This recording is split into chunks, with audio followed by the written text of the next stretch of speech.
I'll call to order the August 9th, 2011 Placer County Board of Supervisors meeting, and we will start by a flag salute led by Supervisor Montgomery.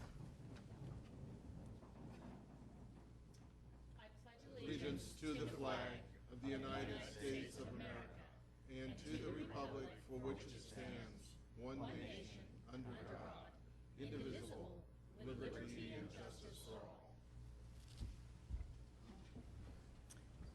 Thank you, Jennifer. I want to announce that today we're going to close our meeting in honor of Ray Mers, who passed away last week. Ray was the Director of Health and Human Services here in Placer County for many years, and really the mind and energy that created the Placer model of our health and human services delivery. Really a stroke of genius and a huge commitment to a model now that is recognized throughout the country. So we will be closing our meeting today in his memory. Ann, would you read our meeting procedures, please? Welcome to the Placer County Board of Supervisors meeting of Tuesday, August 9th, 2011. Agendas are available on the wall outside this meeting room. If you're here to speak on an issue not appearing on the agenda, you may do so during the public comment period. There's a 3-minute time limit per speaker. The board is not permitted to take action on items addressed under public comment. When you speak, clearly state your name and address for the record. All items on the agenda will be open for the public to address before final action is taken. There's a 3-minute time limit per speaker, which will be monitored by a timer on the podium. If there is a person speaking on behalf of a group with no other testimony from another member of the group, please identify yourself as such, and your time may be extended at the pleasure of the board. Keep in mind that the chairman has discretion of limiting the total discussion time on any item. If you are hearing impaired, we have listening devices available. It is requested that all pagers and cell phones be either turned off or put in the silent mode. Thank you for your participation and cooperation. Thanks, Ann. Next is the time for public comment. This is the time when anyone from the public can address the board on something that is not on the agenda, keeping in mind that we will not be able to take any action. So if you'd like to, just come forward and state your name for the record, please. Good morning. My name is Dave Hinshaw with PG&E. I'm the account manager for Placer County. I'm here this morning to present the board with a check for $11,249, energy efficiency check for the new Rockland Library. The project participated in our new construction incentive program, and with the energy efficient lighting and air conditioning equipment installed at the library, we're pleased to present the check to the county this morning. I'd like to acknowledge the support of Hope Bostic in the facilities group who helped support the project, submitted the paperwork and the application we work very closely with. And congratulations, and with that I'd like to present the check here to Mr. Durfee this morning. Thanks.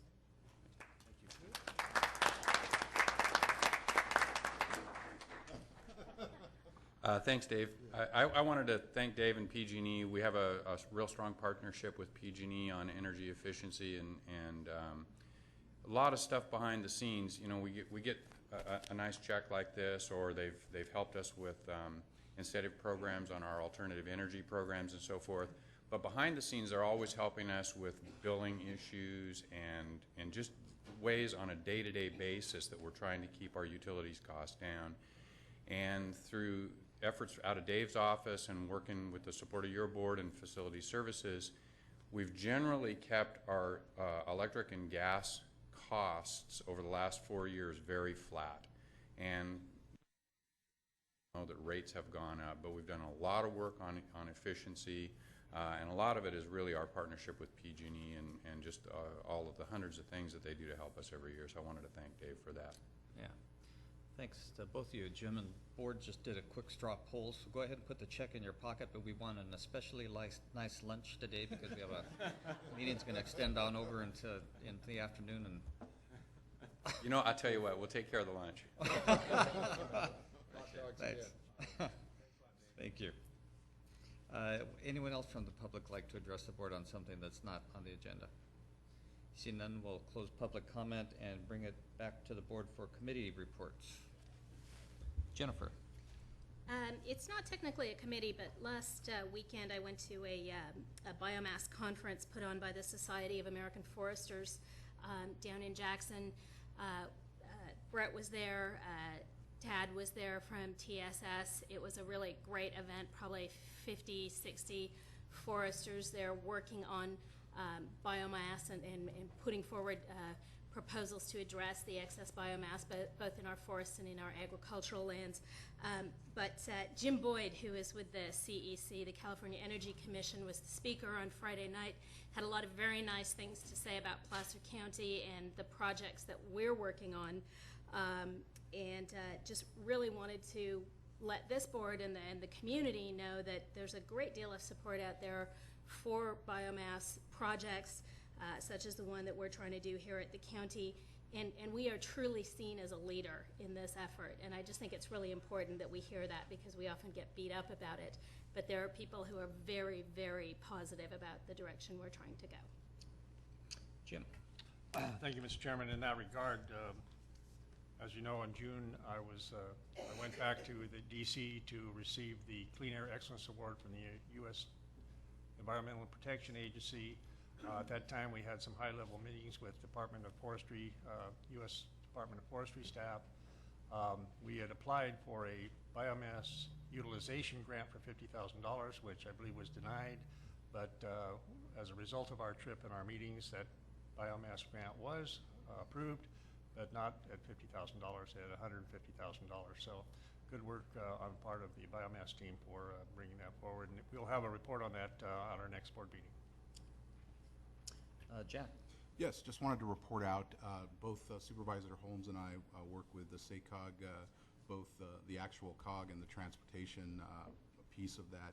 I attended a transportation meeting last Thursday. We kind of went over some budgets, some bike paths, and also some public transportation improvements.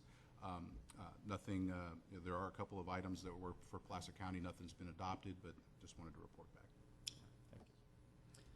Okay, next is the consent agenda. This is a list of items to be considered in one motion, but the board would be happy to remove any of them and discuss them individually if someone from the audience and or any of my colleagues desire that. Yes, item 31A and B. 31A and B. Any others? Yes, staff is requesting that item 24 be pulled for this particular meeting. This is the, not to talk about, but actually pull from the agenda. Just to be brought back later. Correct. Any others? Been moved and seconded to approve the consent agenda item as modified, and roll call, please. Holmes? Duran? Yes. Euler? Montgomery? Wygant? Yes. And item, I'm sorry, Jack, 31A and B. 31A and B. Yes, I have asked that those be pulled off and voted separately out of deference to my fellow supervisors. We will be having a discussion on the revenue share later this afternoon. Moved and seconded to approve item 31. All those in favor say aye. Aye. Opposed? Motion carries. Abstain. Sorry, Jeff. Okay, Tony, are we close enough to the ag? Yeah. Okay, why don't we start with our first timed item, which is a presentation of a promotional video developed by the Placer County Ag Marketing Program. Josh.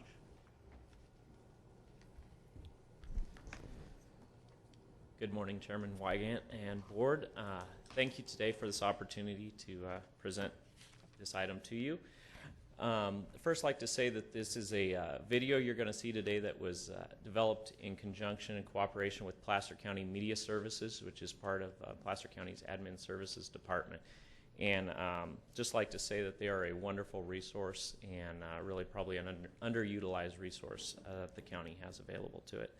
The purpose of this video is to really emphasize the connection and to demonstrate for people the connection between the farm, the farmer, and the consumer that is provided by the Certified Farmers Market.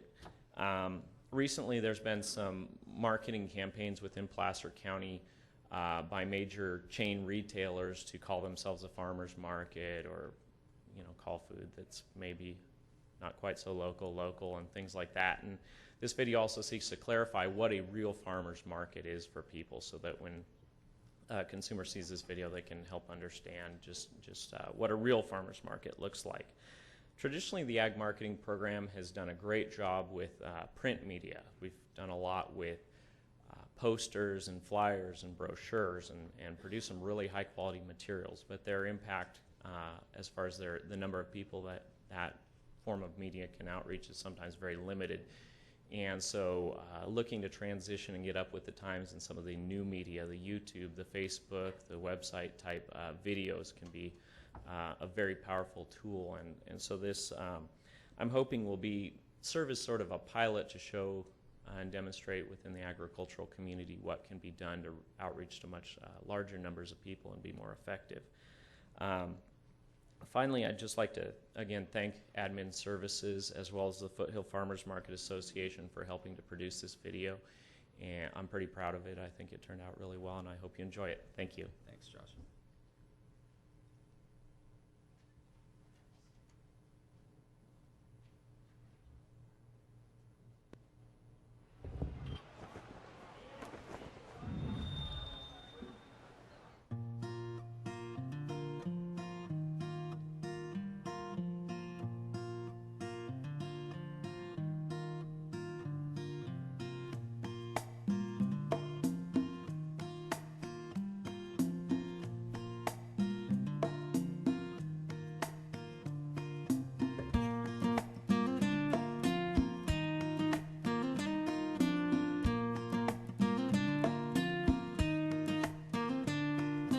Before the farmers market started, we weren't farmers at all.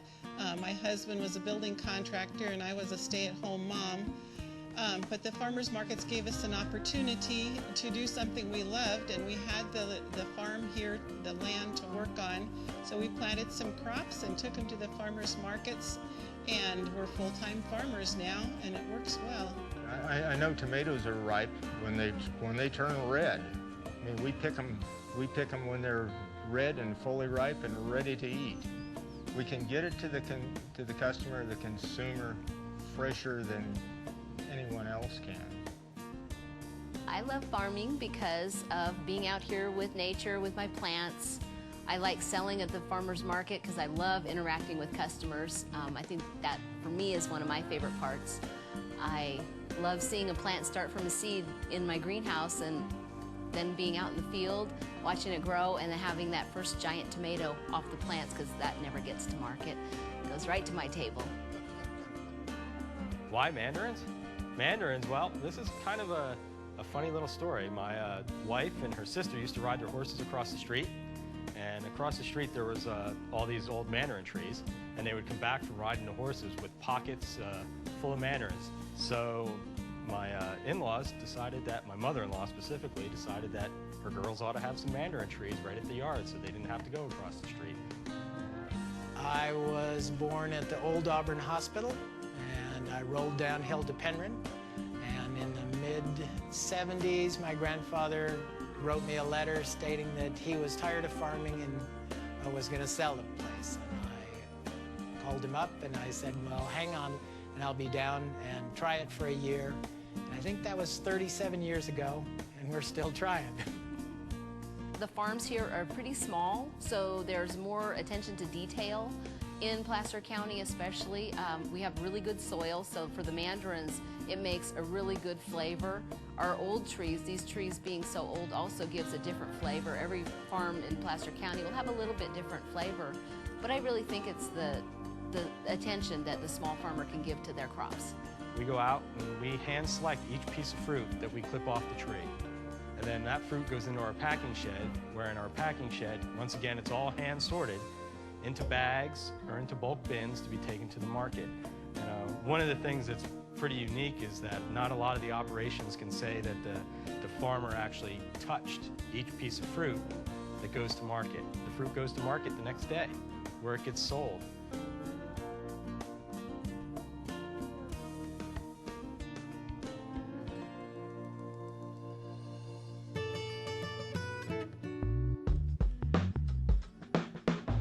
I want to know who grows my food because I want to know how it's grown, what's used to grow it. I also want to know that it's fresh, that it's been picked recently, and the relationship with the farmers is very important to me. Oh, fresh means flavor. When you take a single bite of a piece of lettuce I just took from Kristen, oh, it was just awesome, and she let me sample it. It was just lovely. Fresh? Well, it means coming, you know, it's been picked within a few days. It's flavorful, it tastes good, it tastes like what it's supposed to taste like. We moved up to the area about 8 years ago, and we've been pretty much here every Saturday since then, rain or shine. It's all about getting the freshest, quickest access to food for us. We live pretty nearby. It's a family outing every Saturday. We bring our young twin boys here and teach them all about fresh food. I've been shopping at this farmer's market since I moved here 14 years ago. In fact, it was a reason that I chose to live in Auburn, because there was a farmer's market. We see the same farmers here every week. They talk to us, they know the things we like and recommend things to us. Because it's going directly into our family's bodies, and the fresh fruits and veggies versus frozen, we can't get enough of it. We'll leave here with plums and be out by the time we get home. The food itself is being grown as healthy as it can be for us here at the market. It's just important to us to know that we know the source, we know what went into the food, what didn't go into the food, more importantly, and seeing the smiles on our kids' faces as they chow down on it.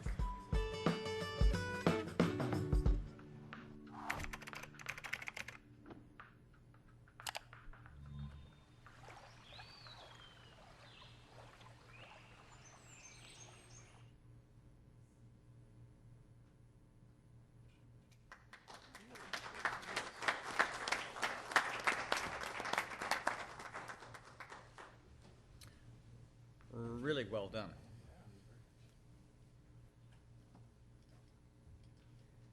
I get so excited every time I see it. It's really fun. I'm Carol Arnold, General Manager of the Foothill Farmers Market Association. And first of all, I'd like to thank the board for your support of certified farmers markets, small farms, and agriculture in Placer County. Got to thank Josh Hunsinger, Agriculture Commissioner, for his support of the certified farmers market system and his support of farmers. It's wonderful working with the Department of Agriculture. They're our regulatory agency, but they also provide a lot of information and support to us. Today I want to thank Josh especially for the genesis of the idea of the video. Josh called me up and said, "What do you think?" And we worked with Media Services, Eric Bergen, and it was just an amazing process. First of all, it's very, I do a lot of regulatory work, and I do a lot of work with TERPA and all these people, and I got a chance to go out to farms and spend a couple days out at farms, and that was really just a great experience. And we wanted to kind of share that experience in the video, and I think we captured that very well. The farmers were great, and we're very grateful to Jan and Francis and Steve and Lisa and Bob and his family. So how we plan on using the video. Right now we have 800 Facebook friends, which is no more than my daughter has, so we have a little work to do. We have 1,000 people on our email list, and we will embed the video in our website, and there's a whole lot of things that other people are going to show me how to do. One of the opportunities we're really looking forward to is a potential partnership with the Rockland Blue Oaks Theater 16. They support agriculture. They're the advertiser that works on all the advertising at that theater complex is really behind agriculture, and we're going to cut this video down to a 30-second video, and we will get 160,000 hits a month from that. So those are kind of some of the ways we plan on using it. So anyway, thank you. And we are providing lunch today, Robert. And it's not hot dogs and chips. Thank you. Yeah. So thank you very much. Yeah, thank you, Josh and Carol, I'm kind of, I don't know, maybe you could do an analysis on, I'm thinking maybe what we should do is you two guys should hand deliver it to every household in Placer County and sit down with them while they watch it, maybe twice in Granite Bay where all the money is, and get all those folks. Yeah. Just a thought.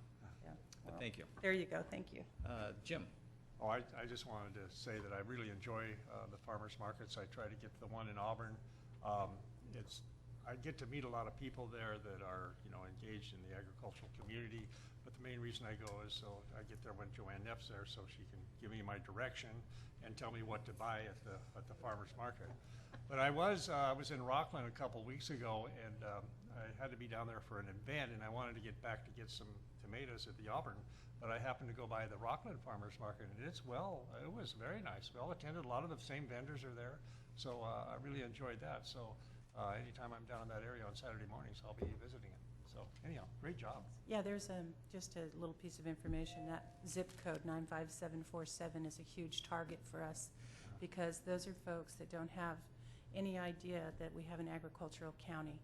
So whereas Auburn has had a lot of energy, a lot of time, a lot of money put into the education of the populace, Joanne starting in 1988 or 9, a lot of work's been done, but we have a big challenge in South Placer, so that's where a lot of this kind of thing will be targeted. Great, good job. In fact, Carol, wasn't the Rockland Market the largest open? Yes, but it dropped off, and it had a great opening, and there's just challenges, people not cooking, not preparing food, not relating to seasonality, not understanding the importance of buying fresh local food. So we have it's not undoable, it's just a challenge. Yeah, good. Good luck. Well, thanks again. Jennifer? Yeah, Carol, I wanted to say thank you, and to Josh as well, for including the Tahoe City Farmers Market in there, not just because Lake Tahoe is a beautiful background, but that's a market that I know, we've had a few challenges with just in terms of placement. It's very, very popular, very well subscribed, and it's just, not to make a pun, but it's incredibly fertile ground for Placer County agriculture up there. And, anything I can do to help keep pushing these and educating people on it, I'm really happy to do so. Thank you, and I'm really pleased to hear it's going to be shown in the movie theaters, because I think that's going to be a real opportunity. So thanks. Well, Supervisor Montgomery, as we contemplate the move from Tahoe to the Commons Beach to 64 acres, we'll be chatting. I'm sure we will. Thank you. So thank you. Thanks.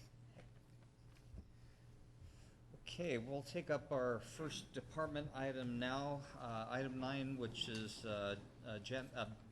procurement services, janitorial supplies. Clark, morning.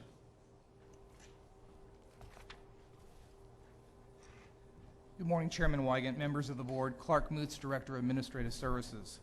Item 9 is requesting your board's approval to award bid number 10,097 for janitorial supplies to J.C. Paper of Fremont, California, Staples of Chicago, Illinois, Waxy Sanitary Supply of Livermore, California, and United Textile of Livermore, California, for the Departments of Facility Services, Sheriff, and Probation in the maximum aggregate amount of $441,000, and authorize the purchasing manager to sign the resulting blanket purchase orders and transfer funds between the department's respective BPOs as necessary. Bid number 10,097 was developed to request pricing for 215 individual items. The bid was sent electronically to 104 potential vendors. It was also advertised on the county's website. 19 bids were received. 3 bids were rejected because they did not contain the required bid documents. Upon your board's approval, BPOs will be issued for the period of August 9th, 2011 through September 30th, 2012. Funding is available in each respective department's fiscal year 2011-12 budget for these expenditures. Representatives from Facility Services, Sheriff, and Probation are available for any questions you may have, as well as myself. Thanks, Clark. Any questions, comments? Jack? Yes, I noticed in the staff report that it looks like there's going to be an annual savings of $25,511.63. Yes. How'd you arrive at that? And Okay. Bear with me, Jack. Sure. Down at the second to last yeah, paragraph. I can see that. Was that a savings just by taking this item up together? Or is there?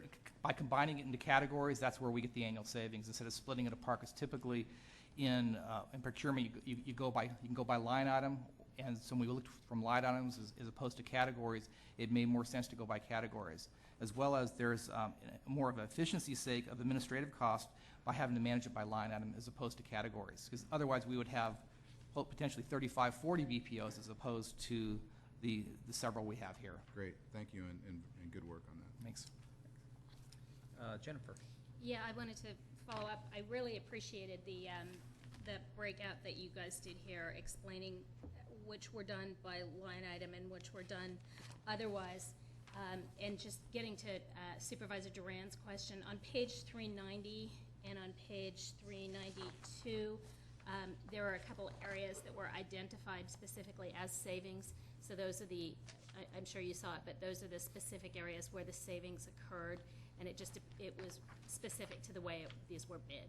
So thank you for that, and thank you for the level of detail. Oh, you're welcome. Okay, anyone from the public wish to address this item? Seeing none, pleasure of the board. Moved and seconded to approve the procurement contract as discussed. All those in favor say aye. Aye.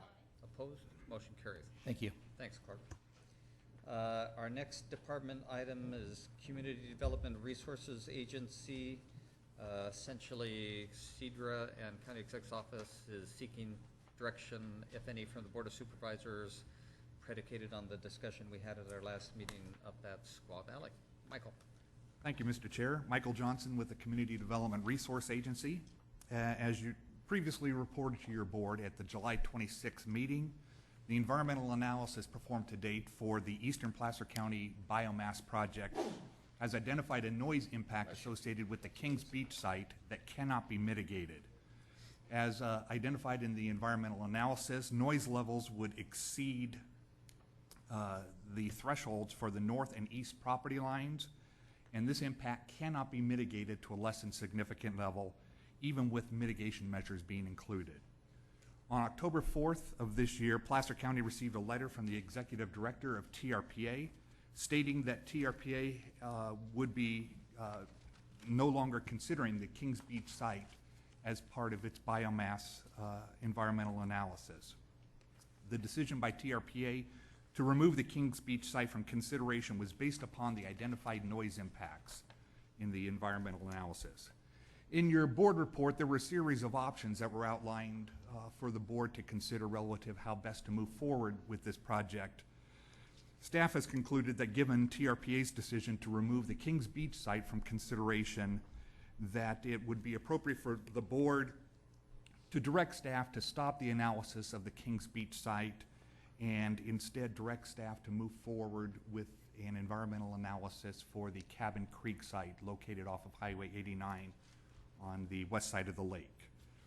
Staff will be preparing an analysis to determine if it's possible to move some of the grant monies that we have received for the Kings Beach site over to the Cabin Creek site, and it's staff's intent to come back within the next 30 days with that analysis for your consideration. Included in your board report are a series of actions that would be required to remove the Kings Beach site from consideration. Staff recommends the board move forward with those actions, and staff is available to respond to any questions you may have. Thanks, Michael. Jim. Thank you, Mr. Chair. I'm really disappointed in this the direction from the Executive Director of TRPA. This is a very important project. We need to clean the debris out of our forest to prevent catastrophic wildfire. The federal government isn't about to set up a California Conservation Corps type agency to take care of this problem. It doesn't pencil out. We're not going to allow private foresters to go in and clean it and cut the trees in order to pay for their part of cleaning the forest. So we've come up with a project that takes the waste and the debris in the forest and turns it into a commodity, and then we can burn it. It meets the goals of reducing catastrophic wildfire, preventing erosion in the lake. We just got an award from the Environmental Protection Agency about reducing the air pollution in the lake, and also coming up with a method for alternative energy, which meets the requirements of AB 32. This determination, in my regard, is very disappointing. I think it was based on a bunch of misinformation that this group came out with. They've got a picture of two smokestacks with smoke billowing in the air, scare tactics, and it's really disappointing. You couldn't build a school bus stop on that site now because you would have kids making noise and you would have buses running up and down that street. Again, it's just disappointing. I just wanted to express my frustration with it. Thank you. Thanks, sir. Any other questions, comments by board members? Jennifer? Yeah, I wanted to say that I share and understand Supervisor Holmes' disappointment at this. I think the good news is that the Cabin Creek site offers the same policy goals, an ability to reach those same policy goals that we all do want to reach. One of the catch-22s about working with the TRPA is that if they identify something that's our project and it makes it impossible for us to go forward, it is just impossible for us to go forward in the TRPA area of influence. Something that I do think should be pointed out is that one of the reasons we go through the environmental process is to identify these exact problems, and often we don't know about them. In fact, I would hope that we don't know about them until they do arise. But when they do arise, the appropriate thing to do is recognize them, determine if they're mitigatable or if they're not, and in this case, according to the TRPA, it's not, and make a decision to move forward in a different direction, which is what sounds like we're being asked to do today. So, as I say, I share Supervisor Holmes' disappointment, but I think we do have a legitimate alternative at Cabin Creek. And if there's, I'll be interested to hear what the public has to say and any other board members, but I will be making a motion later to support the staff recommendations. Jack? Yeah, I was just going to comment, and I agree with both of you. The one thing that we need to focus on is that we still have a project, all right? And the bonus here is that, from what I've heard, TRPA it's not within their jurisdiction, correct? Okay. Enough said. Is there anyone from the public who would like to address this item? Jim? I just wanted to point out that there will be some significant additional costs to the Cabin Creek site. I went up yesterday morning with Brett Story and Joel Swift and Bill Lardner from facilities, and we found it looks like a potential site, but there are going to be a lot more cost to develop this site, but I think we can move forward with it. Okay, pleasure of the board. I would move that we direct CDRA staff and the CEO's office to cease the environmental analysis and any further consideration of Kings Beach as a potential site for a biomass power facility, and direct staff to withdraw from TRPA the county's application for a biomass facility in Kings Beach. Second, that we notify TRPA to terminate the existing consultant services agreement between Placer County, Ascent Environmental, and the TRPA. Third, we terminate the existing reimbursement agreement with TRPA.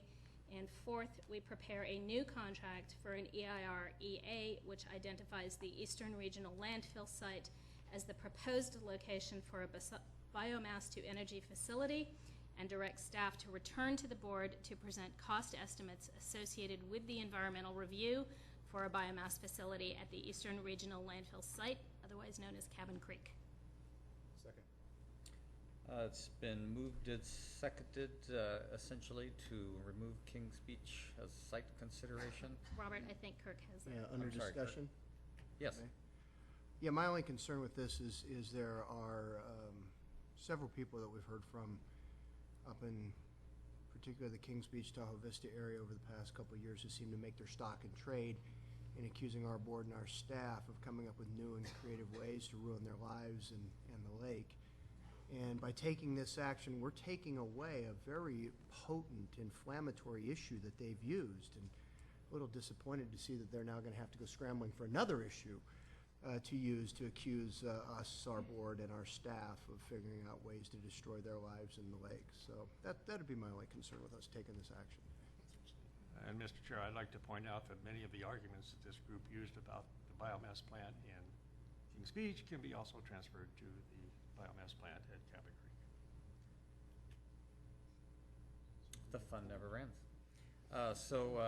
With that, what's the pleasure of the board? All those in favor of the motion say aye. Aye. Opposed? Motion carries. Thanks.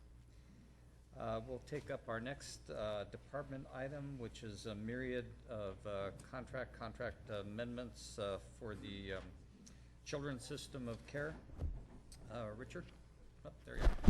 Good morning. Thank you, Chairman Wygant, members of the board. Richard Connect, Children's System of Care Director. Building community prevention and early intervention services has been a fundamental tenet of the nationally recognized Placer model for many years. In 2008, with the addition of the state's Mental Health Services Act, and with your support, Placer's public planning process recommended further support for our highly effective and successful community nonprofit partnerships.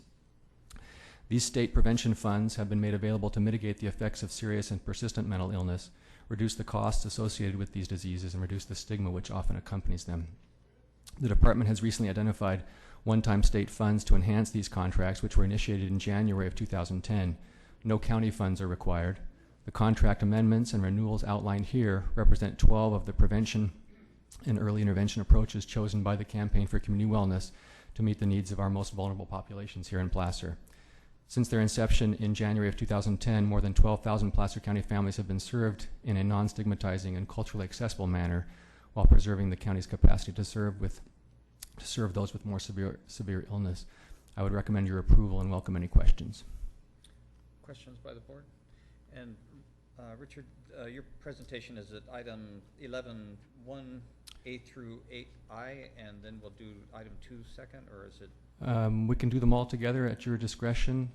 The first items are amendments to existing contracts, and item 2A, B, and C are new contracts using similar dollars. Just wanted to be clear. So Thank you. Thanks. Yeah. So Jim. I'd make a motion to approve item 11, number 1A through I, and item 2, item A, B, and C. Second. Been moved and seconded to do the contract and contract amendments as discussed. Is there anyone from the public who'd like to address this item? Seeing none, pleasure of the board. Jack. I actually have one question. I noticed that quite a few of these are doubled from year one to another. Is that a result of increased funding from the state, or? These are increased dollars from the state, correct. That's it. All those in favor of the motion say aye. Aye. Opposed? Motion carries. Thank you. Our next department item is North Tahoe Bike Trail Project. Peter.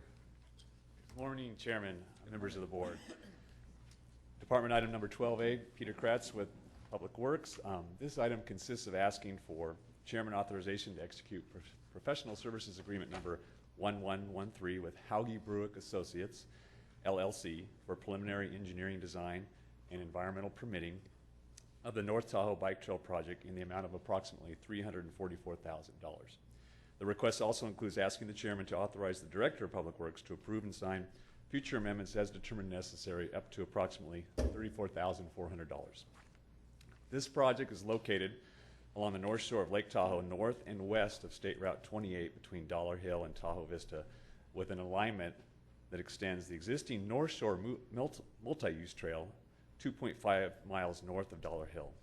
It's a long-studied project led by the California Tahoe Conservancy that is now being led by Public Works. This project will help meet the Conservancy's and TRPA's goals for increased options of non-motorized travel in the Tahoe Basin. Requests for proposal for the requested work were sent to 16 firms on the county's pre-qualified engineering and environmental consulting lists, and 3 firms responded. The proposals were reviewed by representatives of the county, Conservancy, North Tahoe Public Utility District, and the North Lake Tahoe Resort Association. Hauge Bruick and their team of sub-consultants were determined to be the highest qualified firm, coupled with a reasonable fee for completing the proposed scope of work. Environmentally, the professional services agreement effort is exempt from CEQA. Financing for the proposed work is considered adequate and is budgeted by a combination of California Tahoe Conservancy and North Lake Tahoe Resort Association funding, which is identified in our current and next year's department fiscal year budgets. The project is scheduled to begin this month and be complete hopefully in July 2012. Therefore, the formal request of your board is to authorize the chairman of the board to execute PSA number 1113 for $343,880 with authorization to our Director of Public Works to approve and sign future amendments up to $34,388. And with that, happy to answer any questions you might have. Kirk? Was your selection of neckwear purely coincidental today? No, it was done on purpose. Thanks.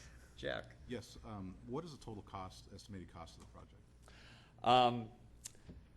We don't have a real good cost or good estimate on construction. Typically, the estimates for bike trails, multi-use trails in the basin are $1 million to $2 million per mile. So in this case, it would be about a $5 million cost to actually build the trail. And we don't have funding set aside for that yet. This gets us through an environmental permit and clearance to go into final design, hopefully late next year. In the meantime, continuing to pursue funding for the construction of it. Thank you very much. Sure. Tom? I just want to add that Public Works has been requested by the Tahoe Conservancy to take this on as a project of benefit to the community. And it was in recognition of the ability of Public Works to actually get things of importance done that benefits folks. So I think it's kind of a note of your capabilities that the Conservancy would advance this issue to the county because of our department's performance. Thanks. Thank you very much. Great. Anyone from the public wish to address this item? Seeing no one, pleasure of the board. I move that we adopt a resolution authorizing the chairman to execute professional services agreement number 1113 with Hagee Bruick Associates for preliminary engineering, design, and environmental permitting of the North Tahoe Bike Trail project in the amount of $343,880, and authorize the Director of Public Works to approve and sign future amendments up to $34,388. Been moved and seconded to approve the professional services agreement just discussed. All those in favor say aye. Aye. Opposed? Motion carries. Thanks, Peter. Thank you very much. And next from Public Works, we have a hot mix asphalt overlay contract. Kevin? And Kevin, thank you and congratulations again for the good work that you did out in my neck of the woods with regards to fixing Wise Road and the complaints. We got a great response from constituents about our response to some road problems out there. So. Right, the timing was perfect on that Yep. one, I think. I'll make this quick so you can move on to the next time item. Mr. Chairman, members of the board, Kevin Tabor, Public Works. This next item is asking you to adopt a resolution authorizing the chairman of the board to award and execute the construction contract for the summer 2011 hot mix asphalt overlay contract number 1110 to Delta Construction Company in the amount of $1,260,000, and authorize the Director of Public Works to execute contract change orders up to 10% of the contract amount. We opened bids on July 6th. We received 7 bids. Delta Construction was the lowest by approximately 0.5% on the second bidder.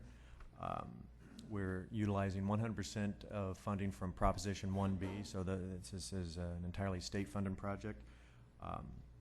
So with that, answer any questions that you may have and give it to you. Oh, Kevin, I just wanted to thank you for the work you did at Swissley Road in Callison. That stretch that we did last year was paved, and before they did put the line in for the sewer, I had a couple complaints from some auto repair facilities that did front-end alignments. They were sad to see that stretch paved over.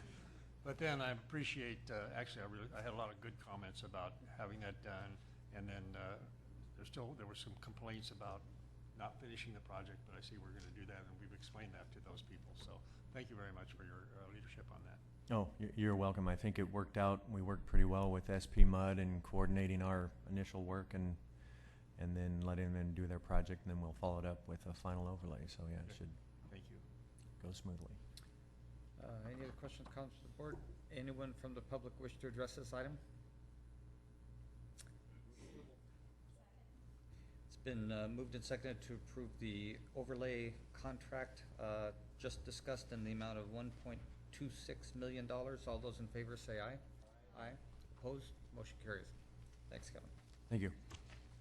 We'll now move to our 9:45 timed item, which is Community Development Resource Agency Census Redistricting of the Board Boundaries.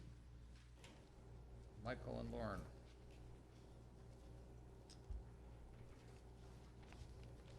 Thank you, Mr. Chair. Once again, Michael Johnson with the Community Development Resource Agency. This item was last presented to your board at your May 3rd meeting, and at that meeting, the board reviewed a series of alternative redistricting maps and directed staff to take those maps out to the public to receive comments on the proposed alternatives for redistricting. As the board is aware, the redistricting takes place every 10 years in conjunction with the census, and our deadline for completing this process is November 1st of this year. As a bit of background and to remind you on some of the considerations that need to be taken into consideration with regards to redistricting. Most importantly is the cohesiveness, compactness, and continuity of the borderlines for each district.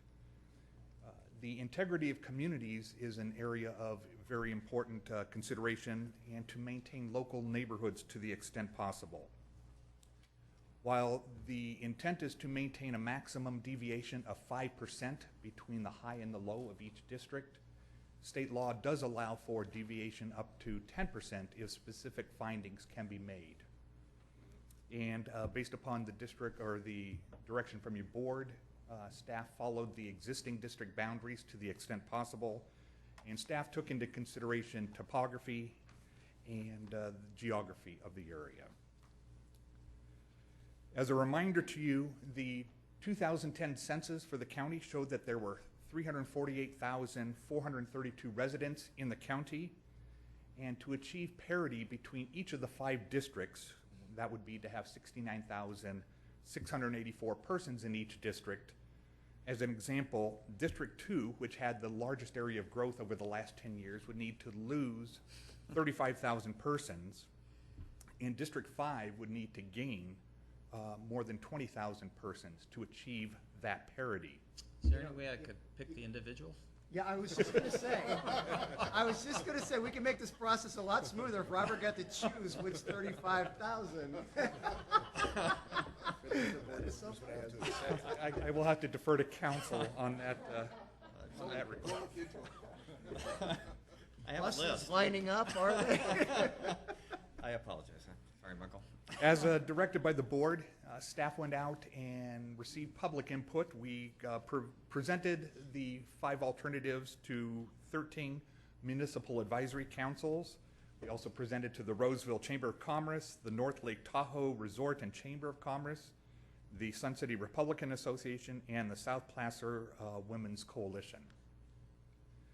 Some of the comments that were received are presented up here right now. The public said, where possible, district boundaries should coincide with MAC boundaries. Cities should not be represented by 3 or more board members. Impacts to PCWA board members should be taken into consideration. District 5 should not expand west any further than necessary to balance the population. But there was also several comments that came up that the area south of the city of Auburn should be included in District 5 if Auburn is part of District 5, as that area has been historically associated with the Auburn area. One of the more interesting comments we received was at the Donner Summit MAC, and it was that the boundary should be based upon the unincorporated population and not the incorporated areas, since the board has no jurisdiction over the incorporated areas. A reminder, here are the existing boundaries for the supervisorial districts. Map A was presented to your board on May 3rd. In general, the board liked this map, although there were several issues of concern. One was in the city of Roseville area. There were 3 board members, District 2, District 1, and District 4, that were included within the city boundaries, and there was some direction from the board to try and bring that down to 2 more board members. There was also some concern regarding the Loomis Basin area.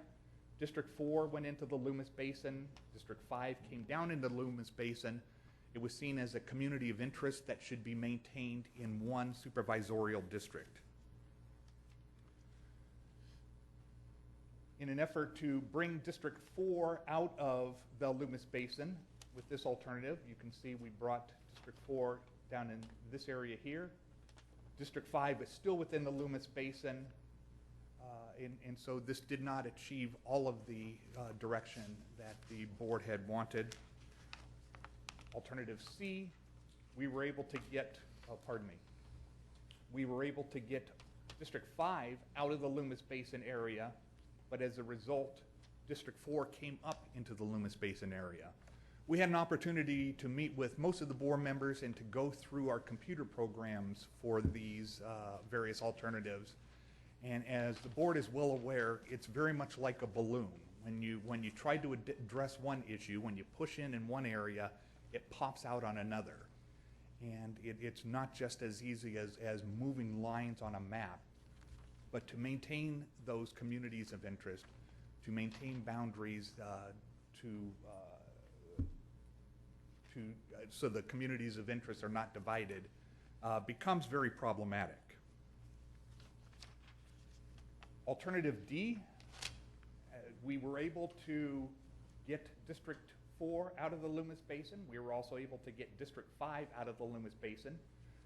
This alternative doesn't address the issue that was raised by the community that this area just south of Auburn should be in District 5. And then the other problem that this alternative created is District 1, the Placer Vineyards area, which has historically been associated with District 1, is no longer in District 1.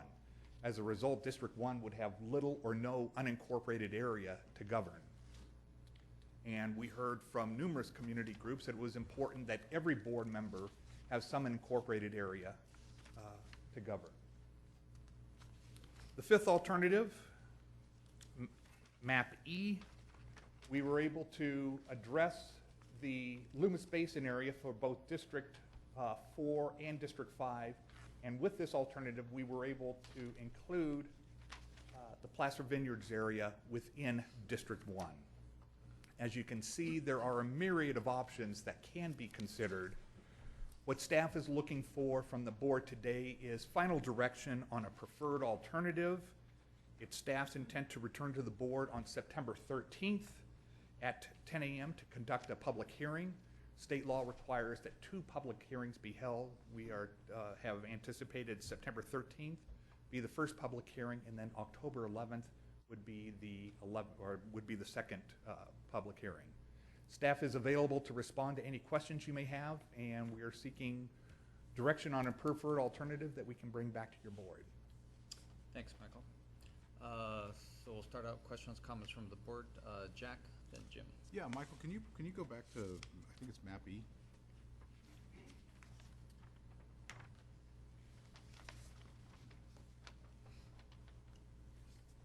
E? Yes. Yes. Okay. So under map E, we're looking at the entire city of Roseville within District 1? There would be a portion, this portion would be in District 4. Okay. So with we have- alternative E, it would be District 4 and District 1. The total number of supervisors in Roseville would be 2? Correct. Okay. I might mention that it appears that there's a labeling difference between the presentation and the board packs. There's not. It's, the attachments have different letters, but if you look at the top of the map, it identifies it as maps A, B, C, D, and E. Confuses a good point. It is confusing, but labeled correctly. Jim. Oh, I just want to say, it looks like District 3 is right in the middle of this. And I will defer my comments until the other board members have their comments. Kirk. The correspondence that I've heard, in addition to what I received at the Granite Bay MAC, has to do with the Roseville Chamber sending us a letter in regard to the West Placer future study area. Is that correct? They've requested that be considered for District 1 as well. Correct. So I'd like your thoughts on that. I'd also like the chairman's thoughts on that, since it's currently represented at his district. And then the issue of the PCWA districts being coterminous with our districts, the fact that the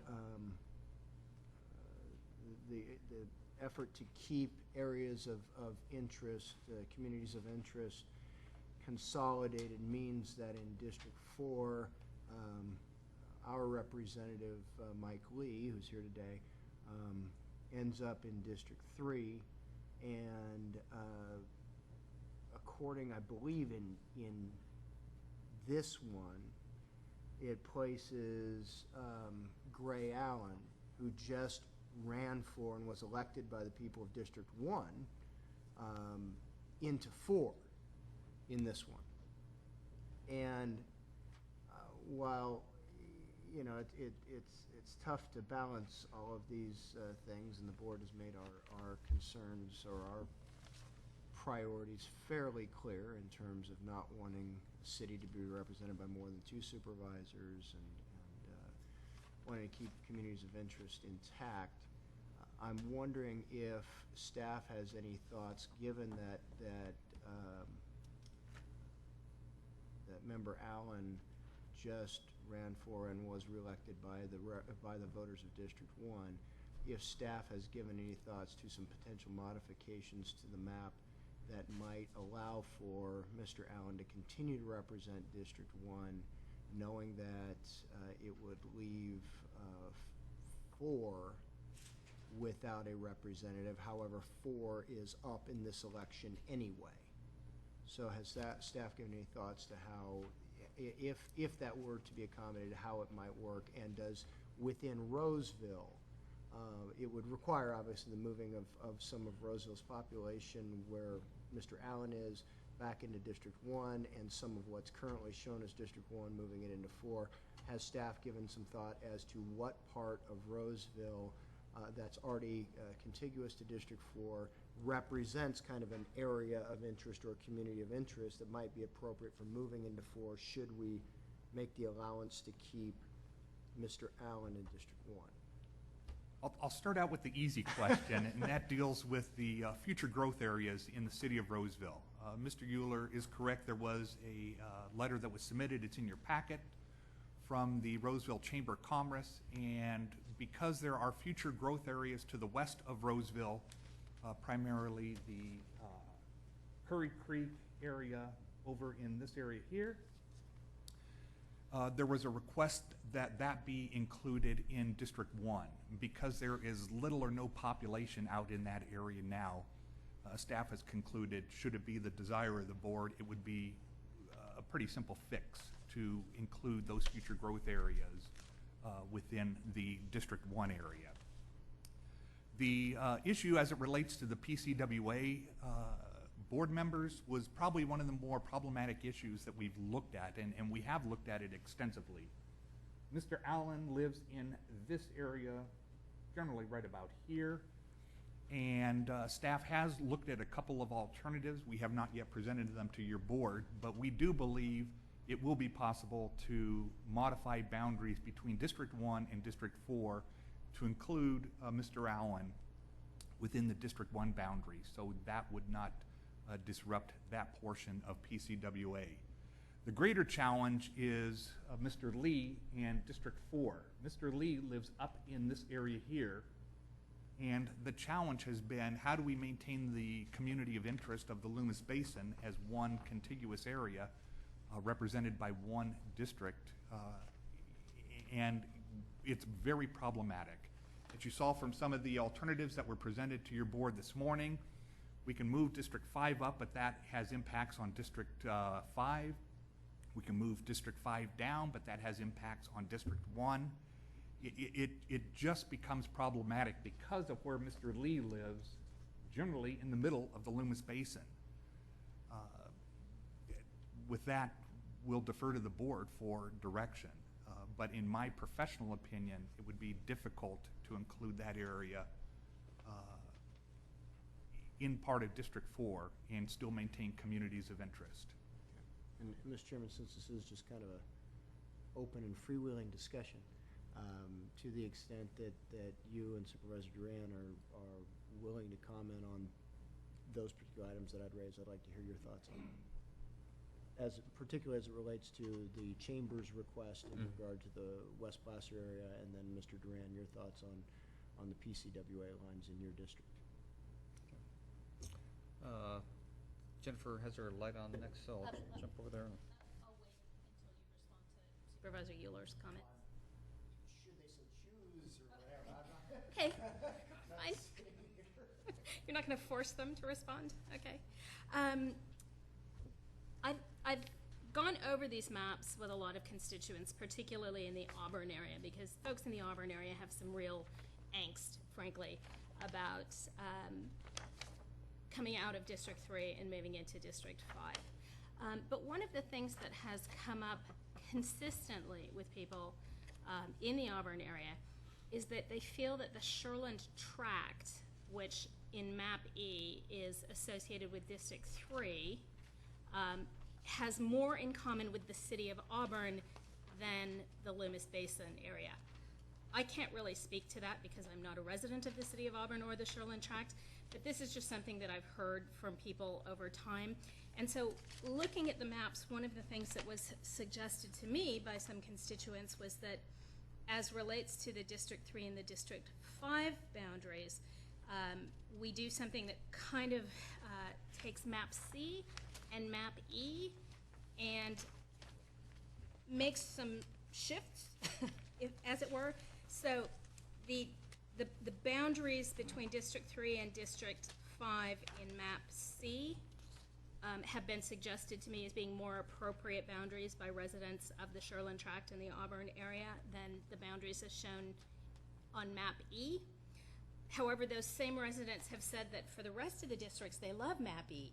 So I don't know if there's some way to take the boundary between 3 and 5 as shown on Map C and merge it with the boundaries as shown on Map E for the other districts. So just if there was some way that Kelly could have a look at that and see if that was possible and still fall within the parameters that are appropriate to fall within. It is just something that I've heard from a number of constituents. Based upon the comments that were received, staff has taken a look at that. The Shoreland Tract, some of the areas south of Auburn does have an Auburn zip code, 95603. And we have looked at ways of incorporating that area within the District 5 boundaries, and we do believe it is possible, consistent with the comments we heard from the public. Could you show the Shoreland Track in terms of one of the exhibits that most closely fits what the supervisors requested? It's really probably closest to Map C. It's close, it's this area here, and then it extends over towards the American River Corridor. So it is just south of the city of Auburn city limits. Mr. Chair, if I can comment on that. Jim. I just wanted to point out that many of the residents in that area are in the North Newcastle-Oper Municipal Advisory Council boundaries, and many of them show up to the Newcastle-Oper Municipal Advisory Council meetings, and it's also in the Newcastle Fire Protection District. So that should be taken into consideration as well. Thank you. And Jennifer, did you have more? No, my button's not working. Jack? Yeah, I was going to just briefly comment to Supervisor Euler's question.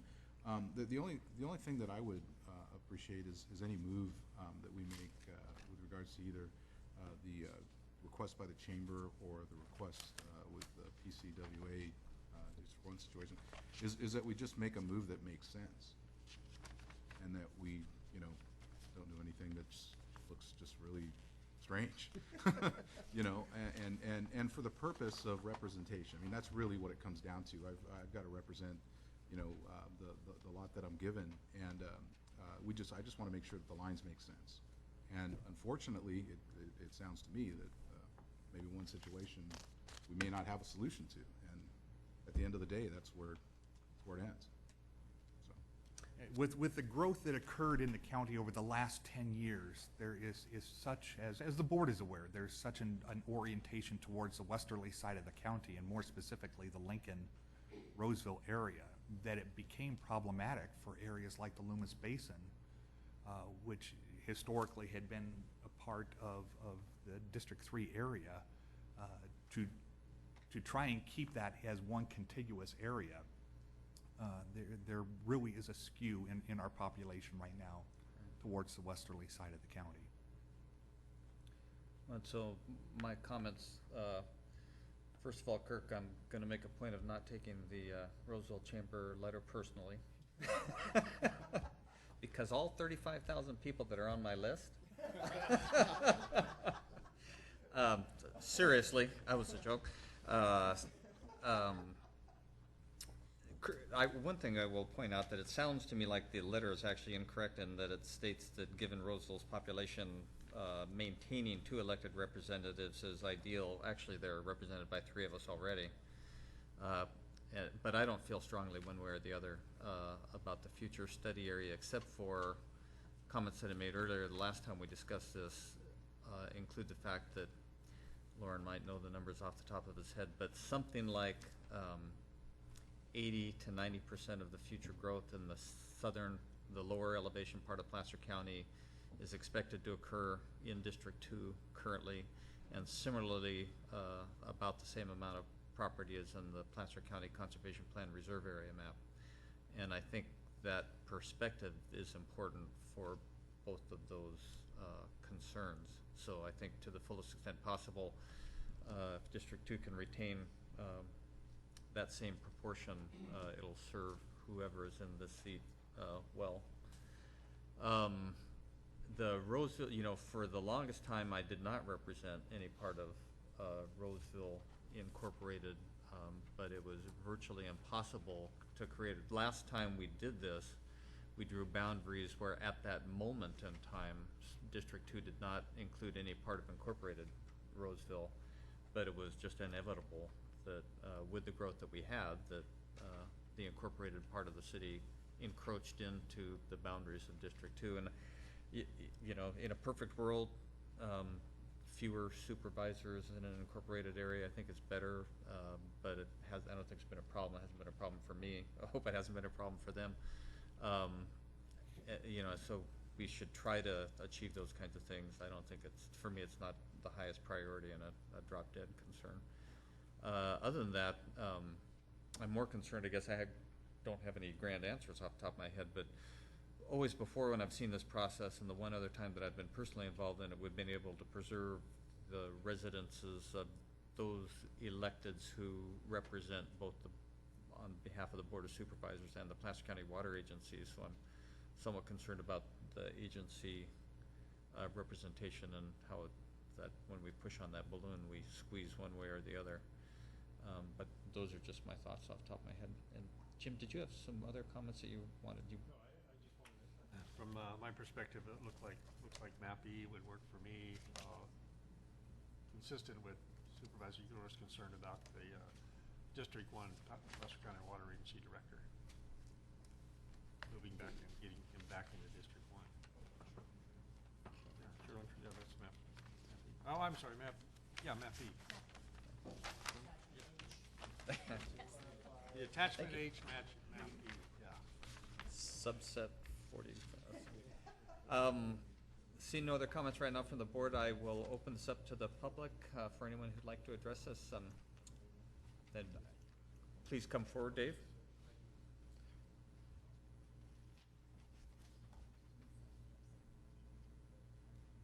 Good morning, members of the board. Dave Brenninger, General Manager, Placer County Water Agency, and it's an incredible task that you and your staff has had trying to come up with a proper representation map. So we honor the fact this is a major chore, a major task. Let me just speak to a couple of items. One, you've identified very clearly how the boundaries for the directors of the Placer County Water Agency are coterminous with each of your boundaries. And a community of interest of goals, I really appreciate the thinking from a public administration perspective of trying not to disenfranchise elected officials from the people, or not disenfranchise the people from their elected officials. I believe the task as identified by Kurt and others relevant to District 1 and what would be 4 relevant to Director Gray Allen is most appropriate. He lives on the southern side, south side of Diamond Oaks Boulevard or Road, and I think the descriptions and the maps in some cases address that very clearly.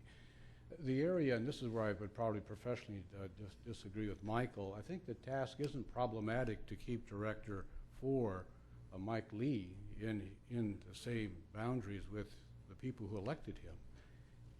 Because I think when you look at the map, And if you're sitting where Michael or I'm standing now, it looks like you're trying to reach up to where someone who's already elected is. But the real issue is look back at over 10 years ago, where kind of the intersection of King Road and Auburn Folsom, and the area generally westerly of the Auburn Folsom Road is in District 4. I think there could be a creative way to identify yet again how to sustain that and do some adjustments then on District 3 and any of the other areas where as you get in the urban areas, it's already with Roseville having 3 elected officials. And Rockland will move a bit more in having more of one district, District 1 and 4. I'm trying to remember these numbers as we bounce around. I think it can be fine-tuned with it not being problematic to reach where Mike Lee lives. It's really the challenge of being able to be successful at keeping all elected officials aligned with the people who elected them. Then when those decisions are made at the ballot box, people can decide whether they sustain that same person or if someone new is to be elected. So I kind of leave you with that. My team would be pleased to sit down with Michael or anyone else and see how this best could be done so that the community of interest of not disenfranchising the people from the elected official or the elected official from the people, except at the ballot box, be the key goal. Thank you. Thanks, Dave. Any other comments by anyone from the public or questions? See none. You're seeking direction. I don't think we need a motion, do we, Tony? Well, when we come back for the public hearing, there should be a preferred map for discussion. And that map would ultimately be on a fast track to becoming the district boundaries, short of whatever comments may come out of that public hearing. And I guess it's staff's preference that they get direction on a map to bring back, not 2 or 3 versions of it. Obviously, we can take our direction any way you want us. We can go back and talk about this some more. We can do whatever the board needs, but the ultimate process will be voting on a map, which, again, could be subject to change on September 13th. Right. Right. So with that, I guess the goal here would be to try to keep our direction as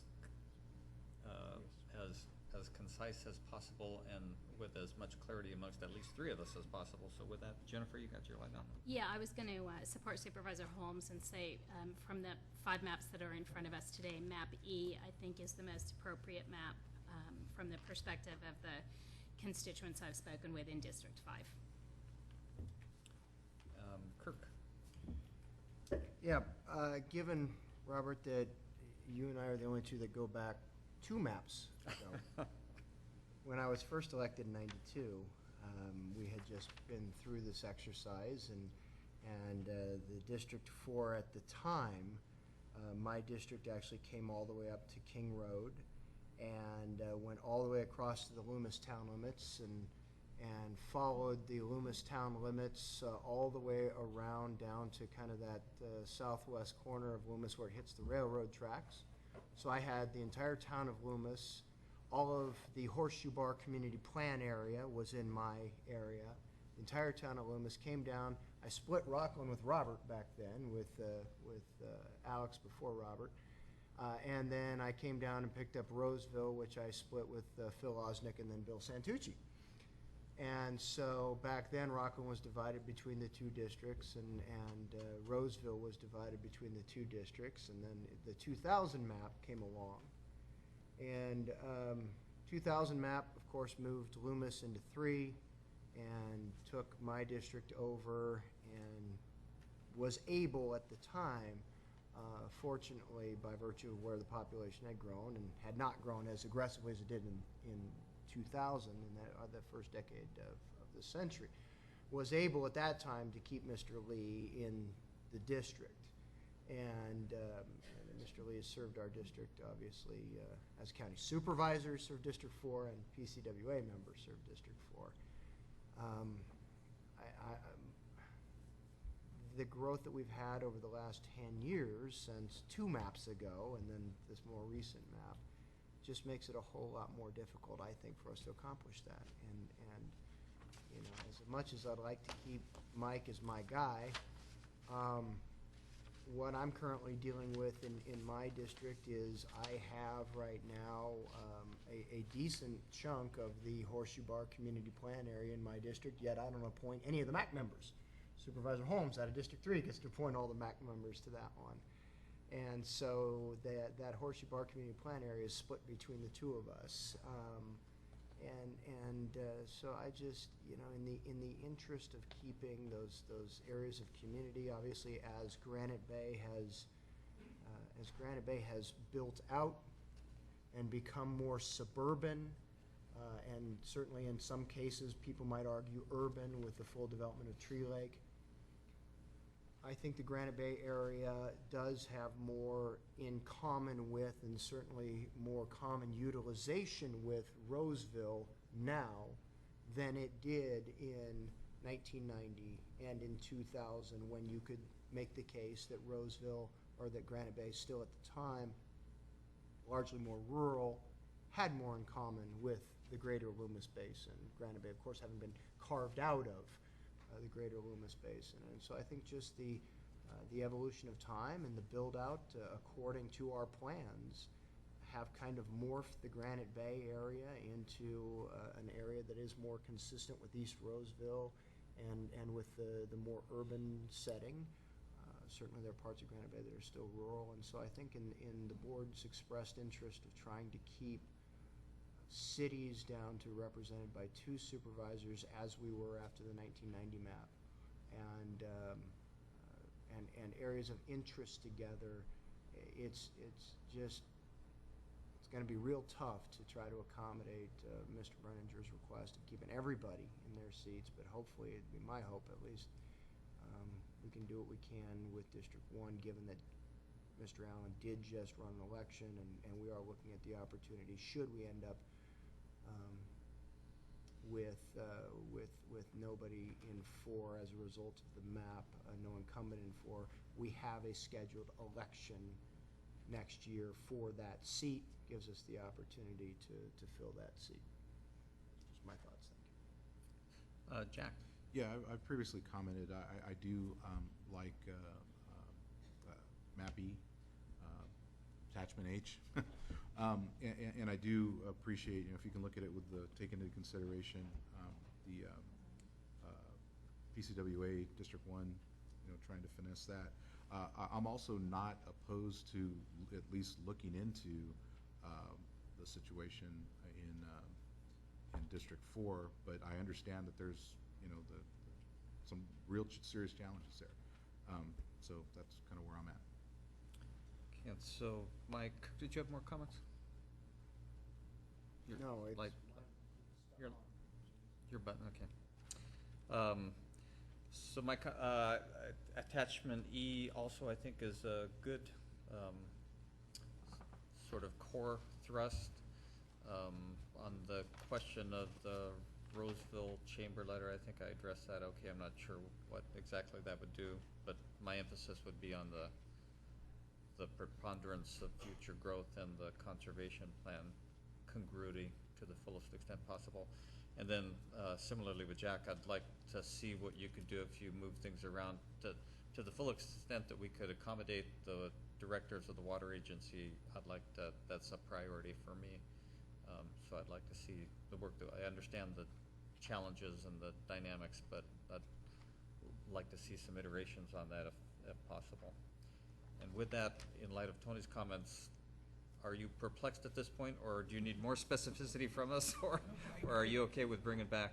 I believe staff has clear direction, and if I could just report it back to you, my understanding, based upon the comments we heard from the public and from Supervisor Montgomery, is to work to incorporate the area south of Auburn historically associated with the city into District 5, work on the boundaries of District 1 and District 4 to see if Mr. Allen with the PCWA can be incorporated in the boundaries of District 1. Look at the area, the future growth areas west of Roseville to see if those can be incorporated within District 1, and then work to see if there is any way to include Mr. Lee's residence in this area here as part of District 4. I believe those are the issues that were raised, and to that end, I will be meeting with Mr. Brenninger to go over these maps to see what types of solutions we can look at before we come back to your board. And if I could just clarify on the Southern District there of Auburn, with an eye towards Supervisor Holmes' concerns about the fire district and the MAC boundary. Understood. Thank you.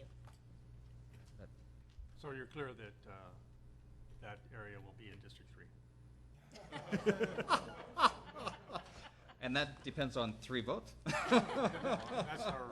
We will look at the maps and see if there is any way to meld the 2 issues that have been raised by you 2 board members. And it's the base map is map E. Correct.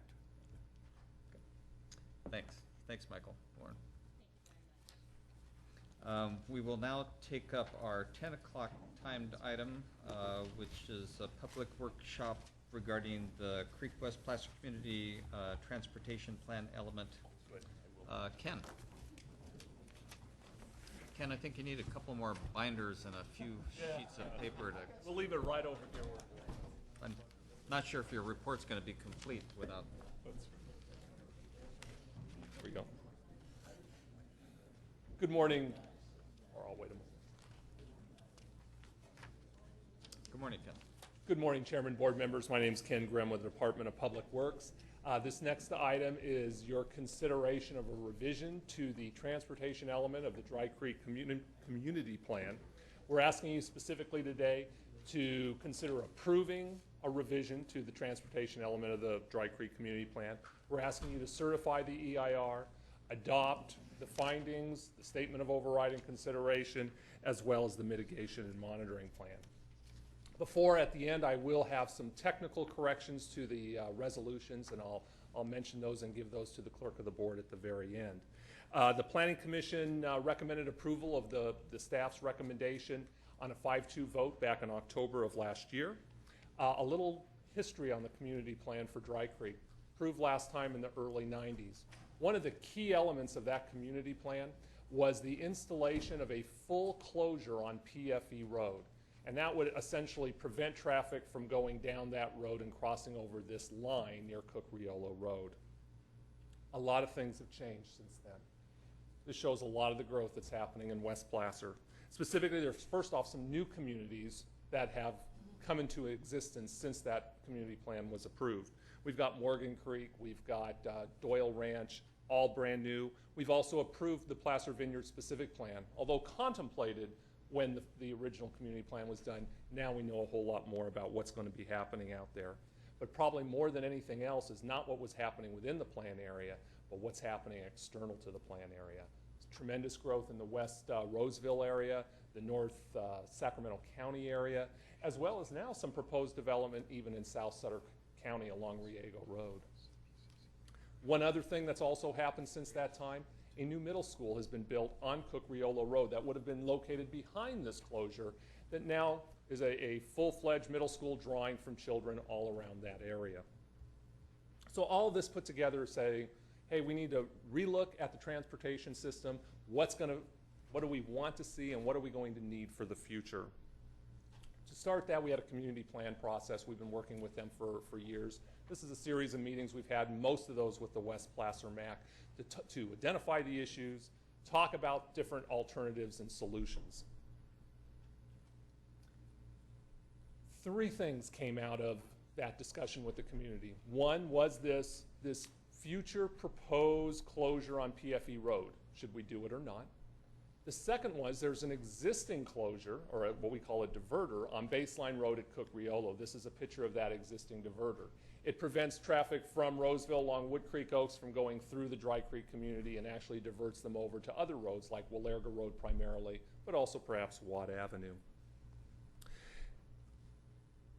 Should we keep this or should we take it out? There's a love-hate relationship with this diverter. Some people love it, some people want to get rid of it. That was a key element that required discussion through this program. And then for the last year, most of the discussion has been about What is the future for Willarga Road? How wide should it be? 4 lanes, 6 lanes, whatever the case may be. This map shows the orange shows all the proposed multi-lane roadways in the Dry Creek area, with the exception of some of the new roads at Placer Vineyards. This is the existing roadways, the ones that are being planned for multi-lanes. There was a lot of concern with what's happening on Willarga Road, particularly for those new subdivisions, Morgan Creek, Doyle Ranch, who are adjacent to Willarga Road. They're concerned with the need for widening of Willarga Road to 6 lanes, as well as the potential impacts of that into the future.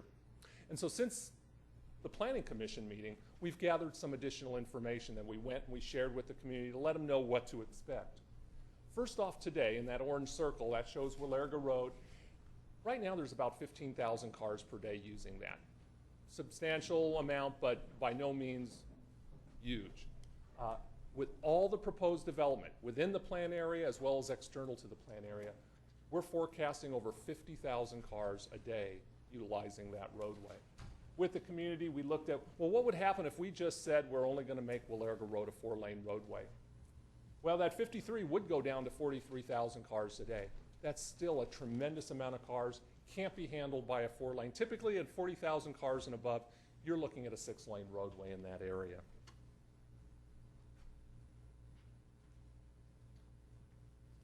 We are not contemplating building Willarga Road to a 6-lane anytime soon. This is something we're planning for the eventual future as all this development occurs.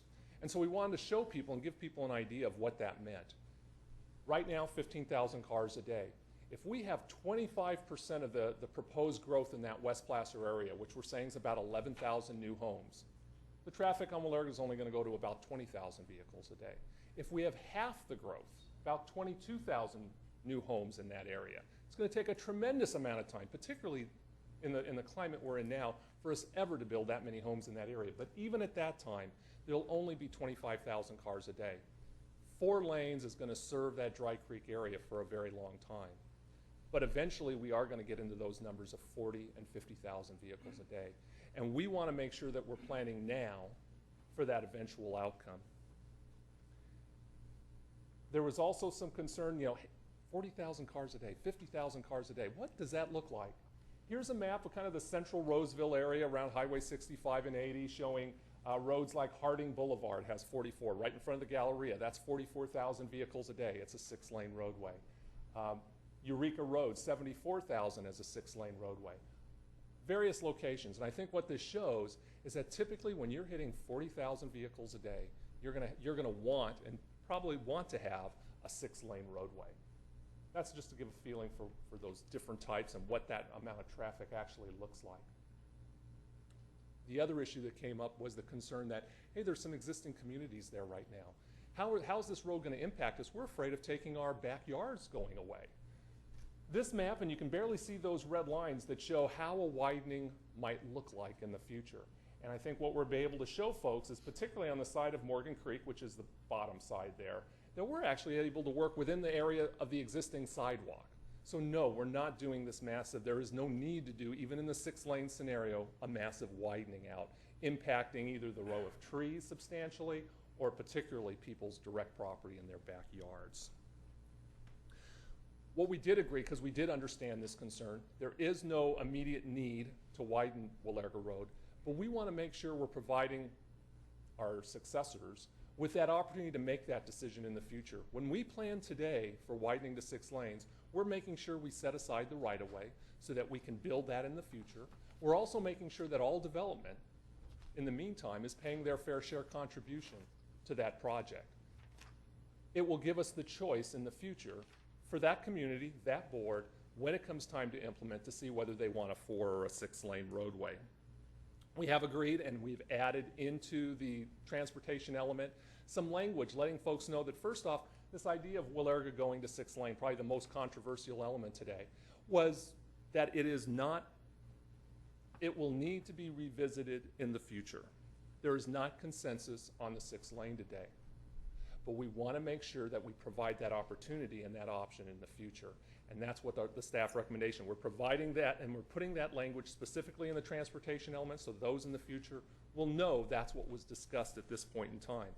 any future implementation of any project, but specifically a Willerga Road, will require further environmental review. It'll also require an additional public hearing, probably more than one. It'll probably be another process of talking to the community and making sure at that point in time, with everything that we know, what is it that we want to do. So again, we're looking to plan for the 6 lanes, reserve the right-of-way, collect the fair shares, and then basically defer the actual implementation, like most of the community plan features, into the future. We did look at a host of alternatives. Most of them had to do with 3 things as we talked with the community. Whether we put in that proposed closure on PFE Road or do we not. The second item was, do we keep the existing diverter on Baseline Road or do we not? And then third, should we widen some additional roadways, as we showed on that drawing a moment ago, of these multi-lane roadways? What staff is recommending today is that we eliminate the proposed closure on PFE Road, that we remove that from the plan, that we remove the diverter on Baseline Road at Cook Riolo, that we plan Willerga Road as a 6-lane facility into the future, and that we have these various roadways that are proposed to be multi-lane roadways into the future. Baseline Road, Watt Avenue are going to be widened along their entire length. Roads like PFE and North Antelope portions of those will be widened as shown on the map. When we make those decisions of what the roadway network's going to look like, we know about the development that's occurring, at least all that we do know. It means we're coming to some realizations about how those roadways will operate into the future. Our past has been always to try to maintain a level of service of operation of C on all of our roadways. We're recognizing that that's not the way it's going to happen. No one wants to build all the roadways that would be necessary to maintain a level of service C. And so based on this roadway network, based on the land use that's going to be happening, we're proposing that within the plan area, the new level of service standard will be D for all the roadway, meaning there will be portions of time, particularly the commute hour, where there will be some congestion on some roadways. And we're also identifying some exceptions to that will even be E and F, particularly along Watt Avenue and Baseline Road, being the areas where even at 6 lanes, with all the development that's occurring and all the commercial development, all the commute traffic, there will be periods of time when there will be substantial congestion. That is what we're proposing today. We did add that language I mentioned earlier into the community plan to try to help people realize, particularly with Willerga, that concept will continue to be reviewed into the future until we're ready to actually implement it, which is probably 20 plus years out, probably even further at the rate of growth today. Next steps, if you approve this or whatever you choose to approve, this will become the new basis of how we evaluate what we do in the Dry Creek area. In addition to that, it'll give us the opportunity to reevaluate the capital improvement program in that area to make sure that we have a plan for building all the infrastructure and roadway infrastructure that's proposed. So today, again, asking you that you approve the revised transportation element of the Dry Creek Community Plan, certify the EIR, adopt the findings and the statement of overriding consideration, adopt the mitigation monitoring plan. And with that, I need to say a couple of technical clarifications, and I'm going to give these to the clerk also. But on the resolution with the EIR, on page 21 of your packet, it refers to an attachment C. And just staying with the convention that we normally do, instead of saying attachment C, we're going to be calling it as Exhibit A. And what was called attachment C is now being called Exhibit A. And then on the resolution approving the transportation element, where it refers to the documents on file with the clerk of the board, we're actually going to attach it to today as an Exhibit A. And the Exhibit A is what was on file with the clerk of the board, and we're just going to make it part of the record. And with that, I would be happy to answer any questions, or we can open up to public testimony. Thanks, Ken. Great presentation. Jack? Yes, yes, very good, Ken. And I just kind of wanted to talk a little bit about how we got where we are. About 6 days after last year's election, I was pulled right into this particular issue. It kind of like getting hit upside the head with a bat. And the community was really up in arms about the whole widening issue. I think the widening issue was the most overriding thing that at the time. And it became very apparent to me after reading the former plan and the proposed draft plan and looking at some of the correspondence that there was a real disconnect between what the public was thinking that was going on. And the problem was one that was overly technical was with CEQA with regards to project level review and program level review, which one is 50,000 feet up and one is close to the ground. And what was really getting people excited was that they believed that this widening was going to happen tomorrow. And through discussions with Ken's office, Director Goldman got involved, Planning Commissioner Gucci got involved and talked to the community. We kind of listened to what they had to say, but most importantly, they listened to us and looked at the data and understood that this was a plan, not a project. And I think it sounds simple, but it's really complicated when you live in Doyle Ranch or in Morgan Creek, okay? But I just wanted to commend Ken and his office and Director Goldman and Planning Commissioner Ricucci for staying on this and being engaged with the community to let them know that if this happens, and I say a big if, certain things are going to need to happen and occur, and one of those being the EIR, an additional environmental review. And I think it's a really good demonstration of government working together with the community, working together with staff to arrive at this language that basically really calmed the whole situation down. They understand the language is going to be in there that basically says when the time comes, we will do what we need to do from an environmental standpoint. So I just want to thank Ken and his office for going the extra mile to communicate with the community and again, the community listening back. So. Thanks, Jack. Any other comments, questions at this time? Is there anyone from the public who'd like to address this item? Please come forward, state your name for the record.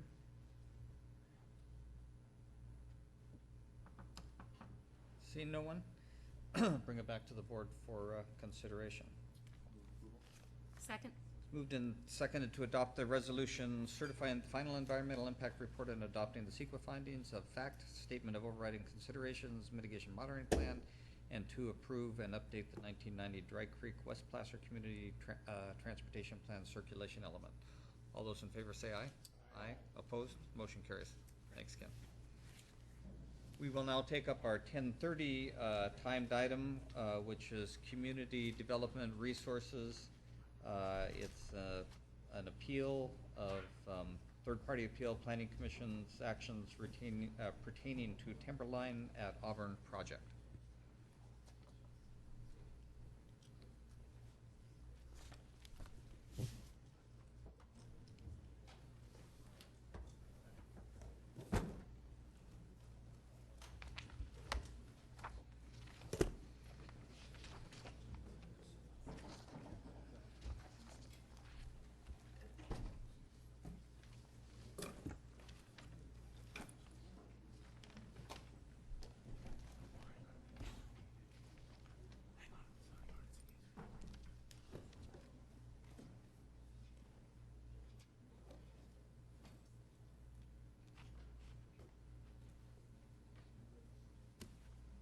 Paul, are you going to kick this off for us? I sure will. Good Thank morning, Mr. Chairman, members of the board. Paul Thompson with Planning Services Division, along with George Rosasco, who will be presenting this item. The Board of Supervisors is being requested to consider a number of entitlements for the Timberline at Auburn project, as well as consider a third-party appeal of the Planning Commission's action to approve several entitlements. The staff would recommend that the board take the following actions. Number one would be to deny the third-party appeal of the Planning Commission's actions filed by Dale Smith and John Forsland. Number two, certify the final environmental impact report for the Timberline at Auburn project. And number three, approve the general plan amendment, rezoning, the zoning text amendment, and the following entitlements which were approved by the Planning Commission, and they were the conditional use permit, minor use permit, tentative phased map, the noise exception, variances for backing into private and public roadways, parking variance, signage variances, variance to allow for the proposed 3 ways to have structural height in the front setback, and variance to allow for RV storage yard to have an 8-foot high fence. So with that, I'll turn it over to George, and he'll be making a presentation today. Thank you, Mr. Thompson.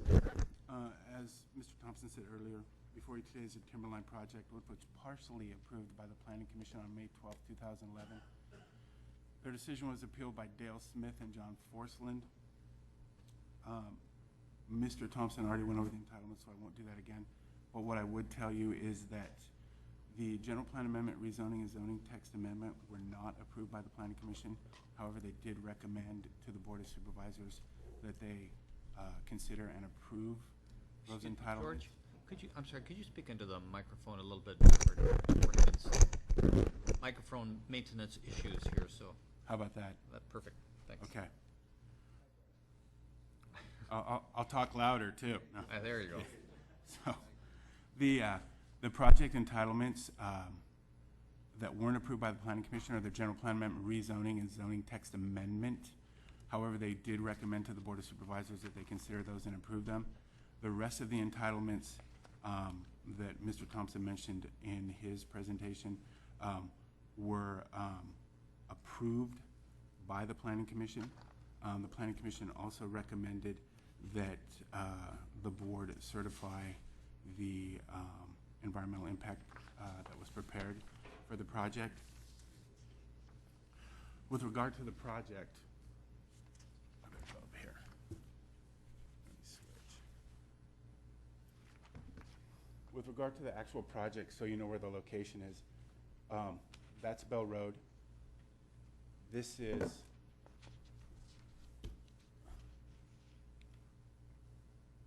the 94-acre site that you hear referred to, plus this 1-acre triangle for a total of 95 acres. Could you speak up, please? Yes. How about this? Is that good? I'm going to have to lean. I don't mean to be disrespectful. And this portion here is 24 acres, which is the ARD parcel that is referred to in the staff report, where the project will do wetland mitigations, and ultimately there will be a trail built approximately here. This is the actual proposed project. This would be the intersection of Richardson and Bell. The CEDRA department, or Community Development Resource Agency, building on Bell Road is right approximately here. So what you would have at this intersection, these would be commercial buildings with 78 apartments on top. And over on this side, this is where all the continuing care retirement community residential units are proposed. There are 780 units on this side, 78 on this side on top of commercial buildings. These are medical professional buildings. This is the RV storage lot that's referred to. These are recreation fitness buildings that are proposed. The issues that seem to have come up the most when this project has gone for public review have been questions about if it's consistent with the Auburn-Bowman Community Plan, why do you need a general plan amendment or rezoning? Well, the reality is when you look at the Auburn-Bowman Community Plan and you look at the land use section, it specifically calls out this piece of property and it talks about what kind of project should be put there. And what kind of project should be put there is described almost exactly like this project. However, when that Auburn-Bowman Community Plan was done approximately 20 years ago, there wasn't the thought put into what would actually have to happen to make a mixed-use project of this nature happen. So that is what has necessitated all the requested entitlements. Additionally, questions have come up with regard to fire flow, consistency with the Auburn Airport, tree removal, and the site to be proposed to be mass graded. I discussed those all in my staff report, so I'm not going to go into them unless you have specific questions. I do need to make one correction in my staff report. In the fire flow section, I referenced Public Resources Code Chapter 12. That's an incorrect reference. It should have been the 2010 Fire Code Appendix B. As stated earlier, staff is recommending that the board deny the Smith-Forsland appeal, certify the final environmental impact report for the project, and approve the general plan amendment, rezoning, zoning text amendment, and all the other entitlements requested by the Timberline project as stated in the staff report, subject to the attached resolutions, ordinances, findings, and conditions. I don't have anything else unless you have any questions. I do have a lot of people here with me who can answer questions. I have Nick Papani from Rainey and Planning and Management who can answer questions about the environmental impact report. Bob Eichholz is here from Placer County Fire, who can speak to fire flow. Wes Sicker and Phil Franz are here from Engineering and Surveying for any questions that you might have that fall under their purview. And David Atkinson from Facility Services is also here. So I don't have anything else unless you have any questions. Thanks, George. Are there questions of the board members to staff at this point? Jack? I guess I'm kind of a little confused about how we're going to take this up. Are we going to have the appeal and deal with that, or how are we going to break this down? The game plan is to give 10 minutes to the appellant and then 10 minutes to the project applicant, and then open it up to the public, and anyone from the public will have 3 minutes to address this item. So I can go ahead. Yep. Okay, great. One of the things, and I don't have a whole lot of experience with doing CEQA with airport, can you tell me a little bit about that? There seemed to be a big concern in the appeal with regards to the airport, whether or not the things that were looked at appropriately. Yeah, I believe they were. The as you know, there's an Auburn Airport land use plan. Correct. The jurisdiction for that is with the Placer County Transportation Agency. This project has gone to the Placer County Transportation Agency. We've received a letter that says it complies. We also did a sound study because that was the other concern, was safety and noise. We did a sound study that took into effect all the noise that would be created by the airport overflights. It extends out to 2025. It meets all of our requirements as far as our noise ordinance. It went so far, while we don't have a standard for sleep disturbance, it's anticipated that based on the noise study that there's a 2.2 to 3.8% chance that planes flying over would wake someone up. So I think we've addressed all the concerns at this point. Thank you. Jim? I just wanted to point out that Supervisor Euler and I serve on the Placer County Transportation Planning Agency and also on which serves also as the Airport Land Use Commission. And we met with the applicant early on about some of the concerns and made some adjustments. There were things on that plan that initially would not work. And so we informed them we couldn't support the plan as they had originally brought forward. And then after they made the adjustments, it came to the Airport Land Use Commission and was approved. Oh, could I add one more thing? The changes that were made they were originally proposing more apartment units. This is the overflight zone. I believe this is called C2. They can't have any residential units here, so they only have apartments here. And additionally, even in this area, they're not allowed to have any assisted living. So they originally proposed assisted living, but now it is all independent living. Jennifer? Yeah, I had a couple questions about fire flow, so I think I probably want Placer Fire to come on up. Thank you. Appreciate it.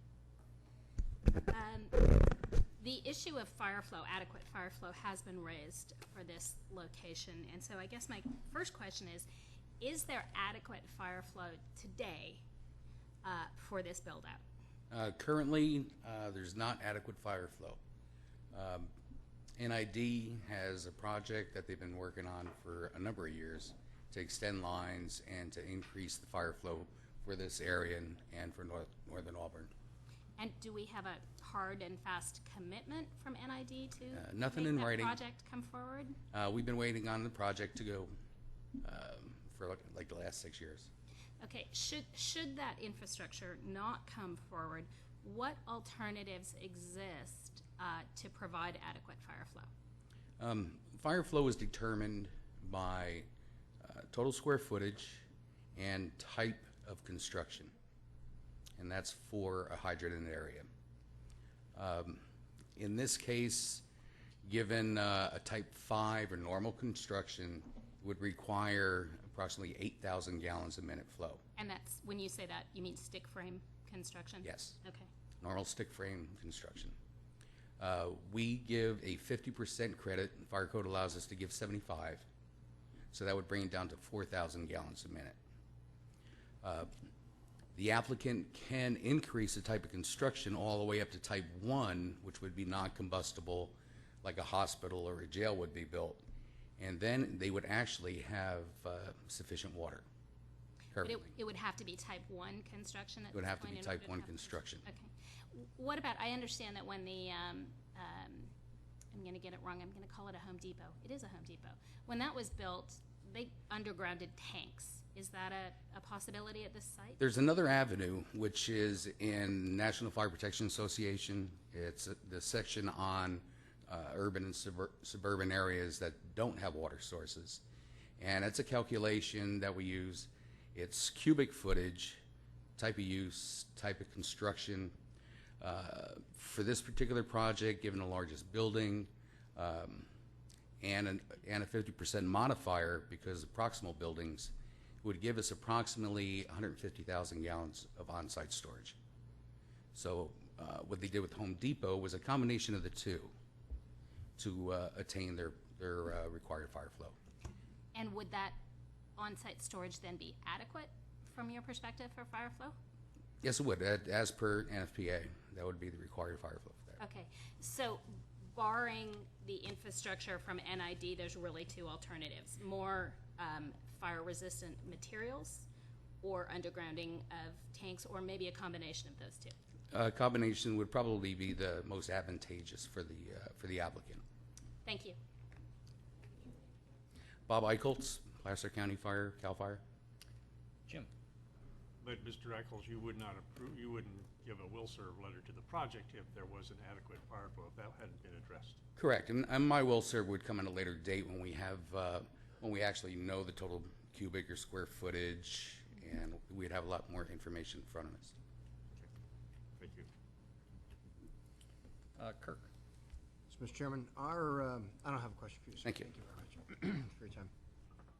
Our board has received quite a bit of correspondence on this topic, and some of that correspondence has addressed an issue that the project applicant is dealing with in a related business entity, and it has been requested of our board that we not even consider this project because of some of the project applicant's related business entities' concerns as raised by one person in particular. And so I would just like if council would please kind of set the stage for us, for our board, for what we should be considering and taking into consideration when it comes to evaluating this project, and then possibly addressing the request that was made by at least one individual that our board not even consider the project. Tony? Thank you, Mr. Chairman. The due process clause in both the Bill of Rights and in the 14th Amendment presumes that people are innocent until proven otherwise, particularly in light of the requirements that your board has to give everybody a fair and equal hearing before the matter. One cannot prejudge the outcome of some licensing activity by some other agency until it's determined.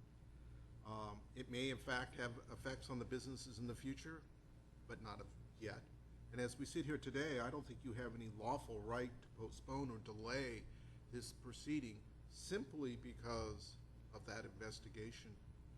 If you have other reasons, based upon the voluminous pieces of paper that you have been given, to send staff back to fix something, change something, modify, as we have had in numerous hearings in the past, that's certainly within your prerogative. But I don't think you can prejudge any individual or their rights or the outcome of some investigation, nor should you delay or alter your own proceedings because of that, in my opinion. Thank you.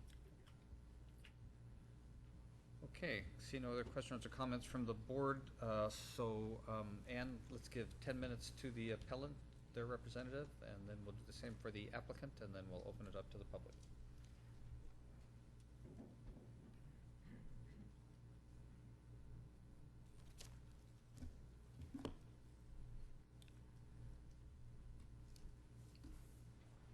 For the record, I'm Dr. Dale Smith, 3410 Sunshine Way, Auburn, California 95602, right about less than 80 yards from this monstrosity. I appealed this totally out of proportion project along with John Forsland, and of course I'm no stranger to you. I've been here a good many times at this podium. There's one difference today, and that's the fact that we paid for this appeal and we're entitled to the necessary time to present to you, the public, our reasons for the appeal, and I appreciate that, Mr. Chairman. It would have been nice to have known that ahead of time if it were possible. It also would have been nice to have had a reply to our original request for the appeal. The board was strangely silent. Maybe that was council's advice, I don't know. Here's a stack of colored maps that I want to give to the clerk to pass out to you and to any of the other people who may want to look at this. It was impossible to determine the height of these very tall buildings, so we've marked them. And there are 11 three-story and 7 two-story buildings in all of it within that airport landing zone. That's another highly serious and suspicious problem that I do not believe has been solved by the county. Now, we did a black and white version of this map with one difference. There was a small block at the upper right-hand corner for people to tell you that they do not want this monstrosity in their community. There are 72 people on these documents that have signed their names to that fact, and I want to introduce that again into the record today. I recognize it wasn't in your rules, but it's still something that has happened, and we did want it to be in the record. And there's a reason for that, and a very good reason.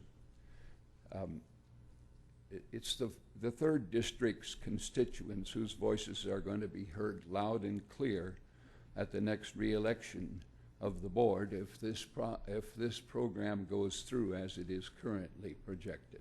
You can say everything you want to about the fire flow water, but the fact remains that fire flow water is not there. Had we not from this podium fought like mad, we would never have had the fire flow water underneath the Home Depot. It's because we brought it to the attention of the board and they had to take action. Now, yesterday, in compliance with one of your rules, we filed 39 pages of documents to add to the several thousand we've filed so far into the Placer County administrative record. It's pretty heavy, pretty big now. The public testimony today, of course, will add to that total, and for me, there's no more telling act of defiance against the will of the public than the contents of the resolution contained on pages 125 to 128. There's a lot more than that there, but that's the part I'd like to just talk about. The public needs to hear at least a part of this, and I'm going to quote. The statements of findings and statement of overriding considerations is made with respect to the project approvals of the Timberline at Auburn project. States findings of the Board of Supervisors, the County of Placer, relating to the environmental impacts of the project to be developed in accordance with the project approvals. Whereas the Western Care Construction, Inc. has requested the board to take the following action, requested actions related to the project. Now, the Board of Supervisors has asked to find, in the light of the social, economic, and other benefits that the project will bring, adverse environmental impacts of the project that are not fully mitigated. Not fully mitigated, and yet they're acceptable. And I can't understand how they can be acceptable when the volumes of material that has been put into the record show that there will be irreparable harm come from this project that is currently projected. It should be cut down. We're not against this project. I think it's a worthy project. But 3-story buildings, 3-story buildings, 11 of them in that flight zone is just too much. If you turn down, and they did, and others turned down, the application for a school in that area, later on the application for the Boys and Girls Club, doesn't stand to reason that you should not turn this down too and make it smaller. It says here, the final EIR was presented to and reviewed by the board. The final EIR was prepared under supervision by the county and reflects the independent judgment of the county. I contest that word, independent judgment. There's nothing independent about your judgment, not unless you're honest about the whole thing. The board has reviewed the final EIR and bases its findings on such review and other substantial evidence for the record. And you're asked to certify this final EIR as complete, adequate, and in full compliance as CEQA for a basis of considering and acting upon the project approvals and exercising independent judgment. That's what you're asked to do. I just don't understand the rationale of how that can be done. I'm not a novice. I've been at this for a good many years. I've lived in that location for 23 years.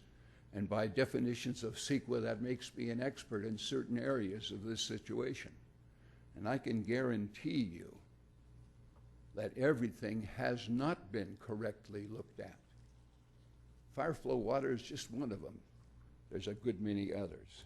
I'm not going to bore you with more, but I want you to know that it's all going to be in the record. And that's exactly what we have started out. My attorney asked me, do you think you should be there? And I said, no, there's no purpose in having an attorney there. He said, fine, I'll go on my vacation. There's a whole bunch of other people that are on vacation that could and should be here today, but because this is held in the middle of the summer at vacation time, they're not here. Was that planned by the board? It's your question to answer, not mine. Now, the material that we submitted yesterday, and I want assurances that these pages have been put into the record that the Board of Supervisors received. Have they? Thank you. That's all I really needed to know. I want you to look at that very, very carefully. There's thousands of hours of the combined work of our group working together that have put this into this position where we are today. I just want to tell you, no ifs and ands or buts about it. All the hooks, Council and Board of Supervisors, are in place for a CEQA writ of mandate suit. I'm not new to that. I've been through a lot of them.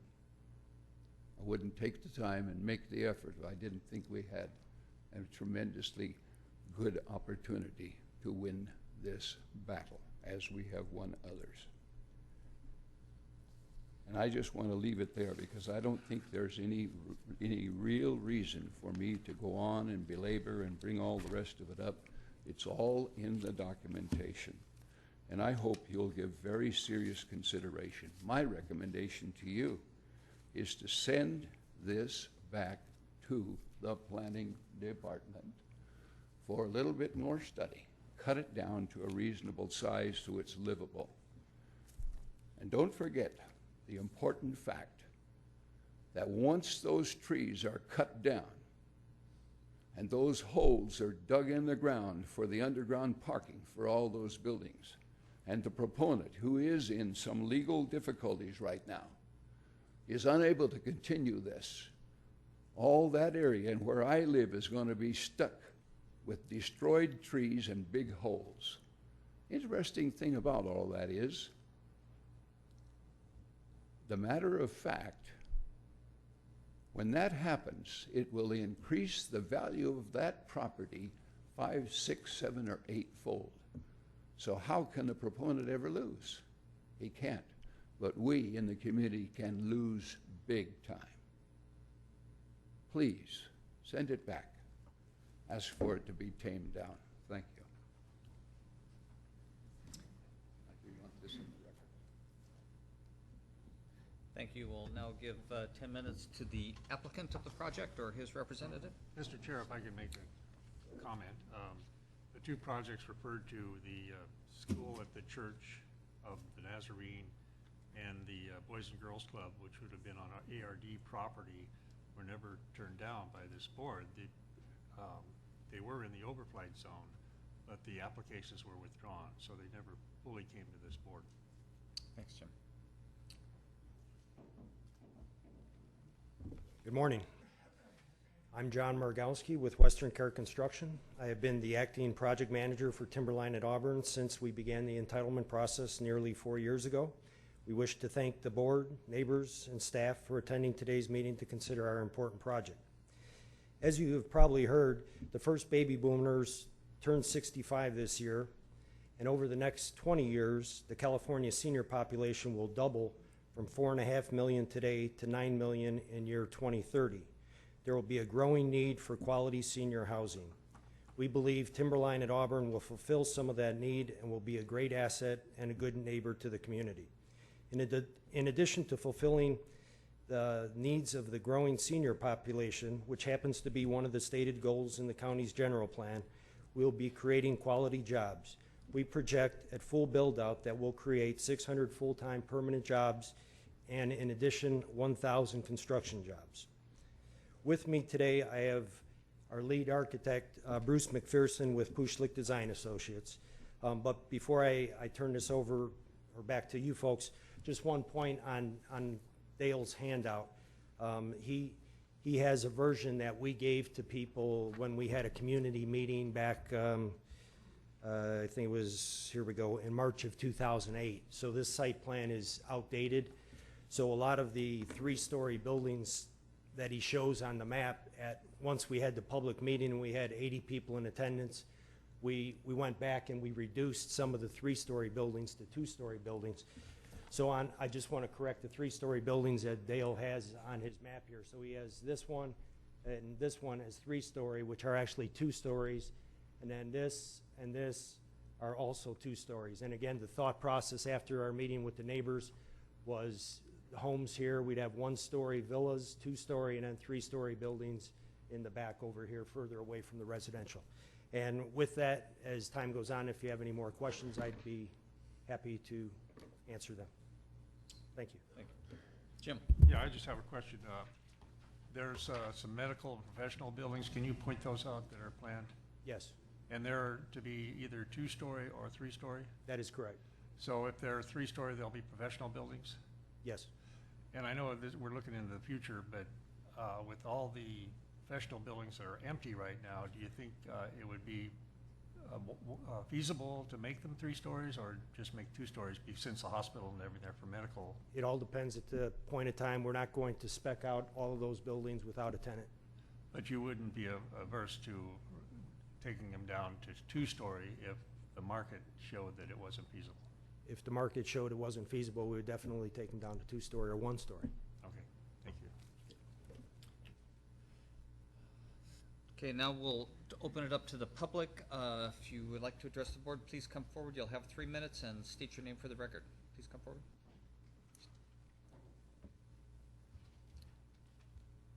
Hi, my name is John Forsland. I live on Tahoe Street, 11325, right in the corner of this project.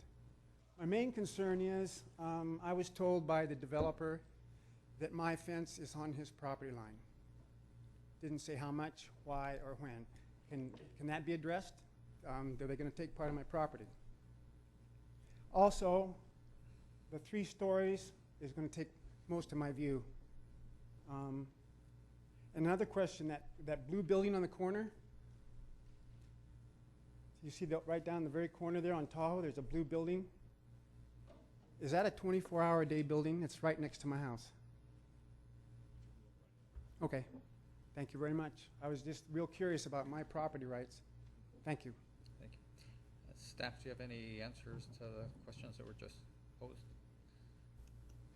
I don't know anything about the fence. This is the first I've heard about that. Okay. The blue building that he refers to, is this one? right here. It is a utility building. There was discussions, it will generate some noise. There is, I believe, some laundry facilities, and there is also a trash compactor. The time has been limited for refuse collection and delivery, and I believe on the trash compaction between 7 a.m. and 10 p.m. Yeah, those issues were brought up at the North Auburn MAC, and I think. This was brought up at the North Auburn MAC, and the Planning Commission instituted a condition. Sure. And then, Mr. Margowski, can you address the fence issue? Are you aware of that? It's the first I heard of it, so I don't have an answer. But you'll be willing to work with the property owner as far as addressing. I mean, at time of construction, there'd be a survey to determine where the property line is, and we'd negotiate with the property owner if his happens to be on his side, and if it's not, then things will be fine and we'll build a fence. Okay, great, thank you. Okay, next speaker, please come forward, state your name.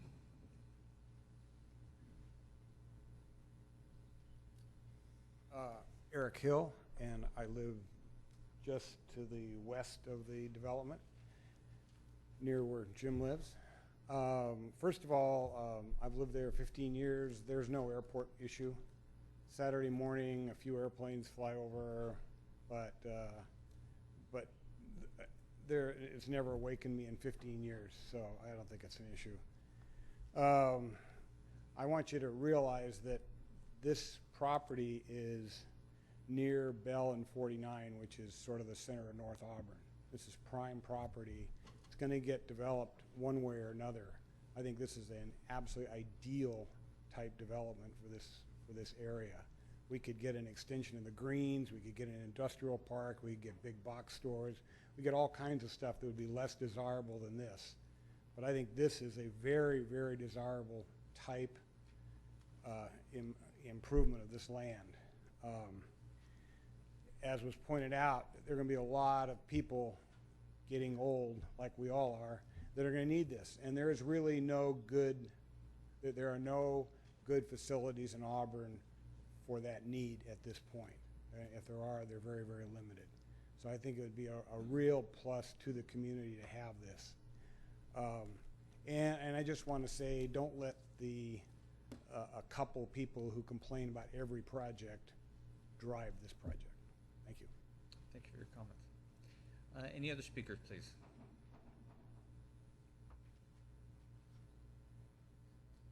Good morning. I'm Mildred Livingston. I live at 11251 Tahoe Street, and this project butts up against my property, as it will be on everybody that lives on Tahoe Street.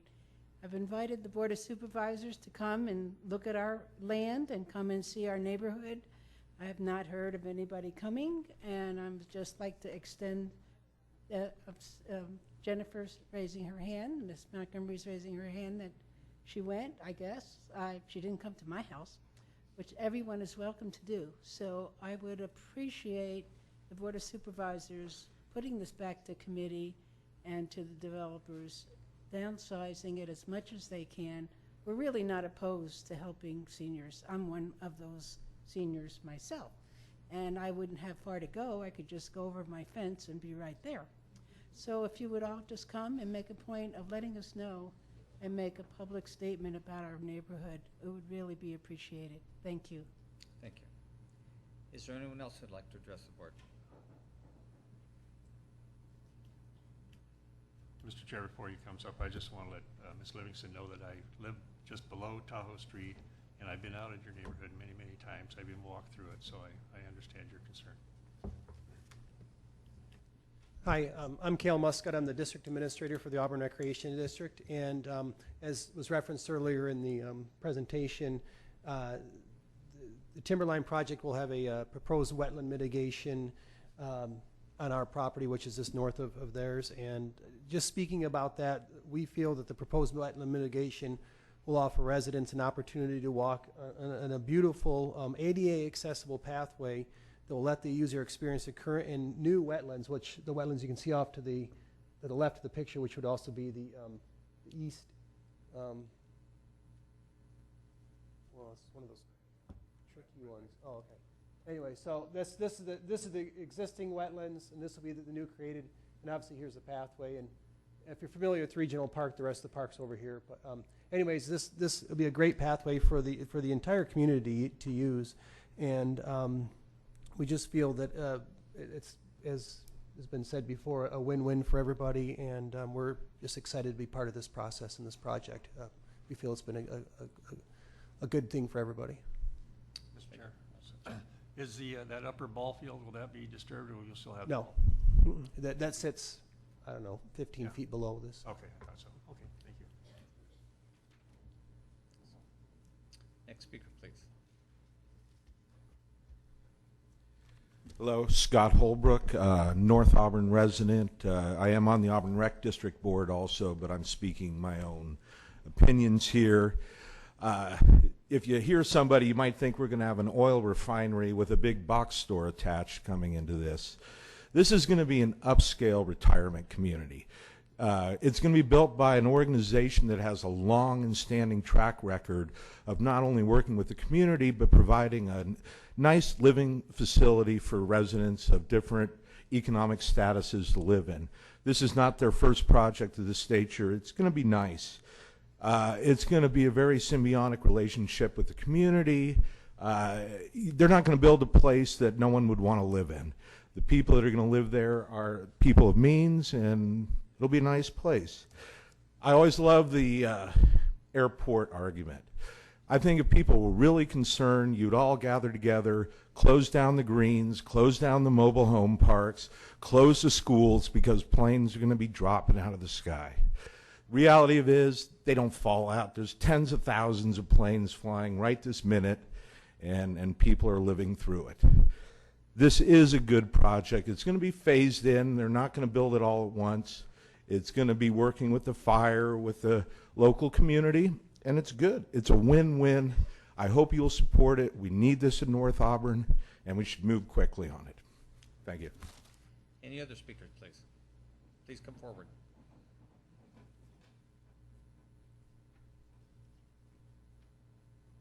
Hi, my name's Cheryl Berg. I live at 11340 Tahoe Street, which just looks over those three-story buildings, the big gray ones.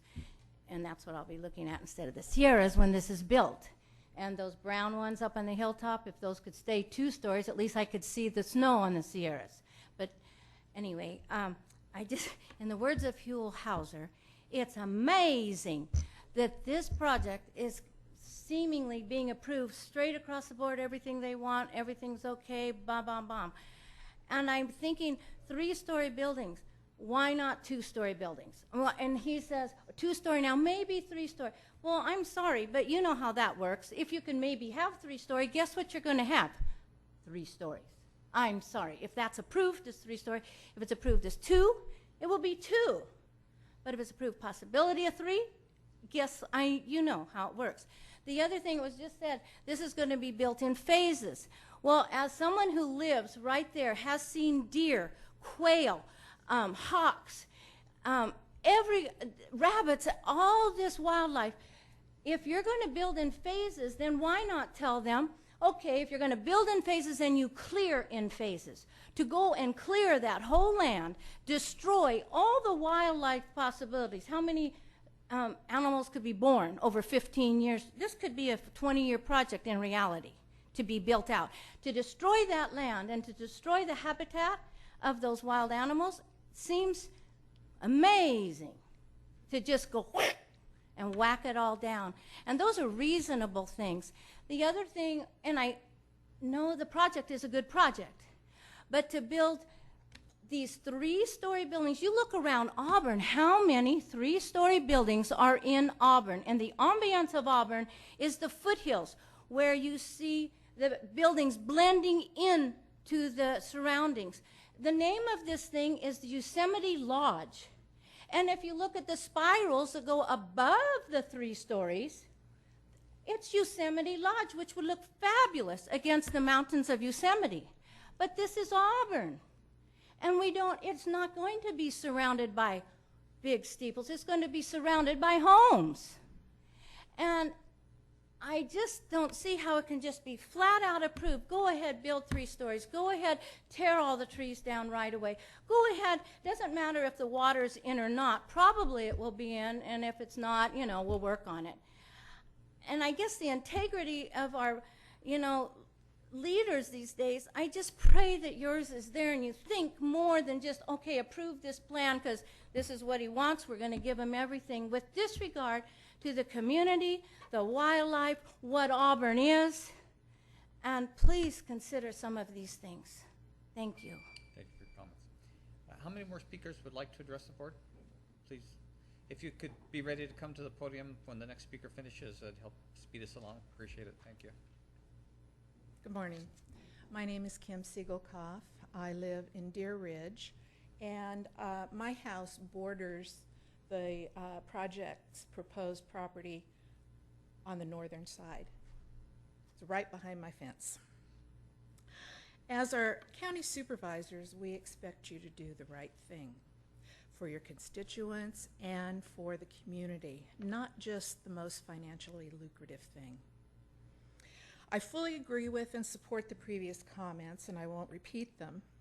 However, regarding the EIR and the staff report points out, and I quote, that even after mitigation, some impacts will remain significant and unavoidable. There are three concerning areas that fall into that category. The first is air quality, which, stated in the EIR and the staff report, will exceed the emissions threshold.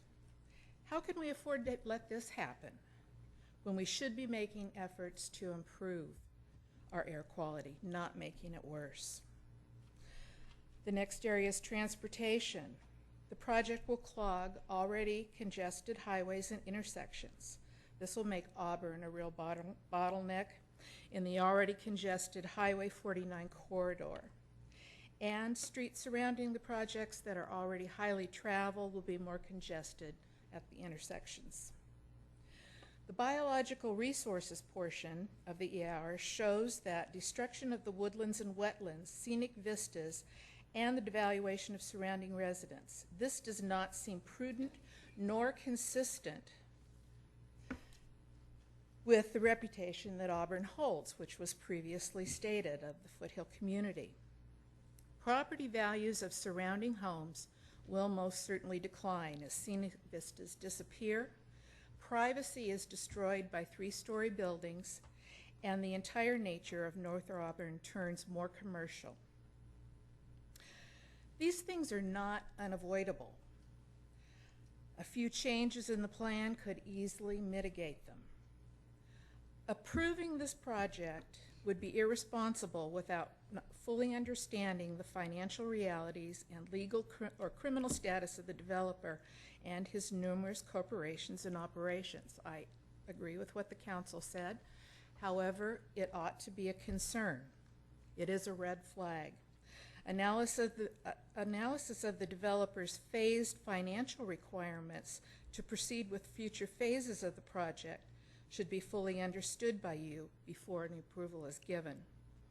I understand this does not need to be disclosed by the developer, but how can you consider the complete mass grading and clearing of the full 94 acres? May I continue for just a moment? Yeah, but if you could wrap up your comments. I will. Without understanding the future phase viability, what could we be left with if the project does not go forward in its full force phases? It would be irresponsible to approve the required zoning changes because of the density. This density is so overwhelming.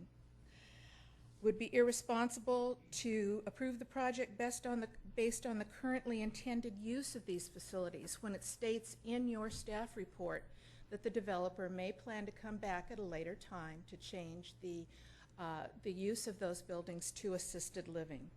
I'm not opposed to this project, but I ask three things.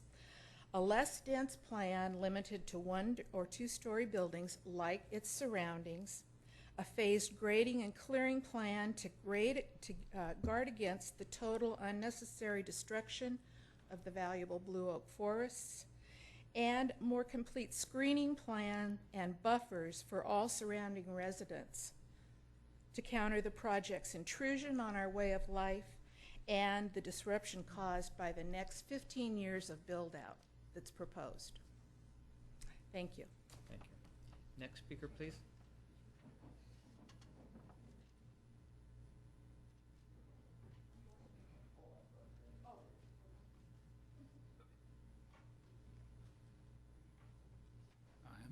I'm Robert Simon. I live on Sunset Terrace, and we have a beautiful view of foothills and the Sierras.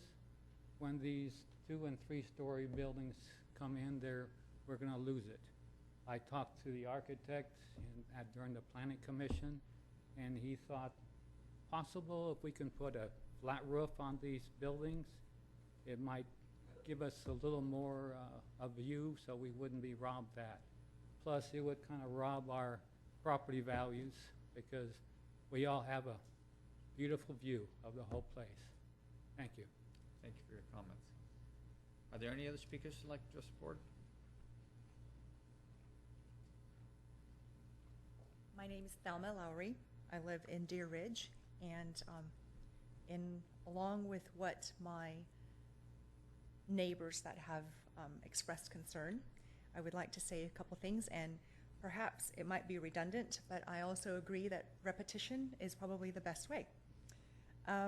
As a good neighbor, the developer, I would ask that you supervisors consider whether mass grading, when they expect to build in phases, is actually an action of a good neighbor. And in regards to providing lovely living spaces, and I want to be sensitive because now that I have aging parents, and we all will get there, and I appreciate that a retirement community is much more desirable than big box stores as a neighbor, or even an increased prison or something like that. But at the same time, in this current economic situation, would it be prudent to mass grade with anticipation of such density development? I am relatively new to Auburn, and one of the first things that I noticed is the stark empty office space buildings for lease, such as the one on Elm and 49, which I believe is 3 stories. And I moved to Auburn from Lincoln Crossings, which is probably a case study in rapid mass grading and overbuilt in anticipation of the economic boom that happened and flopped. And in regards to the developer being a long-standing provider of assisted and retirement communities, I do know that they are a large corporation, but is it common for these large corporations to be in fraud investigations of Medicare billing issues and things like that? Is that something that is common for long-standing large providers? I don't know. I haven't had to research that until just recently when this has come up, and that's only things that come up in the Sacramento Bee or in the Auburn Journal. So I have to admit, I am a stay-at-home mom, and my children are still young, and I'm not being put in one of those assisted living yet. So it's just a red flag to me. Is that common? And in terms of action points, I guess like what one of the residents said, if you give someone the possibility of getting a 3-story, they probably will. As a parent, I know that if I set my boundary there, my children will certainly push that envelope. I would ask perhaps that you specify 1, maximum 2-story buildings rather than possibly 3. You know, if you don't get, or if you don't ask, you won't get. And if you put that in there, they will certainly push it. And in regards to phasing, please phase it according to the actual development and for the more buffer. Thank you very much. How many more speakers would like to address the board? Okay, those 2, and we'll close it up at that. Please come forward and state your name for the record.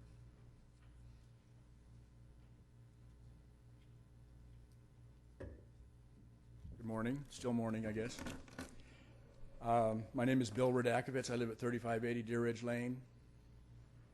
And we are in the development that abuts this development. And having gone through this a few times in the past, I know that you pretty much have a green light to go ahead here with the recommendation of staff and the Planning Commission approving it, but it's not too late for you to make a decision otherwise. If you have a compelling argument that would allow you to make some changes. I think that, some of the people up here have already talked about how one of the major concerns is the three-story buildings. And I think that the people would at least feel that you've listened to them by making a recommendation that those three-story buildings be reduced to two-story buildings. Unfortunately, the residents out there were not consulted about this development. It went to the North Area MAC, but the developer didn't actually meet with the residents out there to let them know what was going on.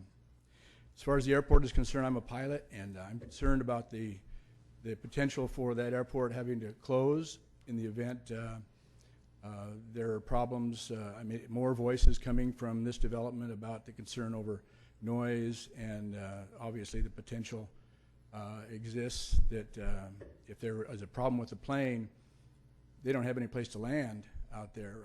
And I realize they can't expect this land to stay barren forever, but when you depart off of 25 and make your turn, your 45-degree turn, that's always an area that we look at for a potential landing site in the event there's a problem with the plane. And I never did get an answer as to how that dotted line up there came about, who measured it. You can't have three-story buildings within the confines of that dotted line. And I believe it's 6,000 feet from the end of the runway. I'm not sure how or who actually did the measurement on that, but if it's off, those three-story buildings would not be allowed. So, yes. You talked Jim. about the curb Right. line. That was, I believe it was in the year 2000, there was a study commissioned by, I don't know if it was the Board of Supervisors or the Placer County Transportation Planning Agency or the California Aeronautics that studied all that, and they're the ones that drew the line. So there was they contracted, and I wasn't on the board at that time. Mm-hmm. They contracted with someone that's familiar with that to make those lines. So that line there is, I believe, C1. Right. Yeah. So but you realize how close it is, how close that three-story building is to that line. Right. I mean, right up against it. So even just a couple feet, might make a difference. So, okay. Thank you. And the last speaker, please.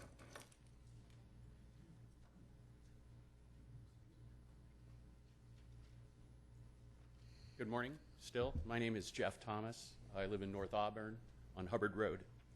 And I drive by this project or potential project every day. And I think it is a desirable use and a tremendous benefit to the community. I think it provides care for our seniors at a time when we can all see the handwriting on the wall that all of us are going to need a place to live. And this would be a great place for anyone to live. Aside being a senior. It will add jobs to the economy, that was mentioned previously, full-time and time jobs, hundreds of full-time jobs, and many jobs during construction. It will stimulate the economy with tax-paying citizens. We love paying taxes. Just give us an opportunity, and that's what we'll do. And if not now, when? This is a perfect opportunity for us to shape the future for the benefit of the community.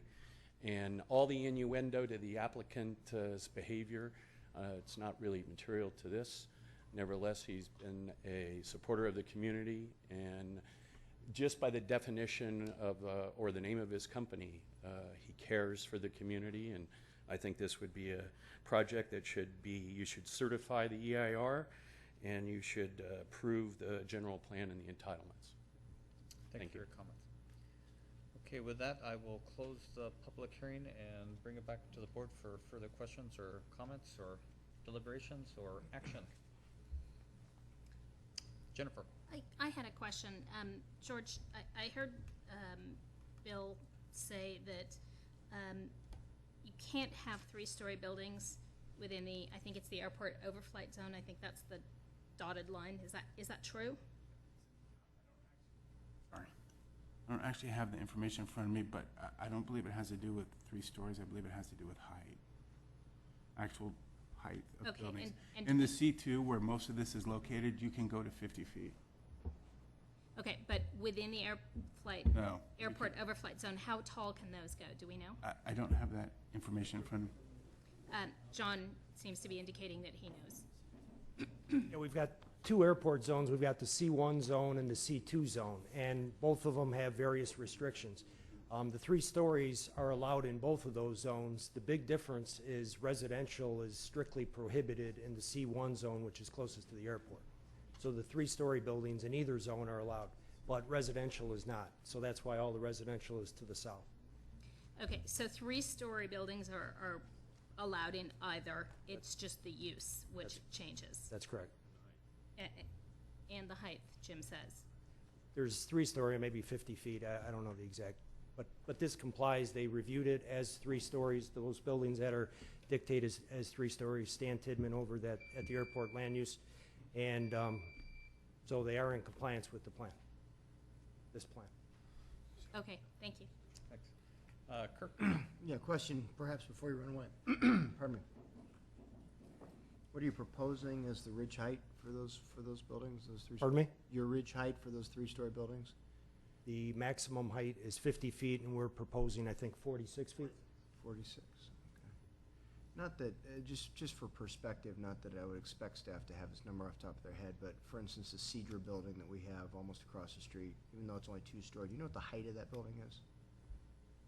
Michael, it's your domain. Do you have any guess as to what the height of that, It would be just about 40 feet high. okay, that was my guess, was somewhere in the 40-foot range, so. The number I've heard is about 42.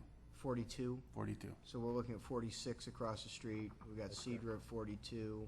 The Fab building is roughly somewhere around the same height. The Justice Center, the Sheriff's Office and all the rest roughly about the same height. So right there within, if not a stone's throw, at least a 6-iron, you got a few buildings that are approximately the same height that are being proposed for this. And there's one more, an assisted living right next door to us. That's a 3-story building.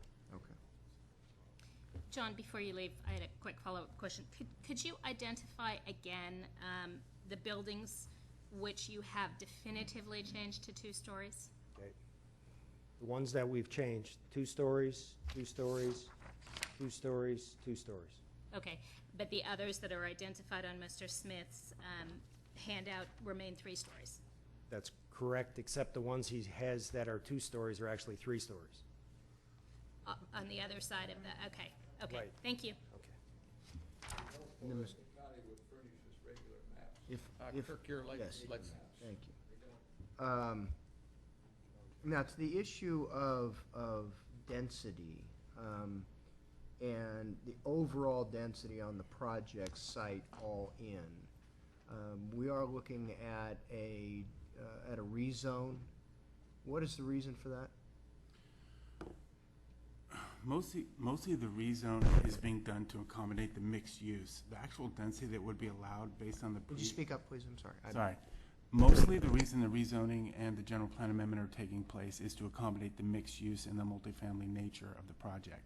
The actual density that would be allowed with the senior housing bonus based on the old zoning is 1,102 units. 1,102 units as well? Based on the old zoning. Okay. So Contained within the Auburn Bowman Community Plan. That's correct. When you add the senior density Right. bonus on. Understood. So you could go up to 1,102. And this project has? 858 plus the commercial 850. core. Okay. All right. And you can see the changes up there. That's the old zoning, that's the proposed zoning. Sure. And that is what you're showing in the old zoning is the Auburn Bowman Community Plan, which, Yeah. if I recall, we adopted in 94, Uh, 95? I think it's more like 91 or 92. No, because Ron and I were here. And I didn't take my seat until 93, so it was somewhere right around there. Did the Auburn Bowman in 2 phases. We actually adopted it early, then came back about the time Harriet got elected, No, and substantively we did it mostly in transportation, though. And I don't remember the Anyway, years. be happy to go back and look. As to just comments in general, not necessarily questions, I was here when we approved Deer Ridge.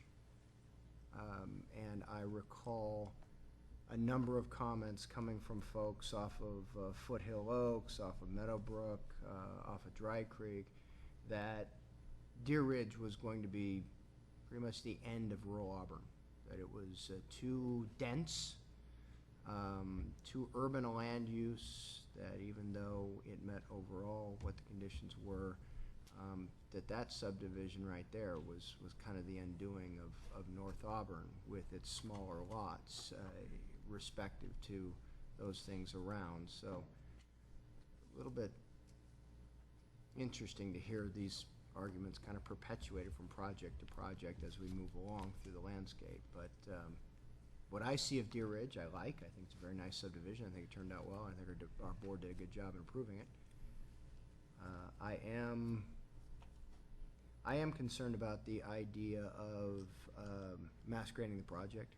I think this project might be better suited for phasing in terms of its grading and its disruption. I think that this is a large project. It will be built out over time, and so it might make a little bit more sense for this to be considered in phases from an improvement plan standpoint and from a grading standpoint.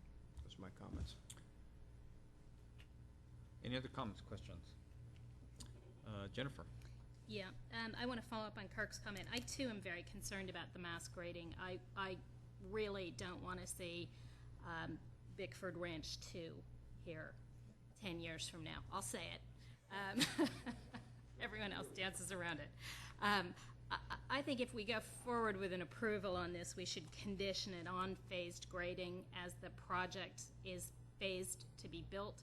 I think it should be phased to be graded. I raised the issue earlier of sufficient fire flow. We approved a project about a year ago now, I think it was, and it was the Celebration Church, and there were some issues that were unresolved at the time we gave our approval on that, and so we said not a teaspoon of earth is to be changed until this issue is resolved. I think that was relating to the SHPO documentation on that. But I would suggest that we also condition approval of this, if we move forward on it, on sufficient fire flow being in place or identified in the development plans, not a hope that someday NID will come forward or PCWA with something, but using that same sort of decision-making process that we used for Celebration Church. I would say, there must be sufficient fire flow infrastructure in place, whether it's a redesign of the materials, putting underground storage tanks in, or having an installed water main that will provide sufficient fire flow. I think it should be conditioned upon that. I did hear some concerns from the community on landscape and screening. I think we should be very, very mindful of those concerns, and particularly of dark skies lighting. Not just on street lights, but on the buildings themselves.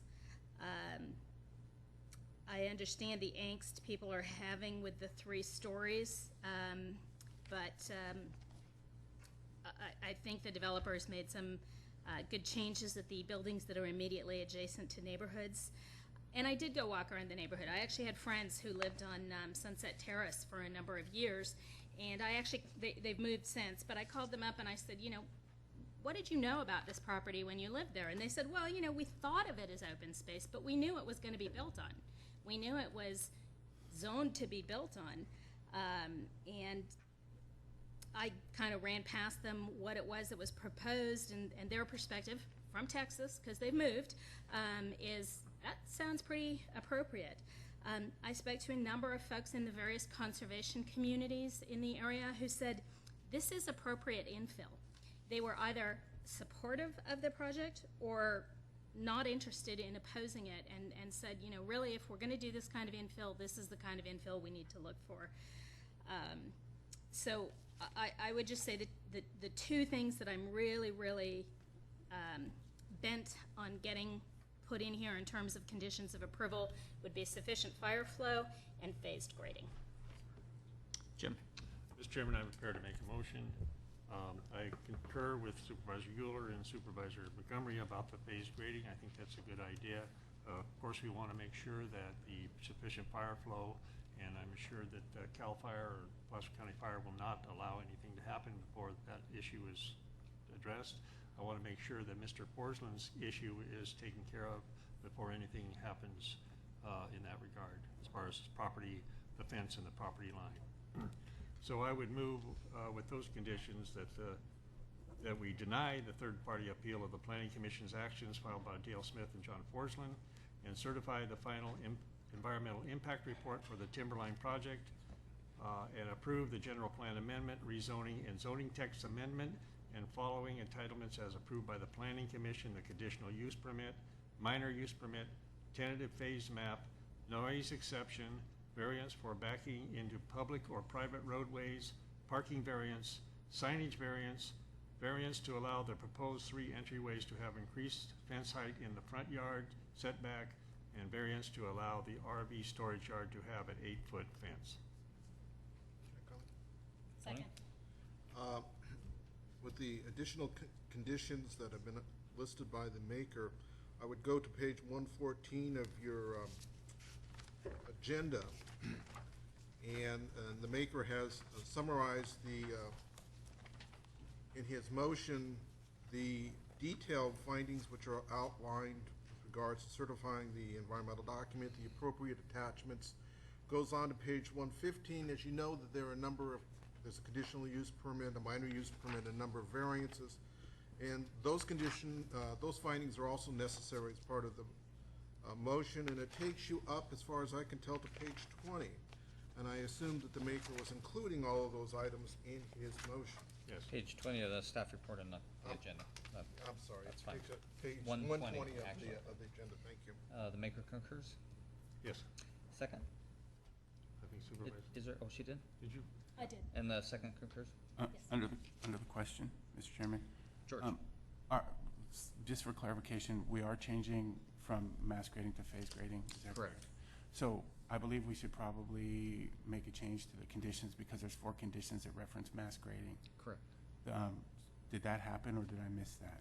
Well, the intent was, by the maker of the motion, was for that to happen. Okay, all right, sorry, that's fine. It's my understanding that the maker of the motion, in preparation, in preparing his motion, indicated a series of changes to the conditions which had been directed or a part of the motion. And I think if he wants to, we can go back over that, but I think, No, that's I fine. think we adequately covered the I think we got changes. it. Now, we Yeah. could stop and reword them. No. I suspect We that we don't want to do that. don't want to No. do that. I just want to make sure that was clear. Thank you. And Jim, do you have further comments? No, thanks. Okay, we have the motion before us as discussed. All those in favor say aye. Aye. Opposed? Motion carries. Thank you. Okay, we will now take up item 13. So we will adjourn as the Placer County Board of Supervisors and convene as the Placer County Redevelopment Agency, and consider a resolution authorizing the Redevelopment Agency Director to execute a remittance agreement. Scott?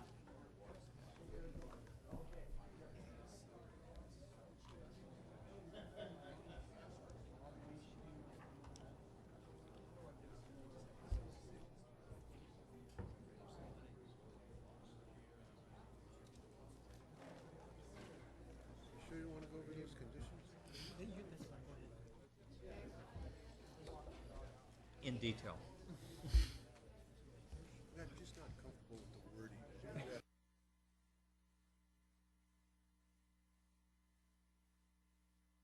Recess and let the chambers clear and let the board catch their breath. We'll be taking here today does not require me to recuse myself. Tony, was there anything you wanted to add to that? No, I had the opportunity to discuss the matter with the supervisor earlier today, and I and my staff have looked at this question briefly yesterday. We're convinced there is no conflict or requirement.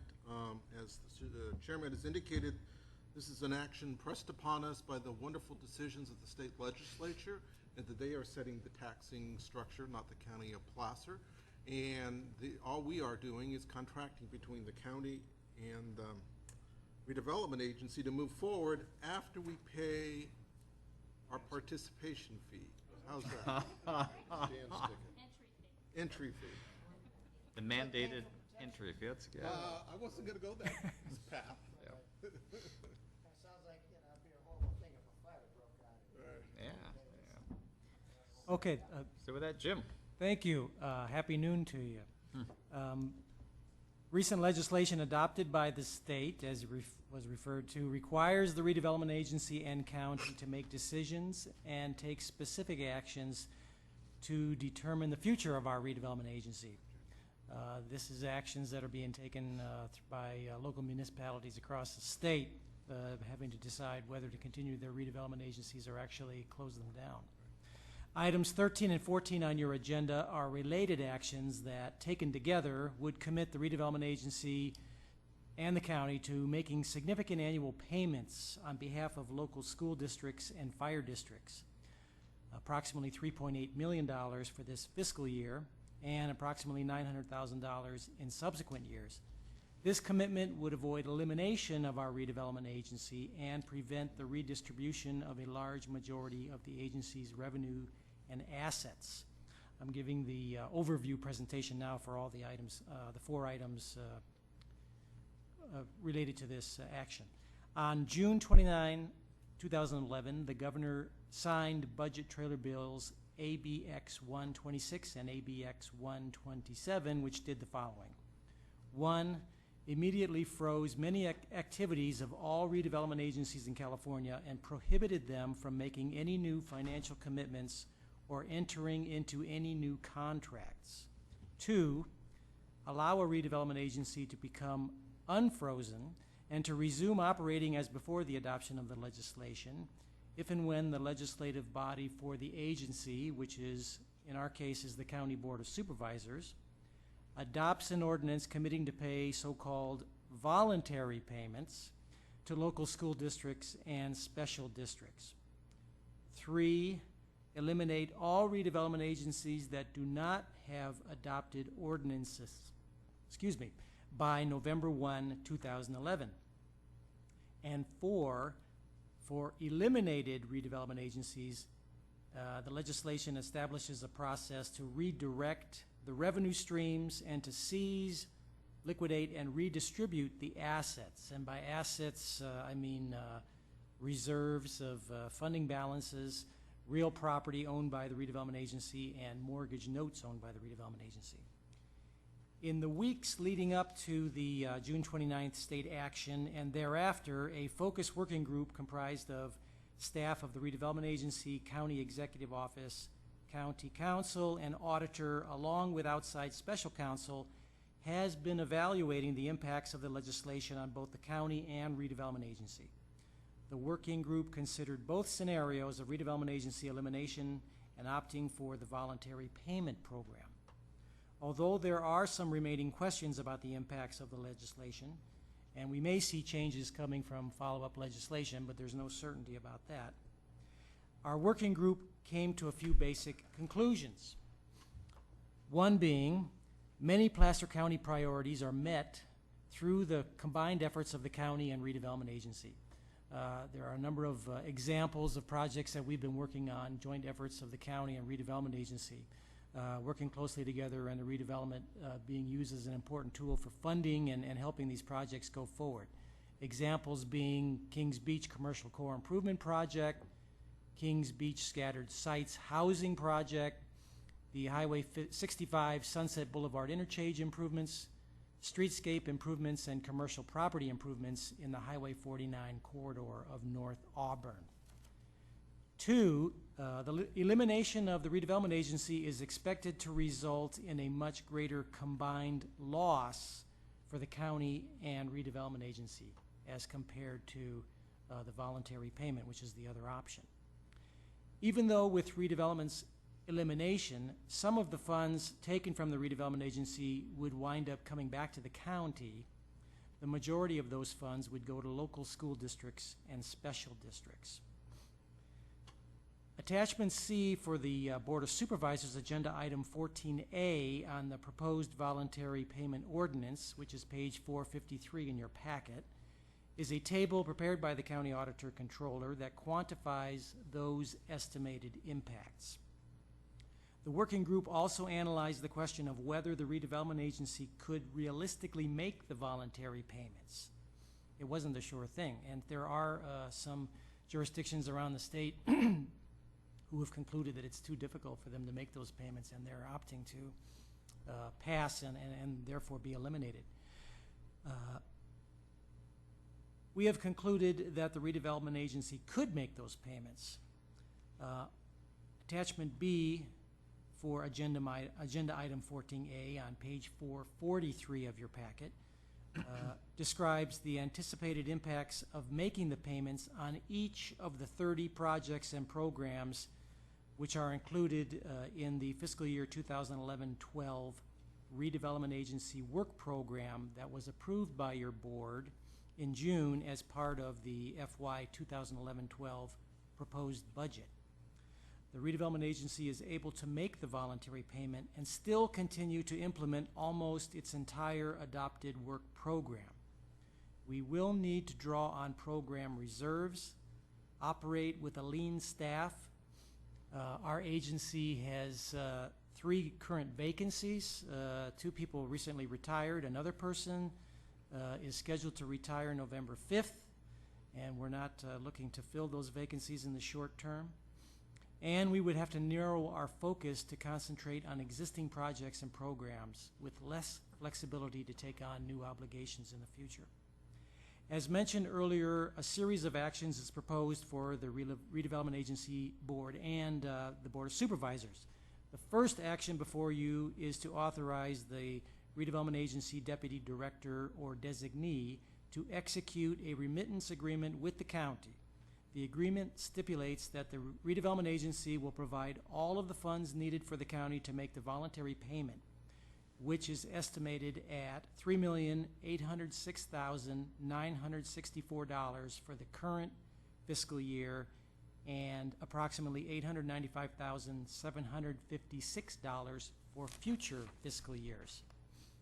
The subsequent item for the agency is to approve findings for the use of housing set-aside funds to make that payment, and subsequent items for the Board of Supervisors are to consider an urgency ordinance on the voluntary payment and to consider the same remittance agreement with the agency.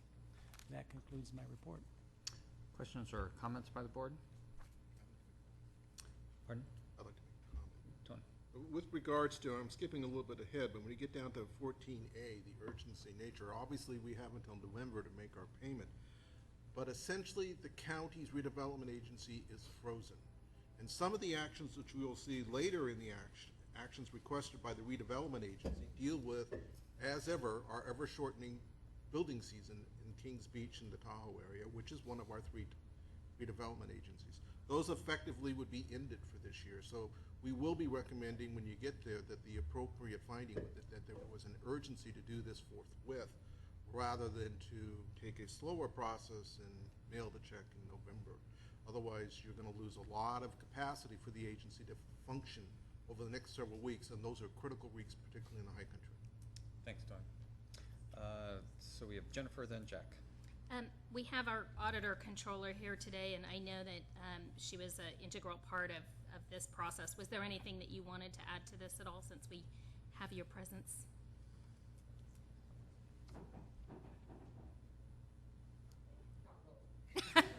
You don't have to, it's optional. No, nothing really to add. When this legislation first came up, being the money-hungry person I am, I thought, oh, we can get all this tax revenue back into the county. And so having said that, we were very diligent in trying to analyze what the best option for the county was as a whole family on the money end. And I did come to the conclusion that the voluntary payment that goes on forever is probably the best option at this time. Jack. Yeah, just a comment and a concern, or clarification and a concern. The clarification is, Jim, it's the county's responsibility to make the payment, correct? It is, but the ordinance as written and the remittance agreement as written would obligate the agency to come up with all of the money, give to the county, and then the county makes the payment. Okay. The second thing is just a concern, and any time things like this happen, and obviously it's a combination of part extortion, arm twisting, basically, I'm just going to call it like it is. But there may be effect on small businesses. I mean, we're at a very interesting time in history where right now construction costs are at an all-time low to get things done. And there may be some businesses out there that would like to do some things. Just on a moving forward basis, if we could keep that in mind, you know, whatever projects that we can to help businesses that want to do something with a facade or something along those lines, you know, I just like to hear some type of a commitment that we're going to be continuing to look at those. Absolutely. We have been working hard for over the years and intend to in the future to continue to assist small businesses in our 3 areas. In your packet is anticipated impacts on the work program and the budget. You're not actually adopting those.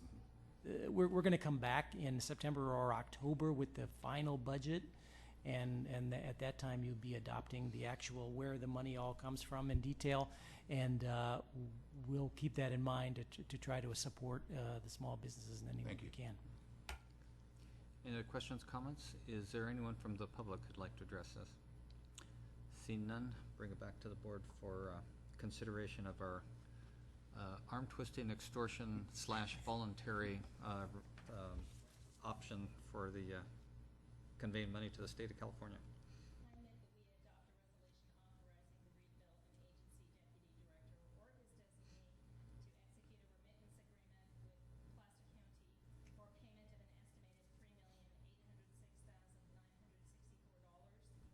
Year 2011-12, and an estimated $895,756 annually in subsequent years, adjusted by inflation and new debt to comply with California Law AB X1-27. I also move that we adopt a resolution approving findings and approving a reduction in the redevelopment agency payment to its low and moderate income housing fund for fiscal year 11-12, and to make a state mandated voluntary payment. Been moved and seconded to adopt staff recommendation, redevelopment agency fund. All those in favor say aye. Aye. Opposed? Motion carries.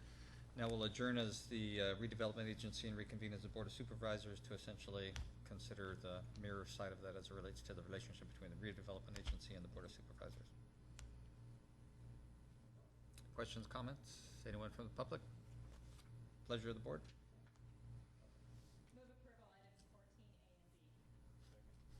Moved and seconded to adopt items 14A and B. All those in favor say aye. Opposed? Motion carries unanimously. Now we will adjourn. Yes.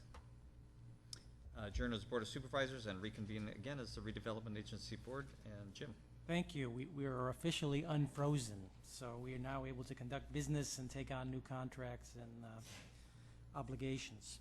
So the first one before you is a proposed award of a bid, the low bid for Clean Harbors Environmental Services in the amount of $138,115.70 for soil excavation and backfill at 8784 North Lake Boulevard in Kings Beach, and authorizing the Deputy Director or designee to execute the contract and approve change orders up to an amount not to exceed a total of 20% of the awarded contract amount. This is the property that the redevelopment agency currently owns. It's called the Kings Beach Eastern Gateway property. We've been working on soil cleanup on this site for a couple of years now since we bought the property. There was an old abandoned gas station there. We've already done some remediation work and additional testing, working closely with the Lahontan Regional Water Quality Control Board. We sent to Lahontan a cleanup plan a few months ago. They approved that plan, and we are proceeding with the implementation of that plan. We advertised for bids, did receive a good bid from Clean Harbors Environmental Services, and have been waiting to see if the redevelopment agency could become unfrozen to award this bid. This is one of the projects that is a concern time-wise because of the short season in Tahoe to be able to disturb the soil. So we still have time, if we act now, to be able to do this work, and this would, we hope, clean up that site and get a clearance from the Regional Water Quality Control Board to be able to then make the site available for redevelopment. Questions, comments? Anyone from the public? Pleasure of the board. Moved and seconded to adopt item 15A as discussed. All those in favor say aye.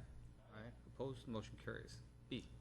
Thank you. This is moving to North Auburn. We've been working for some time on the Highway 49 Streetscape Improvement Project. Your board has already taken some preliminary actions on this. You approved the master plan a couple of years ago, or a year ago or so. One step along the way is to hire a consulting firm for construction management and inspection. This project, in a sense, is a casualty of the state actions. We are not proposing to defund it at all, but we are now proposing to, instead of trying to build it this summer, building it in early 2012, because we don't want to be in construction during the time of the holiday season when the Bel Air Shopping Center in particular has restrictions on construction happening in their center, and we do need to get into their center, at least the outskirts of their center, to put in sidewalks and landscaping improvements. So before you is a proposed contract with Blackburn Consulting for $101,444 to provide those services. They could do work for us in support of getting the plans ready to go out for final bidding and then award, and then once that we go into construction to be able to help us with the construction management. Moved and seconded to adopt staff recommendation with the contract just described in 15B. Anyone from the public? Seeing none, all those in favor say aye. Aye. Opposed? Motion carries. Thank you. The next item is moving to Kings Beach. As you know, we've been working for some time on the commercial core improvement project. One of the components of that project is installing streetscape amenities, landscaping, street furniture, and so forth. Working with Public Works, we're trying to define exactly what those amenities are going to be. A part of that consideration is how do you maintain whatever you put in? So what we're proposing to do now is work with the North Tahoe Business Association to establish a proposed assessment district for maintenance of those amenities. The NTBA advertised for bids for consulting services to help them process and establish this assessment district, which would in the end come down to a public ballot of those being assessed. But to start that process, they're proposing that they hire these consultants, and the redevelopment agency wants to support that effort, and we are proposing to amend our contract we already have with the NTBA to add $25,000 for this activity. Questions? Pleasure of the board. Moved and seconded to approve 15C as discussed. Anyone from the public? Seeing none, all those in favor say aye. Aye. Opposed? Motion carries. And thank you. And rounding out our tour of all the areas, going to the Sunset area, we've been working with the Office of Emergency Services for some time. They are proposing the formation of a community facilities district to help the local fire services in that area expand their services. And one of the costs for doing that is our consulting costs to studies and leading up to a ballot for the establishment of the CFD. We're proposing to have the redevelopment agency support that effort, a portion of the cost of that effort for the consultant services up to $9,750. So we're approving a payment to the Placer County Office of Emergency Services for up to $9,750 for reimbursement of those costs. thanks, Jim. Pleasure of the board. Questions? Moved and seconded to approve 15D as discussed. Anyone from the public? See none. All those in favor say aye. Aye. Opposed? Motion carries. Thanks, Jim. Thanks Thank for your you. good work under actually some horrible duress from the state of California. So it looks like we're still in business, so, and we'll look to the future with optimism and hope for the best. Thanks. Fat lady hasn't sung yet. Yeah. We will now adjourn as the Board of Supervisors, or redevelopment agency, and reconvene as the Board of Supervisors, and we will be adjourning into lunch and closed session. We will be coming back at about 1 o'clock to reconvene in public. So, Tony. The board will take up the items on page 5. Item 16, with regards to closed session, there are no litigation matters to be discussed today, which will please the board members, I'm sure. There are labor discussions under item A. While in closed session, the board will adjourn as the Board of Supervisors and convene as the Placer County In-Home Supportive Services Public Authority to also discuss labor negotiations. That's it until we come back.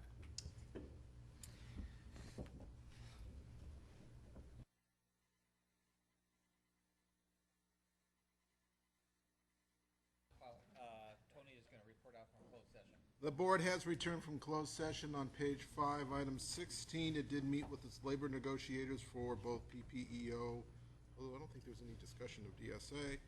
And then while in closed session, the board adjourned as the Board of Supervisors and convened as the Placer County In-Home Supportive Services Public Authority and met with its labor negotiators and gave direction. The board then reconvened as the Board of Supervisors, and here we are. So, Jerry, Clark, Becky, somebody. Good afternoon, Chairman Wygant, members of the board. Becky Riggin from the County Executive Office with a very brief introduction to this item for you.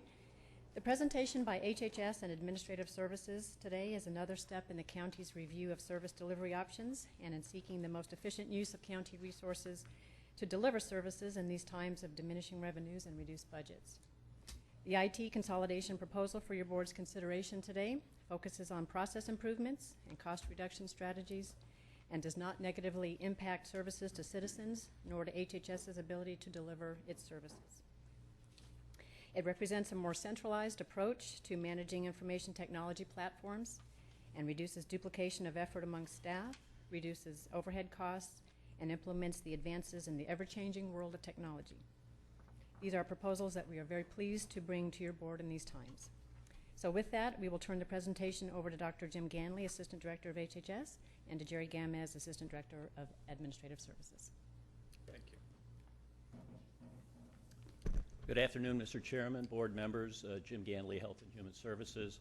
As Becky said, we're here today with a recommendation to consolidate our Health and Human Services Management Information Systems with County Information Technology. And so Jerry Gamez and I will be giving you a brief presentation. I'd like to start out with just a brief historical perspective of how we're here today with this ask. And as many of you remember, back in the late 1980s, 1990s, California was going through some of the similar types of funding issues that it's going through now, however, on a smaller scale. At the time, we were having the HIV epidemic, we were having medical health care systems were changing, we were moving to a managed care mode. All of these things were swirling around us, and then on top of that, the state back in 1991 had a flaming giant plate of deep-fried ridiculous and came up with something we call realignment. And of course, at that time, the only realignment I was aware of was what Jim Holmes would do to the front end of my car. But things have changed dramatically, and we find ourselves 20 years later talking about realignment again. Well, in that 20 years, between 1991 and 2011, HHS has emerged and has gone through a whole series of iterations to try and stay on the cutting edge of delivering services to our county constituents. So after a study in 1995, a recommendation was brought forward to form HHS, and a couple of the supervisors sitting here today were present for that vote.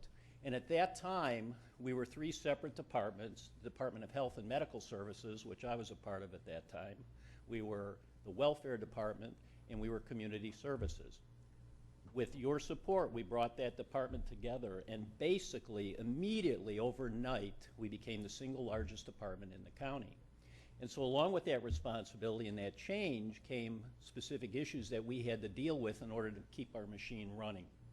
And so the 3 things that the groupthink agreed upon at that time was that HHS, now the largest independent department in the county, would have its own Facility Services Division, would have its own Management Information Systems Division, would have its own Personnel Division.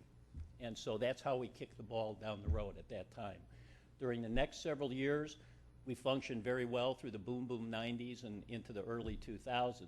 But about 5 years ago, a fiscal assault started on our department. We were getting in the magnitude of $5 to $6 million less per year in federal and state funding. And so a number of years ago, we decided, hey, we've got to look at this because our responsibility as HHS is delivering those core HHS services to our constituents. So we said, in terms of best practices and what we feel is necessary to provide those quality services, we decided preemptively to go back to what we do best. So in 2007, we migrated our personnel procedures and policies and interactions back to the Department of Personnel. In 2009, we did the same thing with our facility services. And now we're here before you today proposing that we essentially take that same action with our management information systems. Let's remember back in the early 1990s when we formed and we had our own management information systems, I was carrying around a bag phone that weighed 12 pounds. We had more typewriters than we had computers on our desk. We had no internet. We had no email.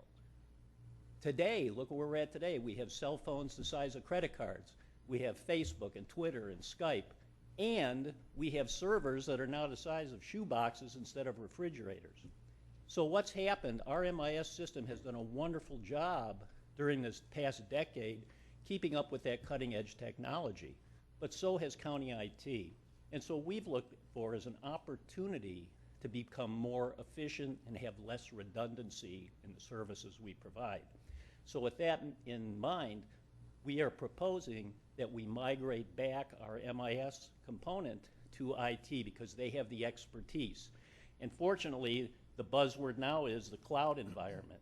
And it's perfect for me because my head's been in the clouds for years and it's finally working out for me. But the point is, with all that going on right now, this we feel is a strong way for us to maximize services and allow us to continue to deliver the right service to the right client at the right time, getting the right outcome, and most importantly, doing it at the right cost. So with that, I'll turn it over to Jerry to kind of go through the steps we've taken. I'll join him and I'll be happy to answer any questions at the end of the presentation. Thanks, Jim. Well, thank you, Jim. Jerry Gamm is Assistant Director for Administrative Services Department. Good afternoon. That's a tough act to follow. Okay, what he said. No, I have just a short PowerPoint presentation to share with the board. And basically, it is an overview of our consolidation plan, which actually began back in September and October of 2010, where Administrative Services was asked by the Department of Health and Human Services to conduct an assessment of their MIS program. And this assessment included things like their data center, their systems, the network infrastructure, their disaster recovery sites, and all of their technical support and contracts and project management associated with their MIS program. We completed the study back in 2010 and presented it to Health and Human Services, and real briefly we found that the MIS program was well run and it was run within the IT best practices for the industry, but at the same time we found, as a side note I guess, or a byproduct of the study, we found that there were a lot of duplications between MIS, HHS MIS, and county IT. So the program was being ran very well, but we wanted to look at some of those duplication of services as a cost savings measure that was consistent with what your board's direction has been in order to be able to deliver sustainable service delivery models throughout the coming years through these tough economic times. So what we did is that the executive teams between the Health and Human Services Department and Administrative Services Department met and really collaborated to develop a plan, a strategy to migrate the program over to central IT. And it was a three-phase plan. The first initial phase was just to provide executive oversight to the HHS program, and that's already occurred. But as we started looking at phase 2 and phase 3, we thought maybe what we should do is meet with the county executive office and seek their guidance and direction, and then also bring this plan to the board for approval. And that's where we are today. So again, this slide here is basically the roadmap for us that we're hoping to get your board's approval for. Basically, the county executive office has given us direction to ensure that we had a policy team in place that would address, and the members of the policy team include members from the county executive office, personnel, Health and Human Services, and the Administrative Services Executive Management teams. Their goal or roles are to identify and mitigate any labor-related issues that might be associated with the consolidation, identify any public-private partnership opportunities, and measure the overall project goals against the county's goals. We also identified a funding team which was comprised of the CEO, Health and Human Services, and Administrative Services budget analyst. And this was really for us to be able to develop a chargeback methodology so that through this consolidation, we maximized and protected all of the state and federal funding associated with the MIS program. We didn't want to leave any money on the table and have this consolidation cost our general fund any more money than was already being expended. Certainly there'll be some savings, and we'll talk about that in a little bit. And then the third team was the actual consolidation team. We've developed this strategy, we've developed this plan, but we will need a consolidation team to actually go in and do the work, get Jim's head out of the clouds and really into what we need to be doing. So these folks this team is comprised of our Deputy Director of Information Technology, the HHS IT Division Manager, and Administrative Services IT Division Manager. And these folks will just finalize and implement the actual consolidation plan upon your board's approval, and then monitor the implementation milestones, mitigate any risk associated with the migration of the two programs, monitor cost, and then measure the overall productivity and effectiveness of the consolidation. The strategy focused on a consolidation to be able to optimize all of the resources and funding that we have amongst the two programs, but truly we want to be able to achieve a sustainable service delivery model for the years to come, eliminate any duplication of services, whether they be data centers, hardware, servers, applications, facilities. Currently we have 2 help desks that we support, an HHS help desk and a central IT help desk. We have data centers, they have data centers, we have data centers, we have redundant facilities as far as generators go and so forth, and then being able to identify a funding and policy strategy to capitalize on any capital replacement costs associated with state and federal funding reimbursements. We do realize that there'll be a short-term cost associated with the migration, but when you measure it against the long-term savings in support and equipment, we think that is a very good plan moving forward. This next slide basically just looks at, it's a little checklist for us to see, just kind of make sure that what we're doing is there's going to be some advantages to it.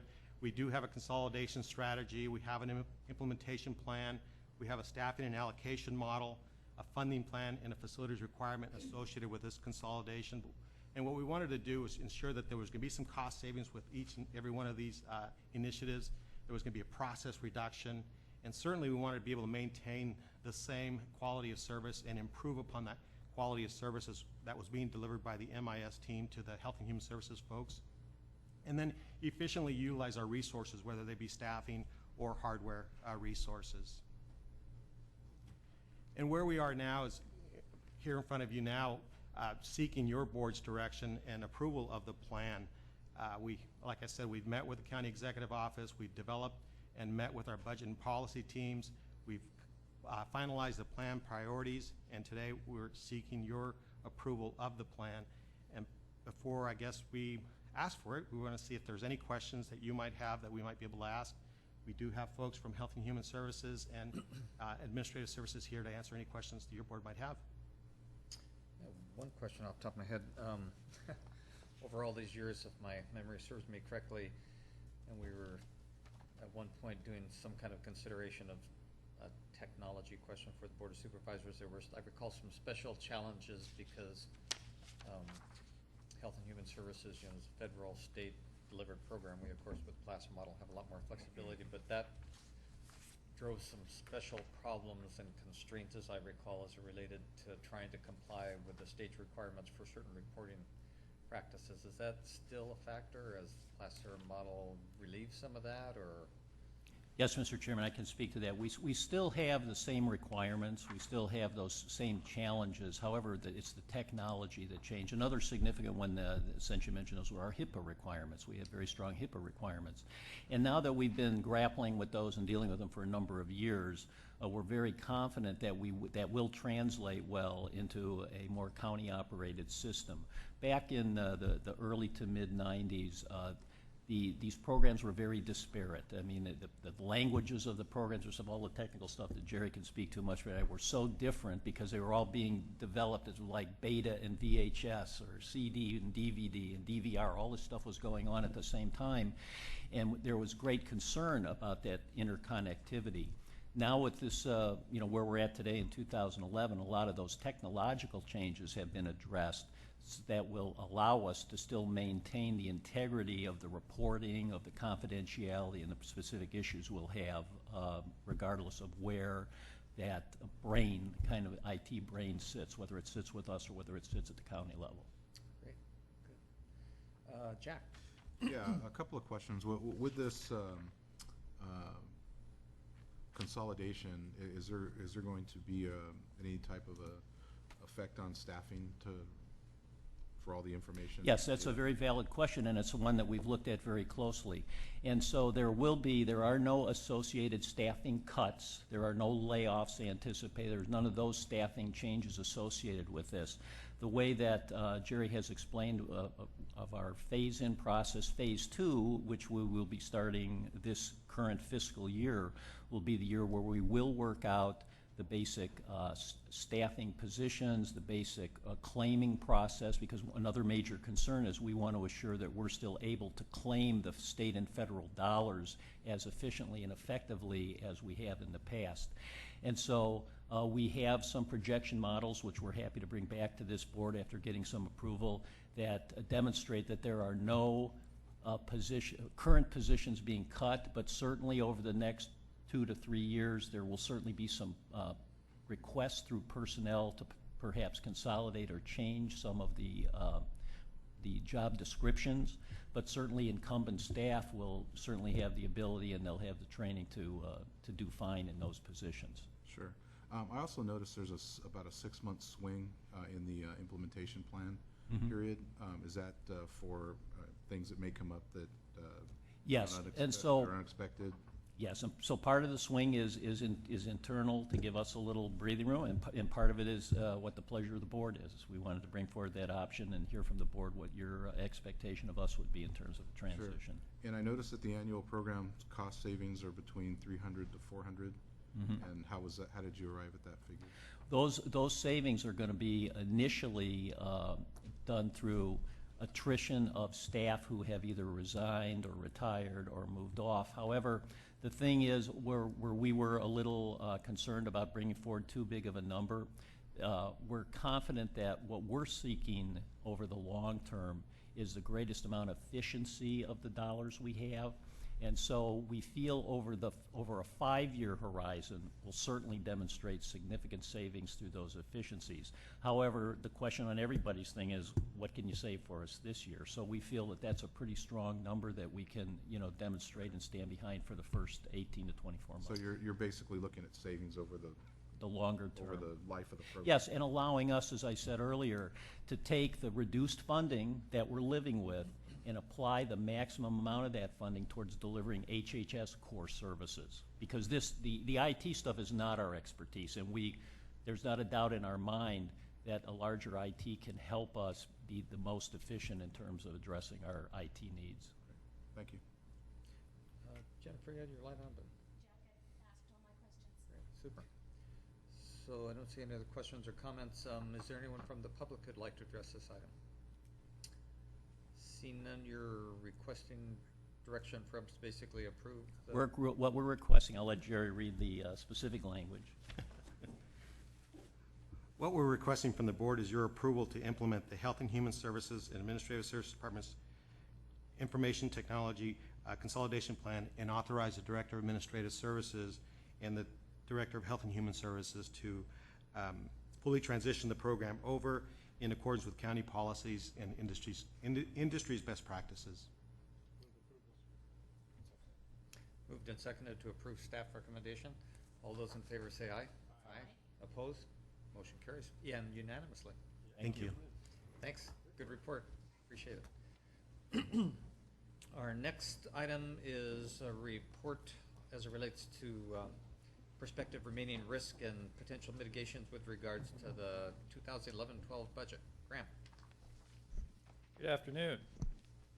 I'm Graham Canals, your Finance and Budget Operations Manager, and I'll go through, this afternoon I'm going to go through what the remaining risks are. As a flashback, on June 7th, your board approved the proposed budget for 2011-12, and at that time, we were close to having a state budget in place, but it wasn't quite there. Since then, the state budget has been approved, and so what we're going to talk about today are what the remaining risks are that will impact us as we transition towards the budget workshops next week and packaging the final budget. That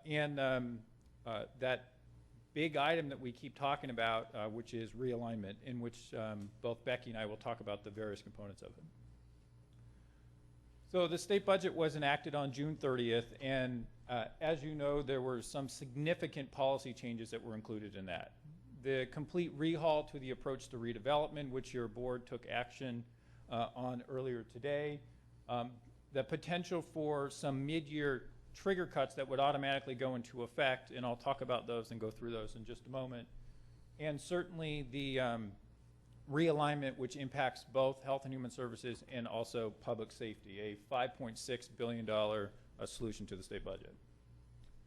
From a mid-year cut standpoint, the way this is structured, there are 3 different tiers. First, the state budget assumes that there'll be $4 billion in new revenue above and beyond their prior projections. And to the extent that they get at least $3 billion of that amount, we would be at tier 0, which would be equivalent to no cuts in the 2011-12 year. Any shortfall would then get addressed as part of the 12-13 budget process. Mr. Chairman? Real quick. So they're assuming a $4 billion increase in revenue above and beyond last year's receipts? Above and beyond their projections this spring, actually. So above and beyond the April. What's that work into in terms of what would California's economy have to grow at for us to meet that revenue projection? You have any idea?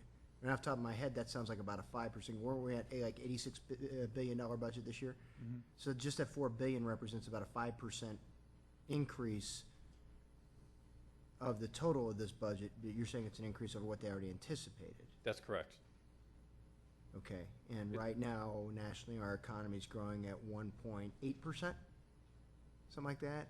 According to the Fed, it will be, as of this morning at least, it will be slower going forward than it has been at that 1.8% clip that you just referenced. Okay. Yes. So just in terms of the likelihood of us hitting the $4 billion, just kind of keeping in perspective. Right on point, absolutely. So to the extent that we don't achieve the $4 billion in new revenue statewide, and we're in the $2 to $3 billion range, so we get half to 3/4 of the way there, we would be at tier 1, where there would be $600 million in cuts that would go automatically into effect as of January 1, requiring no additional legislative action. Those impact a few different areas within our budget potentially. The first is related to probation, where the state would impose a $125,000 cost for each juvenile ward currently housed with the state. As of now, we have 3, so assuming that we still had 3 in January, that would be a $375,000 cost shift to the county.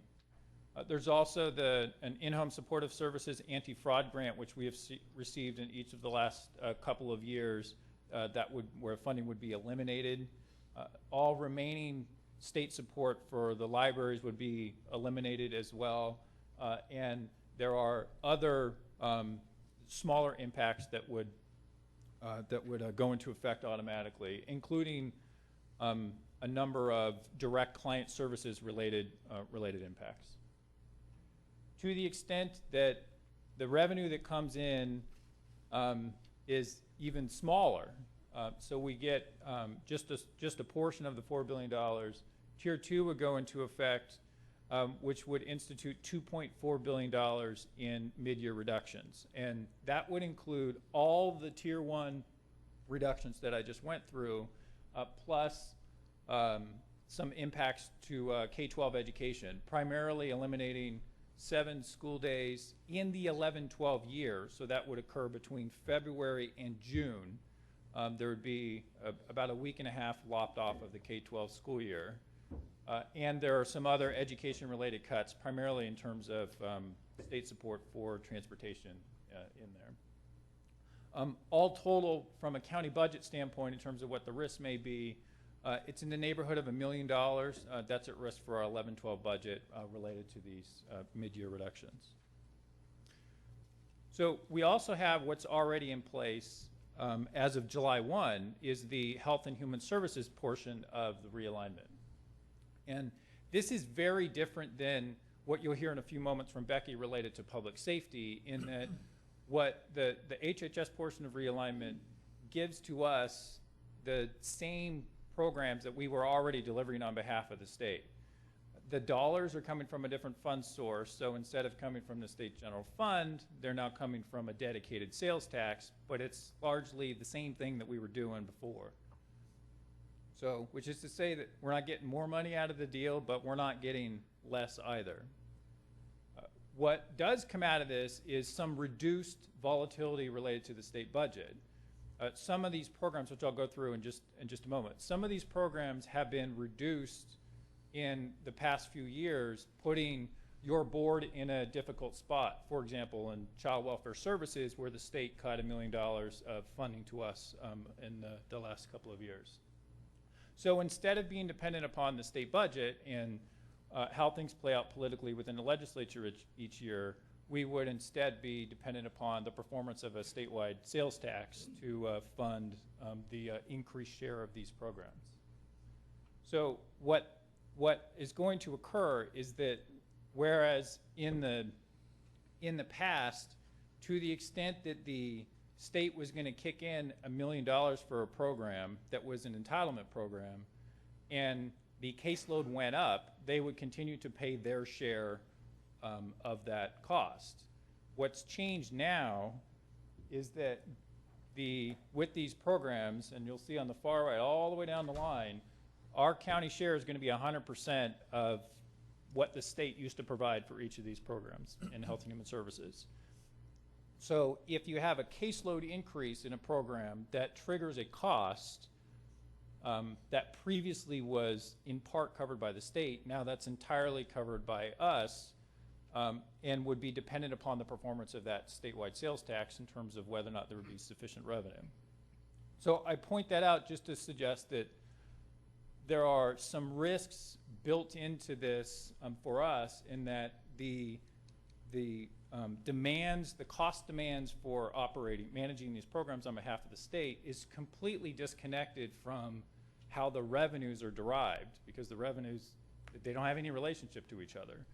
And in some years, that could actually be a good thing, to the extent that the caseloads are going down or remaining flat and the revenues are going up. But the reverse of that could also be the case, and is exactly what we've been struggling with the 1991 realignment over the past few years.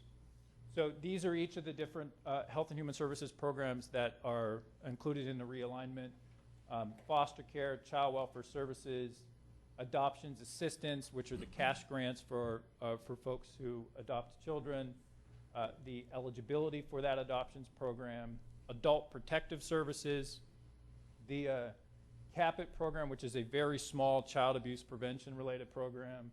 There are several drug and alcohol related programs, perinatal, drug courts, which we do not have here in place in Placer County, so would not impact us. Drug Medi-Cal, the EPSDT program, which is that's early periodic screening, diagnosis, and treatment. It's an entitlement mental health program for children 0 to 21, and then the mental health managed care.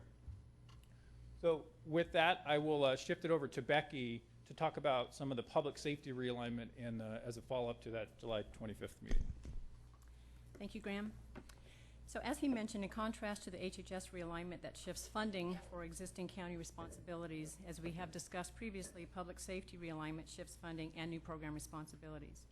At the July 25th Board of Supervisors meeting, we discussed the highlights of the AB 109 legislation that, beginning in October of this year, shifts responsibilities from the state to the counties for 3 categories of offenders. those who have finished their state prison sentences and now are on community supervision with local probation departments rather than state parole, lower-level offenders who will be serving their sentences locally rather than going to prison, and those who fail on probation, on parole supervision, and will now locally be adjudicated and supervised. We will receive a total of $3.5 million in fiscal year 11-12, with $3.1 for ongoing program funding and operations, and $360,000 in one-time startup funding. The state is projecting this revenue to grow in the out years, and we'll talk about that in a few moments. However, even with a fairly significant growth component, funding provided by the state will be insufficient to cover the projected costs if past approaches to managing offender populations remain in place. And the governor and the legislature have been very clear that there was no intention to fund the approaches of the past decade with their tremendous costs and their up to 70% failure rates. At the July 25th board meeting, your board requested some follow-on information regarding the anticipated impact to Placer County public safety departments related to the AB 109 legislation. So on any given day in Placer County, we are managing approximately 52 to 5,300 offenders in the criminal justice system.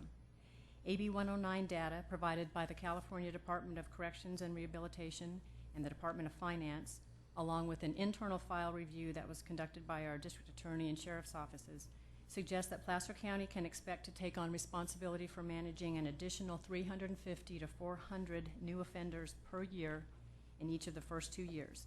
So roughly a 6 to 7% increase in the ADP in each of these first 2 years. So this breaks down to approximately 32 on average per month that we would see coming into our system.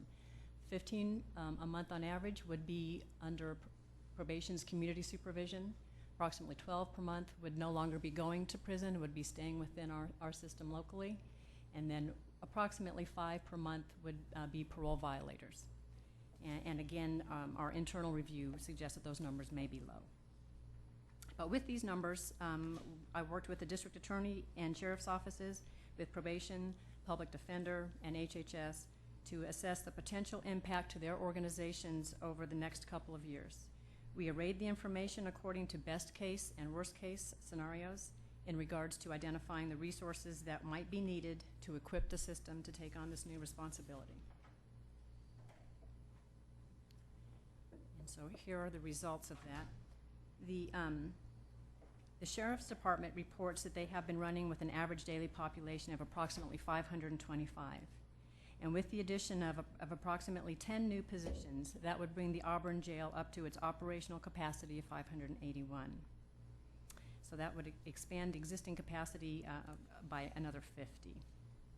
And should the plan developed by the Community Corrections Partnership result in an approach that relies heavily on incarceration for these offenders, this could max out the capacity in the Auburn Jail and potentially resulting in early releases from the jail under the federal cap provision. This would likely trigger the need to bring on the South Placer Jail as soon as possible. Projected costs identified by the SO&R office indicate a $42 million first-year cost, which would be comprised of $28 million in annual operating costs and $14 million in one-time startup costs. The district attorney will be experiencing increased staff workload to review, work up, and prosecute new cases, and they anticipate needing 2 staff for the best case scenario and then up to 6 for the worst case scenario. Probation identifies the need for 6 new probation officers under the best case scenario, along with additional GPS electronic monitoring equipment, and they anticipate up to 15 new staff would be needed for the worst case scenario. And this would provide adequate staffing and the equipment necessary for appropriate offender supervision. And it's important to note that nearly all, if not all, of these offenders would end up on probation caseloads at some point. So this investment would bring an increased ADP within the probation department of 300. For HHS, a centralized approach in evidence-based practices includes use of validated risk and needs assessment tools to make sure that we are appropriately targeting sanctions and services in a way that's most likely to reduce recidivism. This would require an additional 4 practitioner staff for these purposes at a cost of approximately $400,000, and an additional $1.6 million for a variety of expanded treatment options. And generally, those would be comprised of residential treatment, intensive out-client services, and clean and sober living arrangements. And we do know from studying these populations that approximately 40% of those who will fail when they come out of incarceration, 40% of those will fail within the first month if we don't have adequate support for them when they step out. And so the living arrangements and the support afterwards are very critical to success. Most of the services provided, or the funding provided to HHS, would be provided through contract models with the private sector. And the current cost model suggests that on average it costs about $8,000 per offender to provide these types of services to them. Of course, some would require higher end residential services and some would require none at all. But on average it's about $8,000 per offender. So with this investment, that would expand additional ADP to 150 treatment slots within HHS. And for public defender, the legislation was very clear that public defender should be equally augmented in resources to handle increased workload with this policy shift. So costs reflected are somewhat different than under the district attorney model, but those are reflective of the staffing models that we have with our contract approach to those services. So all combined, under the best case scenario, we would require an additional 24 county staff at a total cost of $4.8 million. Worst case scenario would be up to 168 staff for a total cost of $51 million. And of course, the primary component of that would be the staffing required to bring the South Placer Jail online. So in the best case scenario, if we apply the AB 109 revenue of $3.1 million and ongoing, that leaves a funding gap of approximately $1.7 million. And under the worst case scenario, our full year funding, which we would expect to receive next year, would be $3.9 million, and that would leave approximately a $47 million funding gap. And under the best case scenario, I just want to repeat this one more time, this investment strategy would lead to an increased system-wide average daily population capacity of 500. And that would be 300 in probation, 150 treatment slots in HHS, and to fully fund the Auburn jail capacity would add an extra 50 beds there. Any questions on that slide? Jack? Yeah, actually, I have a couple of questions, and again, I just want to reemphasize, in order to implement this plan, and just so everybody's aware, I'm serving as part of the implementation team, I guess, for this AB 109 project. 24 additional positions. Best case scenario, 1.7 million, and worst case scenario, if we have to activate the new jail, 47.1 million, correct? Now, out of that, I believe there's $300 and some and change for one-time startup costs? Yes.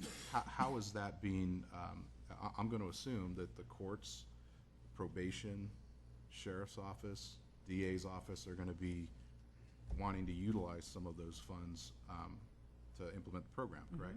Correct. Okay.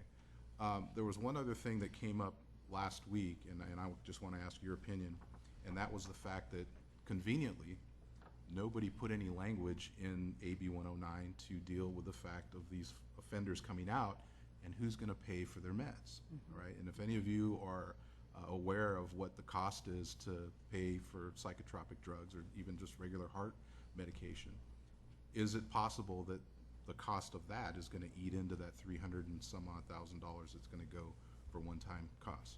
Yes, it is. And from that conversation that we had at the CCP meeting last week, I've been working with HHS and Maureen Bauman in particular to take a look at some of those costs. Part of them will be covered in that $8,000 figure that I quoted. Some of the costs will be covered in there. There are also some other strategies, even some suggestion that some of the federal health care changes and some of those provisions may cover some of those costs for offenders who are out of the system. But perhaps I'll call Maureen up to provide a few comments on that piece right now.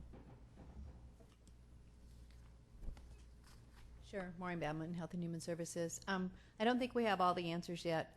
Actually, we have a slightly different number for the folks that are severely mentally ill, assuming about 10% of the population would have severe mental illness coming out. It's a estimate at this point, and those where that higher cost for that, about $13.5, would include medication services for those folks.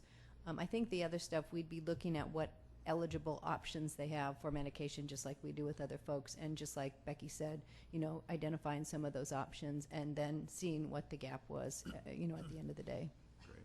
And just your opinion, Becky, these 24 staff positions at the best case scenario, is that really the bargain basement deal to implement this program? Well, I would say how we came up with those numbers was working with the staff in each of their departments, and I just asked them what they thought their bare bones would be. And so this will all, of course, as you suggested, be dependent on the approach and the strategies that the CCP puts in place. So I think how we were approaching this at this point was keeping in mind the amount of funding that we will have. How could we best equip our departments to handle that initial impact, and then let the folks in the CCP determine within that new baseline threshold how best to move people through the system to have the best results at the end. And of course, our number one target is to reduce recidivism long term. Right, and at the end of the day, the 380,000, again, that's just a number, but in order to implement the program, we would want to provide whatever resources we could to make sure that it's effective, correct? Absolutely. Because at the end of the day, people that are harmed the most are going to be the frontline officers and the public if we don't do this right, correct? Yes, correct. Great, thank you.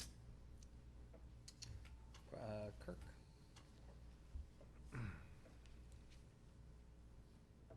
Where to begin? So,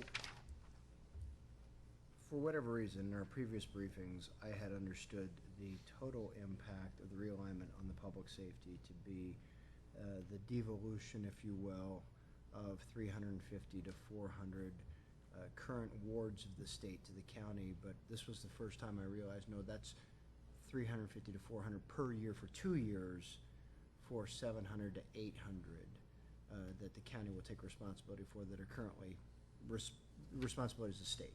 Correct. So let's start with that, and let me ask you a couple questions. The county being required to pay $125,000 for each juvenile ward housed within the state. Where'd they come up with that number? That number was defined for us by the state, and those juveniles that we send to the state are those that we have applied all of the programs and the current approaches that we have in place and have not had success with those. So our children's system of care has been very effective at turning the curve on some of those numbers over the last several years, and those three end up being, on average, the number that we end up sending to the state because they reach that level. What I'm wondering is the $125,000 per. Where did the state come up with that number? Do we know? I believe that 125 is intended to reflect what the state would assert is its actual cost to house those folks at the state level. And I think what's relevant is that there was a previous version of the realignment that would have also realigned those very juveniles to us at the local level and provided not $125,000 per, but would have provided some funding for it. That was pulled out of the mix because there were a number of complications to actually accomplishing that. And I just point that out because I think it's relevant context for where we ended up, which is there was a piece in the administration's original plan that was pulled out of the mix, and it ends up as a mid-year cost shift to counties, which seems to create a pretty substantial local incentive to want to realign that very program for some amount of money that may be less than $125,000, but may also provide some level of local control over how things play out. That's just a purely fiscal approach to it, but and in terms of what the relevant politics are. But the dollars were sold as reflecting what the state's total costs were to serve those folks. Okay. And continuing on with that theme, according to what I'm reading here, we're anticipating, as it says, top of page 368, Placer County's second-year funding base is anticipated to be $3.9 million. That's the AB 109 funding that we would receive in the second year, by which the devolution of responsibility of 700 to 800 people to the county would have taken place. Yeah, a couple comments just on that one. Yes. The 3.9 is just an assumption of going from our first year implementation, which is three-quarter funding, since we're being delayed by a quarter when we start. Right. So that's just jumping it up from 3.1 to 3.9. There are tremendous assumptions about overall revenue increases for this. So in other words, the size of the pie is expected to change next year. So that number will more than likely go up, but we're just assuming a projected full-year cost for that 3.9 off of this year. So Okay, so was my summary incorrect in terms of what we're looking at, though, what we are anticipating we may receive after the second full year and after we've taken responsibility for 700 to 800 current wards of the state, we've taken responsibility at the county level. We anticipate that we will receive from the state approximately $4 million in compensation for that. Is that what I'm seeing? at a minimum, I think that's safe to assume as a minimum, but again, nothing has been guaranteed. Everything that's been talked about for the formulas and the funding is only guaranteed for the first year. Okay. Second year, everything is Okay. subject for revision. And Fair there are enough. significant discussions going on about the funding formulas at this point. Okay. So, But based on what we know today, based on what we know, we are anticipating without at least a understanding the caveat. Yes. So today, the state estimates they spend $53,000 a year per inmate housed, if I recall correctly, somewhere in that neighborhood. So in one provision of realignment, they're suggesting we should pay them $125,000 or full cost to house those juveniles, those 3 juveniles. But what they're proposing is that they be allowed to pay us 1/10 of what it currently costs them to take care of their wards of the state that they're going to devolve to us. Is that what I'm seeing? That they would ask Generally, us to yes. pay 100% of their cost, but they're going to pay us 1/10 of what it currently costs them? Rough numbers, understand? Roughly, yes. Question regarding the proposed staffing needs as it relates to district attorney and public defender.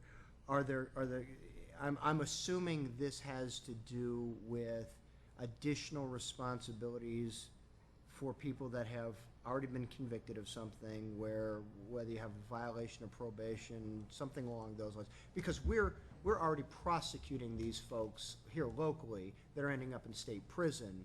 So this is the additional responsibility associated with violations of probation, all the rest, just by virtue of us having a larger population. Yes. Okay, all right, I think that's all I have. Okay. One other clarity on that particular chart, if I might, under the sheriff's costs, for example. In prior budget years, there was funding in the sheriff's department for vehicle in lieu fees to fund close to 9 or 10 positions. What the state has done is now move that funding source to realignment. The sheriff's department very prudently during this last year kept a number of positions vacant, and it's arguable where those positions were, but they did do a very good budget management by reducing the number, thinking that VLF would go away. So when we have the 9 new deputy sheriffs in here, I think it's arguable for one to say, well, that's money that we used to get for those 9 deputies. Now it's a transition to realignment, and they're just giving it to us for that purpose. I just want to call that out because on one context, it looks like the sheriff's budget, it has an enrichment of additional dollars. It's kind of another gift of the state to switch dollars from one purpose to another purpose and say, here's part of your compensation for realignment. But I don't think it is a net addition over prior years to the sheriff's resources. That's correct. Thank you, Tom. Okay, to get to some of those future funding assumptions, let's start to talk through this a little bit. There is some potential good news in the state's realignment planning, and that the state's funding plan identifies significant growth in the out years for these realigned programs. And you can see by the dollars, this is off of a state chart, that they look quite healthy.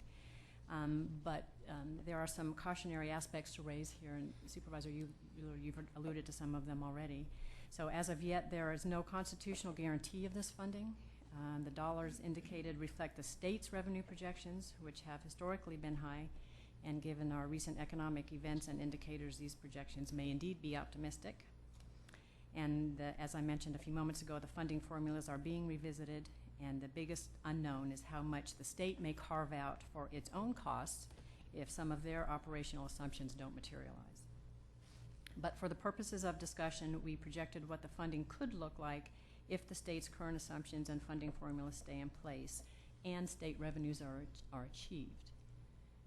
And this chart demonstrates what projecting our current slice of the pie would be into these enhanced revenues. So if you see across the very bottom there, if we assume what full year funding would be of the 3.9 million, if we take that same percentage cut for future identified years, it could be up to $7.2 million that we would receive next year. And then up to 8.6 would be our total funding in the third year, and then down to 8 million for the fourth year.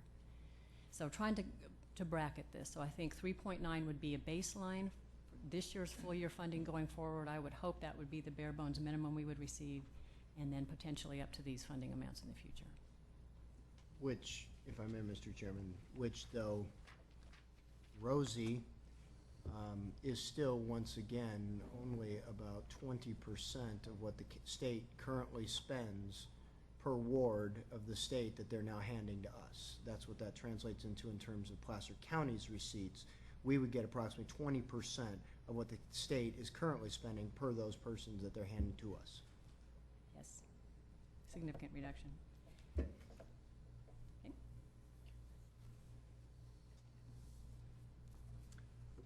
Mitigations.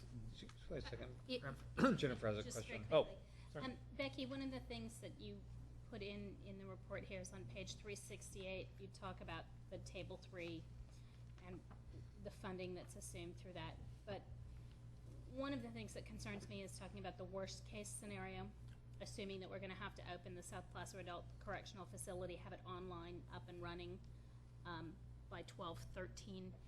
Is that really realistic, that time frame?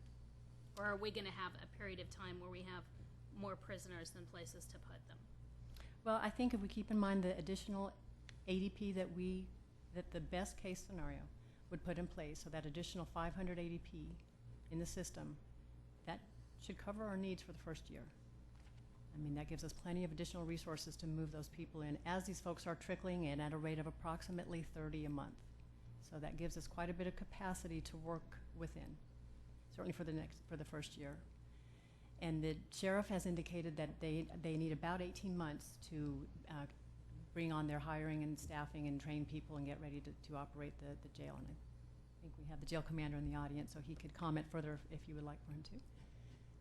But our thinking right now is that we would have sufficient resources certainly to get us through the first year and perhaps well into the second and subsequent years. And again, that all depends on the processes that are put in place by this committee. And that is also the central assumption in the state's funding approach, is that we do bring in a more effective model for working with folks. Let me lay out a little bit additional on the time scenario, and it's great that your board is so engaged in this, and especially Supervisor Duran and being part of that committee work, is that this committee is supposed to have the plan done by January, but we're supposed to start receiving inmates as early as October, or people who would otherwise go to state prison we will keep, so we'll start having to deal with that population. So obviously we cannot delay trying to put up these programs in place and have the capacity to take care of this population that comes in. I think what kind of thinking what will occur in the near future and decision making, and when is it working, do we need to open up the jail soon, and how soon that it would be. I would expect that your board will be pretty rapidly engaged in trying to set up contracts for this alternative programs for folks who would otherwise be perhaps incarcerated in our jail. That population that would usually go on to the state prison will probably occupy our jail, but we'll have to have the programs for, call them our typical offenders, earlier in the fiscal year before January. I think you'll see probably 3 or 4 months of how successful that is in terms of having individuals go to those alternative programs.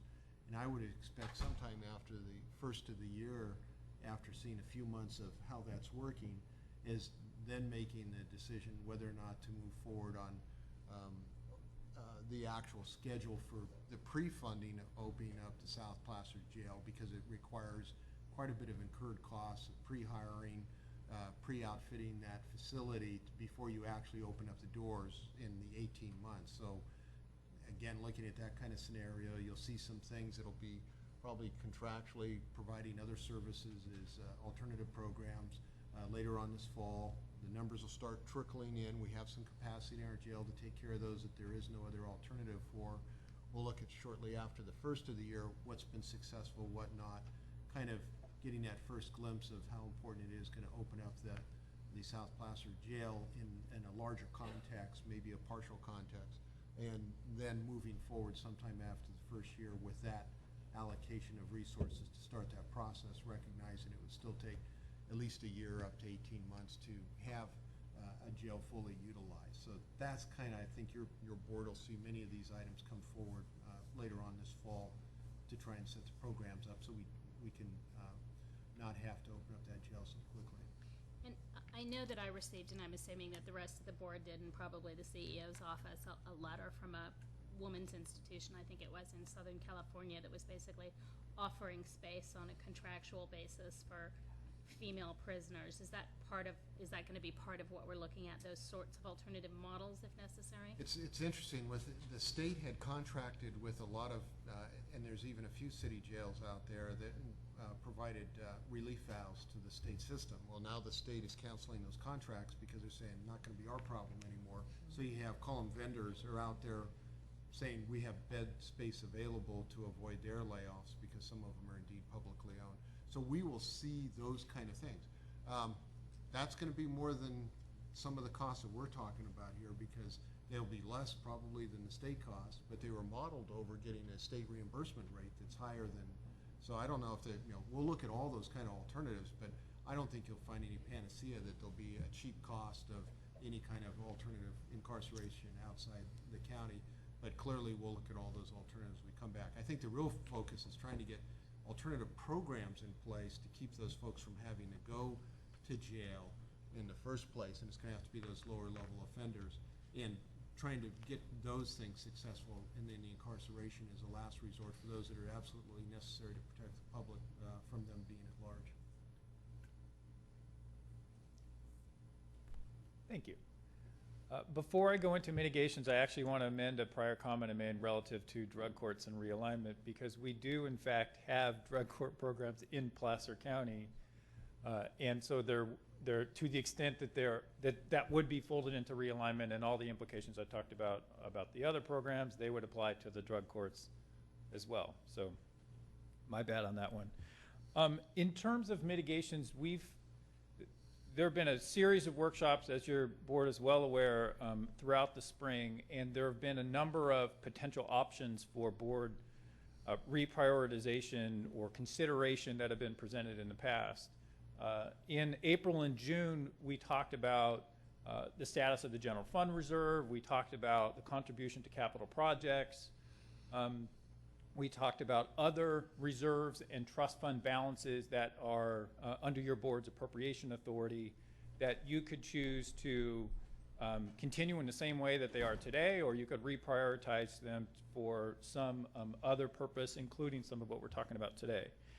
In addition to those, there was your board requested to come back with some additional options to look at, and I'll touch on a couple of those in just a moment. But due to some of your board's direction related to how we should close out the 10-11 year, the good news is that there will be a higher 10-11 fund balance than originally projected, and that would be available for your board to consider reprioritizing towards at least partially offsetting some of these potential risks and costs.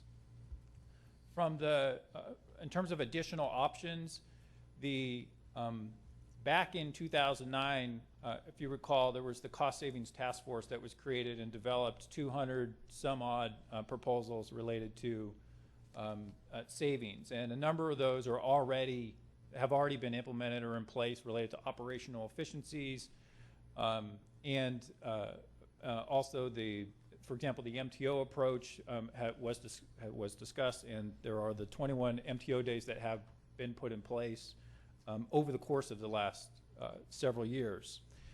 In addition to those, there are attached to this board item are a number of other savings options or savings ideas that came up in that process, including defunding of vacant funded positions, reducing the budget for the contribution to other agencies, the voluntary time off approach. There are a number that are included in that as ideas for your board to chew on related to developing potential mitigations, or to the extent that there's interest in having a reprioritization discussion. So those are there, and we will be coming back to your board at the August budget workshops, which is not way out there. It's actually next week. So we'll be back having discussions next week, August 18th and 19th, and we'll update our 2011-12 revenues and expenditures now that there is a final state budget in place. There'll be some tweaks related to that. There'll be some adjustments related to the sales tax projection, to the property tax estimate, so we'll come back with that. Also, your board previously requested for us to come back and present the long-term fiscal model in terms of looking out more than 1 to 2 years to see what things may be coming down the road and how to best prepare for that. There was a request for some per capita staffing analysis, and we're pulling that together for presentation so you can see sort of how we look in our county compared to others, how that breaks down.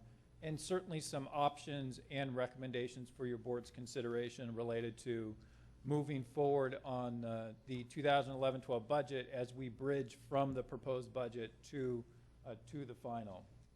Also on the public safety side, the CCP, which is the body that is preparing this public safety realignment plan locally, and its executive committee will be developing that strategic approach to implementing the realignment. As Tom referenced, there's a January date in terms of when that plan would come back for your board's consideration.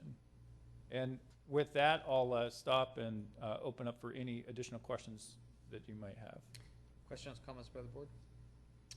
I don't see any, Graham. Okay. Thank you. I'll see what I can do. And it states in the agenda that seeking direction, but you're okay with, good. Anyone from the public wish to comment on this item? Seeing none, we will move to our next item, which is receive a report, Placer County employee compensation comparisons with other local agencies. Therese.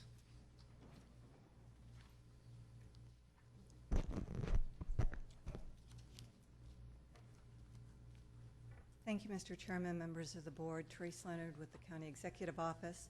I'm joined today by Nancy Nittler, Director of Personnel, as well as Mary Ellen Peters, who is Director of the Risk Management Division.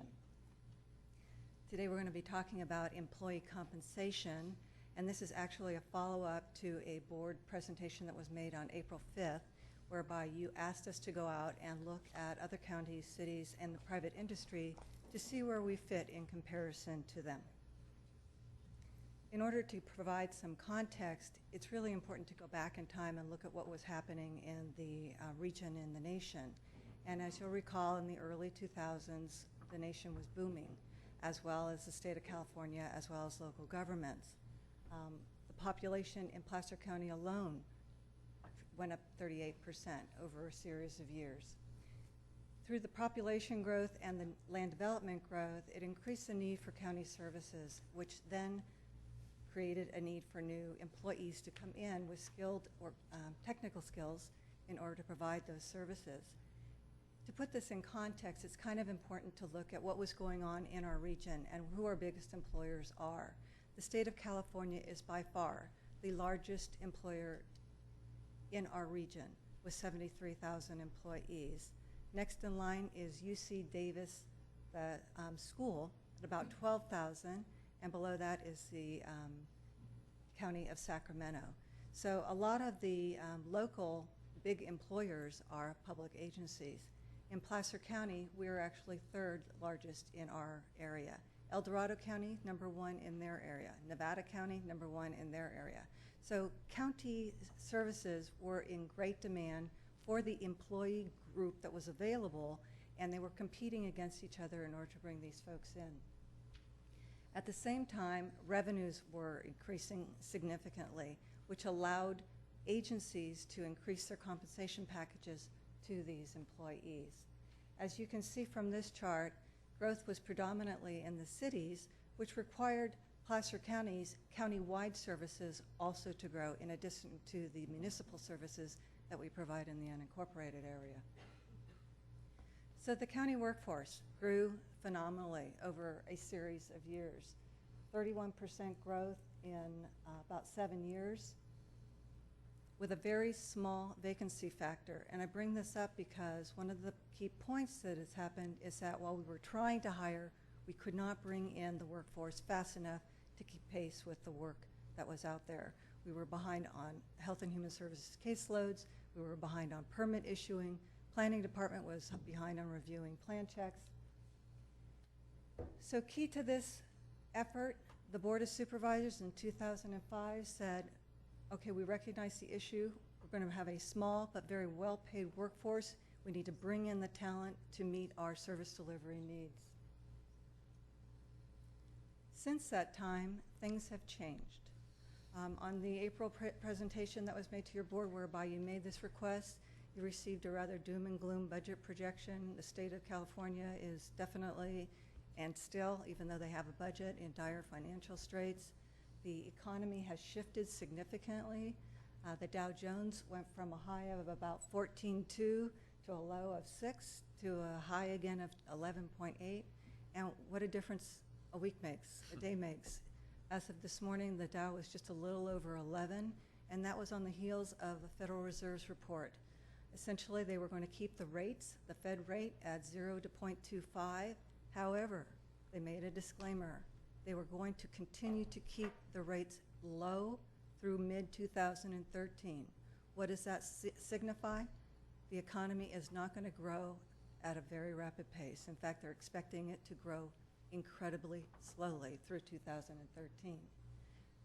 The news has been agog with the federal deficit and putting together enough of a package to meet our debt limit. The credit rating went down for Standard & Poor's for the federal in the first time in history. New phenomena. So is the economy stable? I don't think so. We continue to see declines in our Placer County revenues, property tax, and sales tax. The information provided here is courtesy of our county assessor, but essentially you'll see over the last 3 years our assessment roll has had declines. It is not growing. That makes it very difficult to continue to provide services because our revenue streams are declining in addition to the assessment roll. Another factor that's influencing our economy in Placer County are the unemployment trends. People don't have jobs, they're not spending money. If people feel that their portfolios are declining, they're not spending money. And so what we're seeing is, in addition to a number of millions of job losses in the nation, in the state, we've also had about 15,000 lost in Placer County. Our unemployment rate is at 11.4%. For every 100 people who want to work, 11.4 can't find work, that want to work. In Placer County itself, our organization, we have gradually, through attrition predominantly, had our workforce shrink. We've got 343 less positions than we had in 2007. Those would be active filled funded positions. And we've been doing that because we've been recognizing the economy, we've been recognizing this trend, and so we've been gradually shrinking our workforce. In addition to the attrition, we've also had to have 19 layoffs in the space of 3 years. That is phenomenally low if you look at any other jurisdiction in the state. So as you can see, our per capita, our number of employees per capita is shrinking. The number of positions allocated is quite a bit higher than the number of positions that we know can be filled and funded. Key to meeting the requests that your board made is that we completed 2 surveys. One that was a regional survey and one was a county survey. The regional survey included 3 cities, Sacramento, Folsom, and Roseville, as well as Sacramento County, Nevada County, and El Dorado County. The county survey focused a little bit more on Northern California and included 7 counties, and I'll speak to that a little bit in a minute. We also itemized by employee group so that your board could get, instead of a huge global overlook, but a more narrowly focused picture of what the employee compensation looked like, all the way from your board to elected officials, department heads, the management team, Deputy Sheriff's Association, and predominantly Deputy Sheriff's twos in that group, and the PPO, a distinction between the professional unit and the general unit. And bear in mind that PPO is our largest workforce. There are about 1,700 employees. So they are obviously the largest cost to our employees' salary and wages. They make up about 69% of all the costs that we actually spend to retain employees. We also pulled data from multiple sources in order to give you the best picture possible. One of the sources was the state controller's report where they went out to all of the jurisdictions in the state and pulled in actual employee costs as of the end of 2009. And so that would have been reflected in their W-2s, but it's dated material. Again, it's 2 years old. The personnel department undertook an enormous effort, and I have to applaud them for that, where they went out to all of the jurisdictions that were included in our surveys and mirrored, essentially, position for position to pull in the right and the most accurate salary and benefit information. It's not enough to just look at the title of a position. You actually have to look at the similar duties in one area to make sure it mirrors similar duties in another. And sure enough, some of the titles are not reflective as being the exact same title, county to county, county to city, county to private. So there are unique circumstances where we'll have a county position that we tried to benchmark against private or city, and it didn't exist. So we had to narrow our parameters down in order to give you the best information. For private, we ended up going out to salary.com and looking at the EDD website. And we did that because while some private entities were willing to give us the information, when they realized we were going to use it in a public forum, that it would be open to public information requests, they requested that we not include it, that it remain confidential, and so we have not collected that data. We strictly stuck with the internet as our sources. The other thing we did was we went out and looked and see what the other publications are saying today. You know, there seem to be an enormous number of articles out there about pension reform and the fact that employees in government service are overpaid because of their pension benefits or retiree health benefits. Interestingly enough, when you actually looked at surveys that were out there, there were probably 4 predominant areas that they looked at that they thought weren't being recognized when surveys were being done between private and public. Most obvious would be retiree health that public agencies get when they retire. Pensions, we have defined benefit plans versus other agencies, private in particular, that define contribution plans. We'll speak to that a little bit later. They also talked about job security in government. Well, given that we've had 305,000 jobs lost over the last 12 months in public agencies, I'm not sure job security is still probably a criteria, but they did mention it. And then the last criteria was interesting. It was education. And what they said was that in public agencies, you required more education to meet the requirements for a position, and so we had more educated folks in our workforce. And we actually have a slide towards the end of the presentation that will speak to that. So again, in the regional surveys, we looked at 3 counties and 3 cities. They are listed for you. What we took were the active employee numbers as of July 1st. And you'll see sometimes that the data is a little different as we go through this because we've got 2009 data, I've got 2010 data, and 2011. But as of today, these are good figures. They were surveyed by the Personnel Department. Population is from the Department of Finance as of January 1st.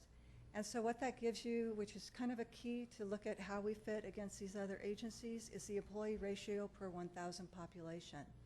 The smaller the number, the more efficient your operations, because you're essentially providing the same or similar services with less people. You will see that Placer County at 6.35% in the regional survey is only behind the city of Folsom at 6.21. Every other agency that we looked at has more employees to provide the same level of service in Placer County. Therese? Excuse me. The city of Folsom, if I understand, had some pretty significant layoffs. Yes. And so that would be reflective in the current data. Thank you. Actually, quite a few of these agencies look a little bit different than they did a year ago, and you'll see that as we start moving through these slides. And that's incorporated in that data though, right? It's correct. Yes. It's current data as of 7/1. The county survey looked at 7 counties, and these counties were picked because they were included in a PPEO negotiation for which counties would you go and look at if you were looking at salary compensation, with one minor exclusion, not so minor maybe, and that would be Santa Clara, because when we actually went out and did a study a couple of years ago and included Santa Clara, it was an anomaly. It was so much higher than everybody else. So we have deliberately excluded it from this look. Again, you'll see the counties listed on the left-hand side, the number of active employees as of July 1. Again, also current information after layoffs, population as of January, and the employee ratio per 1,000 population.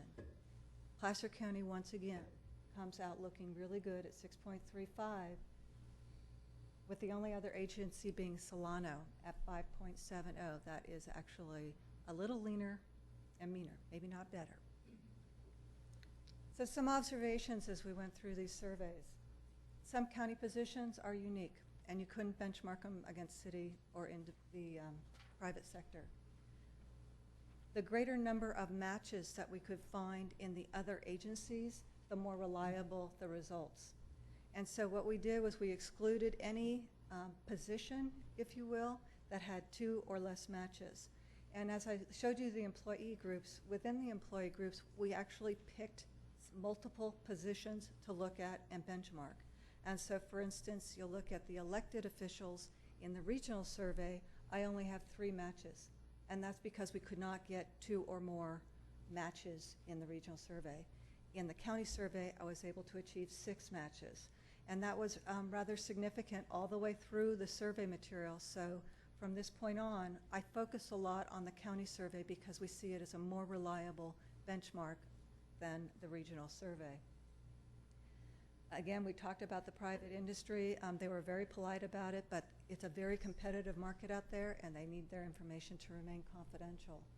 The other distinction that I have found is that private sector is literally merit-based in the increases that they receive, whereas our county is civil service merit-based, and they're very different.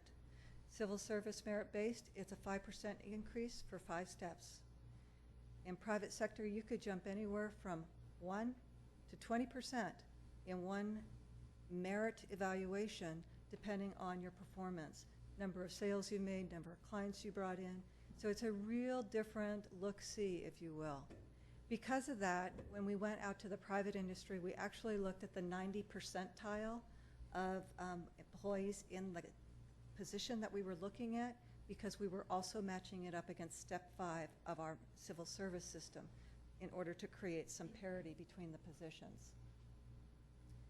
Placer County's largest employers were number 3 in our group, But you'll notice that this is 2010 data. It's the most recent that we have because the Business Journal compiles this information in December.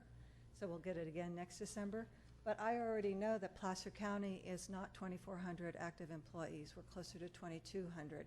I know that Hewlett-Packard has had some layoffs. They're probably closer to 3,000. So key to this is that it's a very dynamic market out there right now. There's a lot of employees that would love to be employed. The regional survey, again, key to this is how many matches we could find. In the Board of Supervisors, in the regional survey, there are only 3 matches because 3 cities were included and they do not have Board of Supervisors. Elected official, 3 matches. The rest are 3 to 6 matches per position in each of the areas. You'll notice that the classes that were reviewed or the positions themselves that were reviewed are noted to the right. And within the positions, there's 1 Board of Supervisors, 3 in the elected, 4 in the department head. The more positions that we could marry up, the better the results are going to be. So the general unit and professional unit of PPO are probably 2 of the better surveys. In the county survey, many more matches. The blue type is the positions that we were able to add in to this survey that we could not do in the regional survey. And we took out the director of DPW because we could only get 2 matches in the county survey. So there's only 3 department heads in that review. To give you a little bit of a snapshot of how this information was compiled, I've put in a few slides and I've used you all as my representative group. In the state controller's report, as I mentioned, every single employee was pushed out into a database that showed their position, what their W-2 said in box 5 in terms of what their actual annual gross income was. They also picked a few little benefits to look at as well. What did the employer pay for the employee's premium of their pension? What did they pay for health, dental, and vision? Did they contribute to a deferred compensation plan? And so that information is in this particular survey, which would be different than when we look at a county survey. The pension formula that is achieved through each of these agencies is noted to the right. While many of the agencies may not contribute directly for their board, they allow them to buy in at full cost if they choose. So what you'll notice on this particular slide is that in the 2009 State Controller Report, our Board of Supervisors is quite a bit underpaid compared to the agencies that we looked at, essentially about $69,000, just looking at the salary, and then further if you included some of the benefits. Won't be any surprise to your board, I'm sure. So then the other survey that was done is we looked at the exact same group. This particular one is the counties. And we said, okay, as of today, what does it look like? And did the same thing through the personnel department when they went out and benchmarked against the other agencies. The results haven't changed. You're still below the market. We pulled that information then into these summary tables that you have the results from. And essentially what it shows is the differentials, the tables that you have in your packet. And this particular summary table actually shows the wage base in both areas. So for instance, in the State Controller Report, our Board of Supervisors makes $30,000 a year in their maximum salary. The average of all the others is $99,000 for a $69,000 shortfall or 70% under the market. That is even higher if you look at the far right column where we throw in other benefits that they could receive in the 2011 survey. It's 73% below the market in this comparison. What was pulled into the tables is the percentage or the average under and over the market. And again, this was done for every group by position in order to get an aggregate. The county survey is included in your attachments. I believe it's attachment number 3. And again, I'm relaying the information by group, but within the group there were multiple positions that were reviewed. It is a sampling. It was not meant to be a comprehensive by group survey. It was really to look and do sort of a sampling to see, are we close, are we over, what does it look like? The one anomaly in this group, and I will speak to it further, is the Deputy Sheriff's Association. And if you recall, they are, their salaries increase through Prop F, so, or Measure F, and so as those increases go through, they're an automatic increase. And through negotiations, the county does not negotiate for salary. It's automatically done through Prop F. They do negotiate for other types of benefits. And so it's through these other types of benefits that parity has been achieved. So I just want to call out that in that particular area, the reason they're under the baseline is because it is just maximum salary. It does not include any of these incentive pays or special pays. The other areas range from a negative, say 2% to a high of about 6%, and I'm focusing on the maximum salary because that is a comparable. When you look at the state controller's 2009, the third column in with figures in it, that includes things like overtime, if they cashed out their leave balance. So anything in addition to could be put into that category. So it's not very comparable because in one agency they may have a lot of overtime, in another they might not. It also includes all the incentive pays. So you'll see it sort of trues up the minus 19% in the state controller's maximum salary to equity when you start putting in these other pays, and at 0%. The general unit and professional unit is sort of equates out in their area. And bear in mind, when we do labor negotiations in the past, this has occurred, we have negotiated for the group at large, not professional and then general, but together. So any increases that went through aggregate. It might be a consideration to look at doing that a little differently. So then to interpret the results, and I've taken out the anomaly of the deputy sheriffs because they're not comparable in the maximum salary predominantly. I've also removed the board because we're so underpaid, and I've removed the elected officials because they're set differently. But when you actually look at the maximum salary by group, it's pretty right on, 0 to 1%. So what that tells me is that we are in keeping with other counties in terms of our maximum salary levels.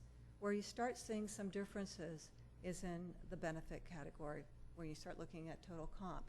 And I'll say, I have not included all of total comp in these figures. What is not included is the retiree health.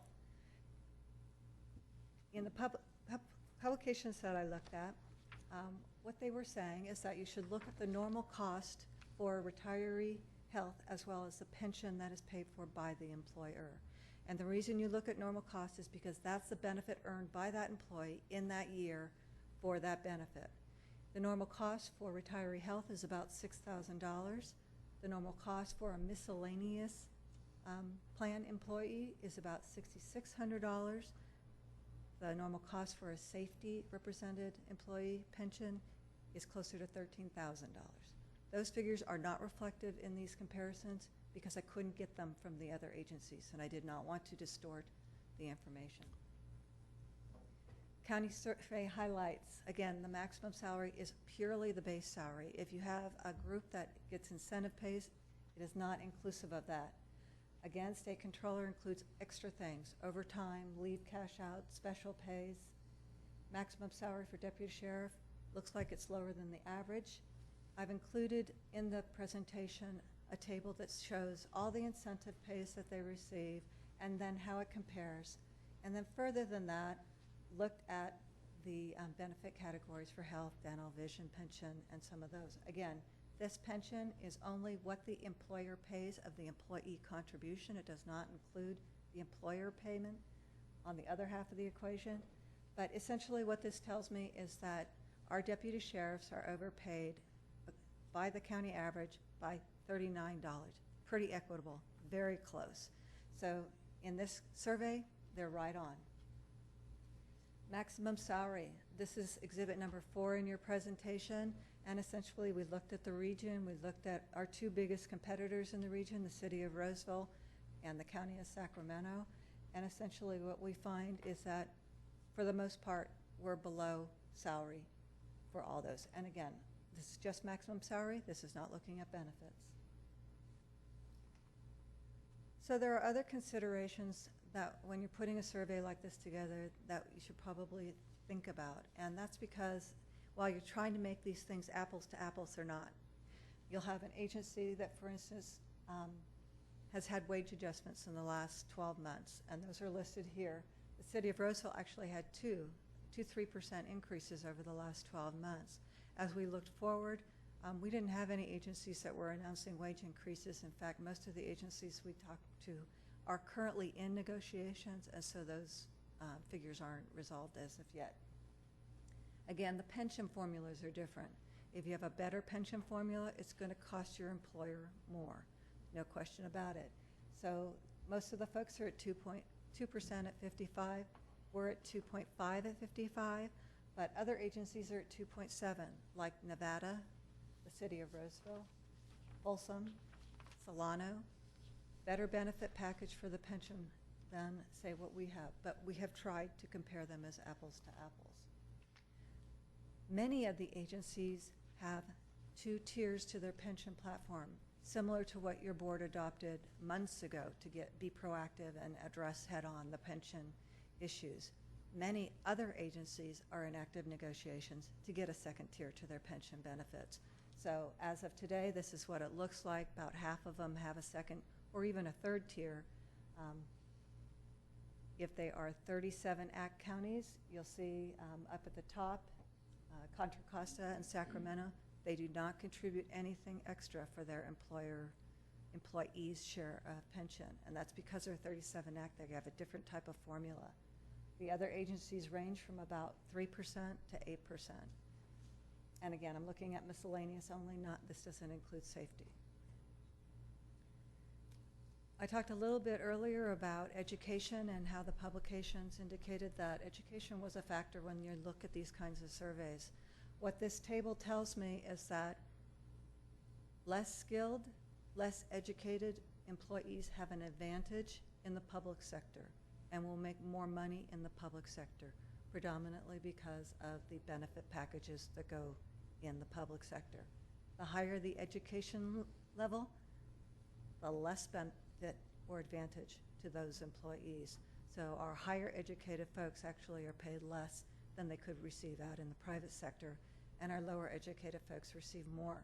What I have done is take the deputy sheriffs out of this table because the minimum requirement for them is high school, and of course we know that they make a nice salary. I didn't want to distort this picture, so this does not include deputy sheriffs. And still, it's interesting how it plays out. So hopefully that was enough of a response to the inquiry that your board had. I'd be happy to answer any questions that you might have. And Nancy again is here to speak to the personnel department survey, and Mary Ellen can speak to the private industry. Questions? Kirk? Just a couple quick questions. You indicated on Exhibit 4, the column Placer County, pardon me, you indicated that's compensation at step 5? Yes. What percentage of our workforce is currently at step 5 overall within the various categories? I don't have an exact figure for you, but we're predominantly at step 5. And I know, particularly like in PPEO represented, I went through and did an analysis because we wanted to know where to benchmark against the private, and the majority were at step 5. I believe there were like 100 and I'm going from memory, so I'm getting older, bear in mind. 130 something were actually going to be impacted if we looked at a suspension of merit over a 12-month cycle. So that tells you out of 1,700 employees, it's a small number that are not. So that means that approximately 90% are already at step 5. 80 to 90, do you have a better figure? So 140 out of 1,700 means that about 8% are not at step 5. So you have 92% at step 5, roughly. A large. I'm sorry? Of the... That would be the PPO represented group that we're Yes, referring to. of Placer Public Employees Organization, right. Okay. Slide 19 shows Board of Supervisors summary table. First question I have is where does the 32,292 come from? When you add FICA, there's a FICA charge that the employer pays on your behalf. And actually, on the 2009 state controller reports, there were 27 pay periods in that year that we reported the data. That's where the 31 comes from. Okay. So according to this, we're 73% below market. So much better. Correct. If you would please then jump to slide 25.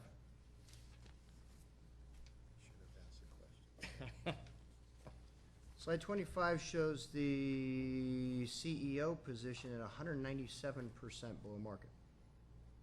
195, I'm sorry, 195%. 195% below market in the private industry. And this is the one exception to what I just said was the general rule. I didn't want to take the 90 percentile on this one because it made it really big. Understood. This is 75 percentile. To reach that percentage, that 195%, the math formula is you take that number, that $734,000 number, you subtract out the CEO's pay of $249,000, you come up with a delta of about $485,000, then you divide that number by the CEO's pay, which gives you 1.95 or 195%, correct? Yes, sir. Okay. If you take that same formula and apply it to the Board of Supervisors pay, what you'll see is that the Board of Supervisors pay, by taking that exact same formula that you used for the CEO, we're actually 298% below market, not 76. So we did the wrong formula somewhere here in calculating the Board of Supervisors compared to market, because if you take the... Just trying to make us feel better. Yeah, no, if you take the exact same formula, which was the correct formula, by the way, in illustrating the CEO's pay, it was the correct formula. I agree. For whatever reason, the incorrect formula was used on the Board of Supervisors. We're not 73% below what the market shows. We're actually 298% below the market. I stand corrected. You're absolutely right. Just for illustrative points. Do you feel better? If I may, Mr. Chairman? if I may continue? I'm sorry, I'm talking Jim off the ledge. The two down here are broken down into tears, Kirk, but if you want to keep... Well, here I am. I'm the bearer of good news. I'm going to pass this on down. I'm going to give one to the clerk, and I'm going to have one to you. And what I did...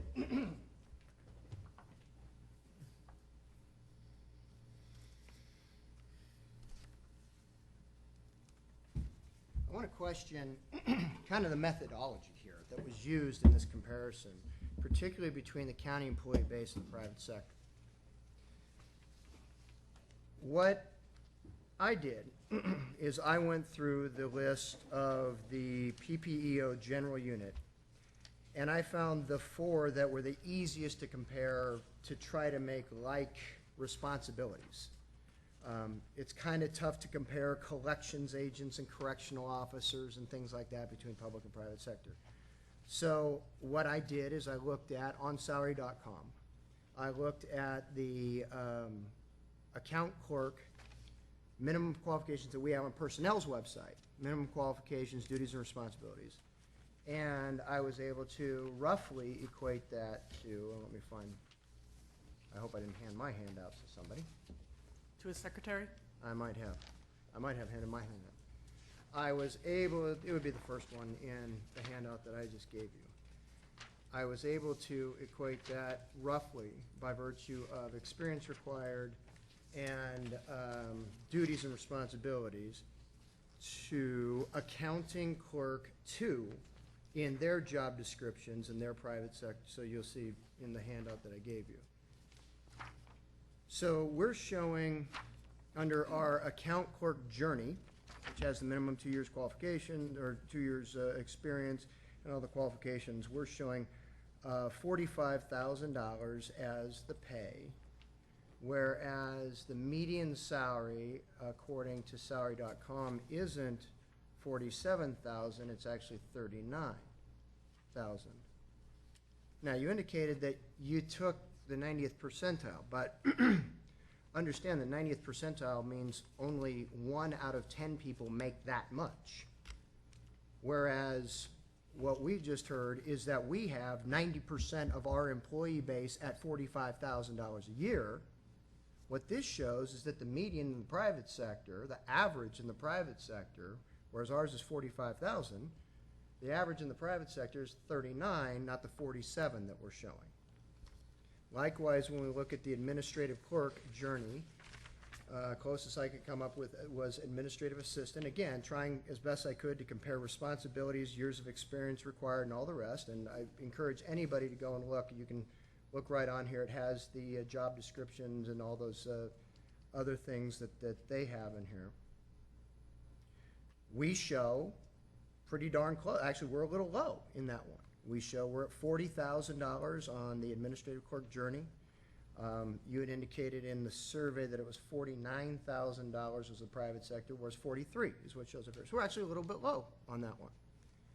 Then we go to the next one that was kind of an easy comparison. That's the appraiser, the associate appraiser. Our requirement is 2 years experience. Interestingly, this appraiser senior has a minimum requirement of 4 years experience.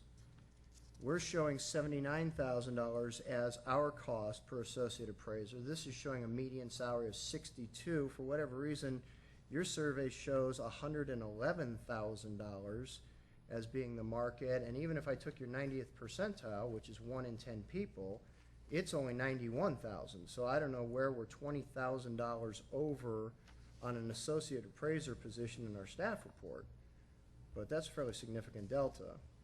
And then finally, custodian. Again, I just took the 4 that were the easiest to get the like comparisons between private sector and public sector. Custodian, we have 90% of our custodians evidently making $40,000 a year. You reported the market was 39. This shows the market is 25. So not 40, not 39, but $25,000 a year. So I'm seeing a rather significant difference based on the numbers that you're showing, knowing that we currently have over 90% of our workforce making this wage right here. This says the average, according to the website that you guys cited, is something substantially less than what's in our binders here. So I'm looking for a little help in reconciling some of this because I'm a little concerned about what we're reporting out as far as private sector numbers versus public sector numbers, because these numbers give the impression that we seem to be as close as we can get, apples to apples, understanding all the caveats. We seem to be pretty much in line, whereas that's not what this seems to indicate. So Supervisor Euler, you actually have illustrated perfectly my concern with these surveys is that unless you're looking at the exact same duties and responsibilities that the employee has to the other position, that it's very easy to get bad information. In the salary.com, we made a further distinction with the segregation to Roseville, California, so that we didn't get all the national information. No, as did I. You can look, every data point that I entered was for the 95661 Roseville, California.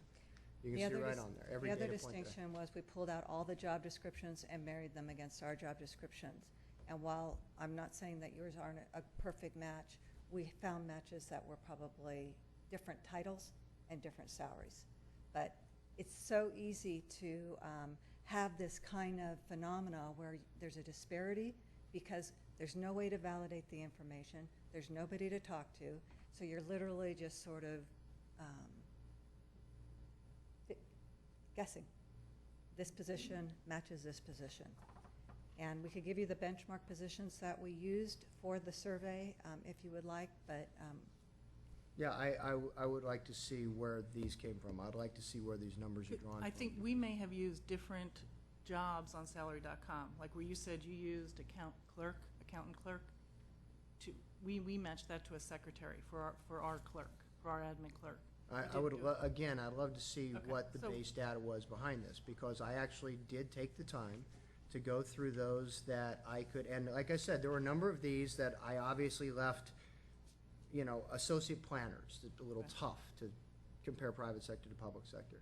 I took those that I thought account clerk, administrative assistant, custodian, appraiser. That's- These are all private sector That's jobs that are pretty exact- prevalent. And that's exactly what we did. We went through Okay. every job description and tried to. But what match- I'm concerned about is that you're showing a private sector cost that in 3 out of 4 instances is substantially different from what I found at 5:45 this morning. Because we may not have used that job description.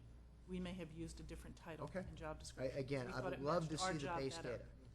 Because much like the point that I made with our Board of Supervisors compensation, when our staff put something out that shows that our board is only paid 70% below market, when in fact, if you run the proper formula, it's actually almost 300% below market, and it gets out into the public domain, and members of the print media who happen to be here see those staff reports,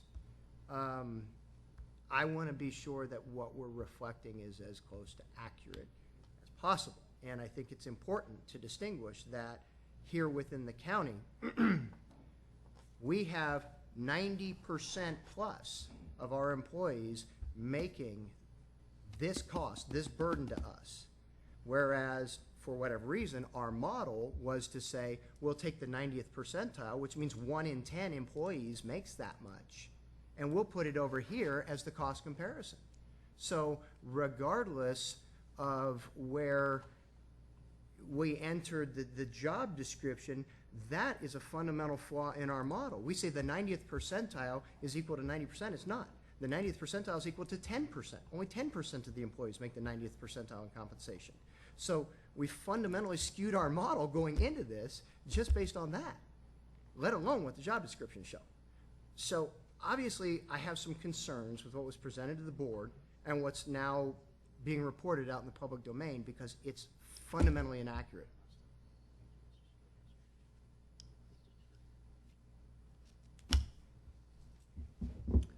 Just my thought. Jennifer?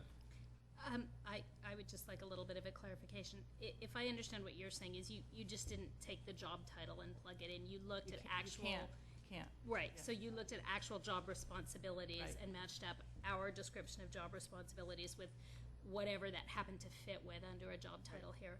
Now, I noticed looking at this,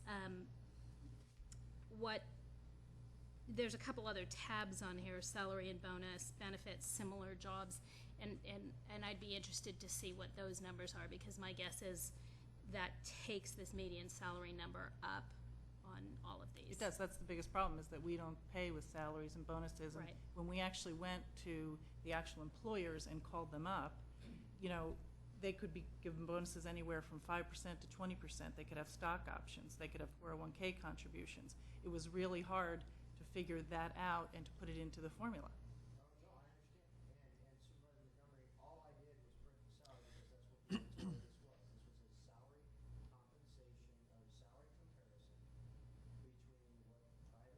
As far as the job description is concerned, that's precisely what I did, which is why I only have 4 here. I could only find 4 where there were enough similarities between public sector, what I read on our own personnel website, the duties and responsibilities as well as experience required listed on our own website for these positions. I can only find 4 in the private sector that were close enough to make a comparison. Now, in the one instance that I showed, county was below in that one instance, and that was based on comparable numbers. But again, what I'm coming back to is we have a fundamental flaw in the numbers that are presented in that 90% of our employees, more than 90%, make this number over here, whereas what we're being asked to consider in the private sector is only 1 in 10, based on a 90th percentile model, would make this number over here. So median is clearly more reflective of the market in the 95661 area code. Median is clearly more reflective of the market, and we as a board didn't get that information. That's what I'm concerned about. And I understand your concern with that. I think something that plays into this that makes it even more difficult to really analyze these salary numbers on an apples-to-apples basis is my guess is most of our custodial staff has been with us for 20 or 30 years, and so they're at the end of their working lifetime. I don't know how many years a janitor under salary.com has taken to get to 25,982. They may only have a working lifespan of 5 years. So it's very difficult. This was why I had a concern about trying to compare to private industry, because it truly is apples and oranges. And I'm not arguing with your data, I'm not arguing with your figures. I'm just saying I'm not certain we're ever going to be able to get to a point where we all say, yeah, that's good data, and we think the basis for it is legitimate, because there are just so many different variables in the equation, particularly when you compare private to public, which was why I really wanted to look at what we pay our employees publicly, as a county versus other public entities. So I do want to thank staff, and really give you my respect and give you credit for trying to take something that is truly a very, very difficult proposal, and very difficult to get our arms around. I will just tell you, there was staff in Nancy's office and my office that put in hundreds of hours of reviewing this information, and it is almost impossible to do. And we did the best that we thought we could do.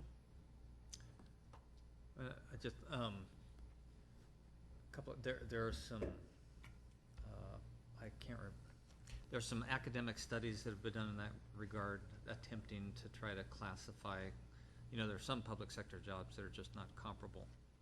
And it's easy to make generalizations, so I could probably come up with some, but maybe some reference to those would be good, because to an extent, it's going to be one of the beauties is in the eyes of the beholder kinds of things, but also I think the methodology by which some of this was done would be useful also. And then, other than that, I don't know if there's anything out available in Health and Human Services counseling for the Board of Supervisors in light of knowing the actual percentage comparison of our salaries, but there must be some problems for us to be here in the first place, not to mention the trauma that comes along with the knowledge that we just received, so. Yeah, just don't tell my husband, please. If I may, Mr. Chairman, just one Sure. last, and Jennifer, I agree with your comment about longevity and all the rest. My only point is illustrating what we as a county pay for a service, regardless of who it is that's providing the service and their length of service and all the rest. What we as the county pay for a service compared to what the private sector pays for an equivalent service. And while you're right, as I acknowledged, it is very difficult to find between private sector businesses, let alone between private sector and public sector. Between private sector businesses, it's very difficult to find uniformity of job description and all the rest. You have general job categories, which is why I picked the 4 that I did. And I'm just concerned, once again, made my concerns clear. But my focus is on what do we as the county pay for the service that we are receiving versus what market bears. And that was the reason I had asked for that exercise.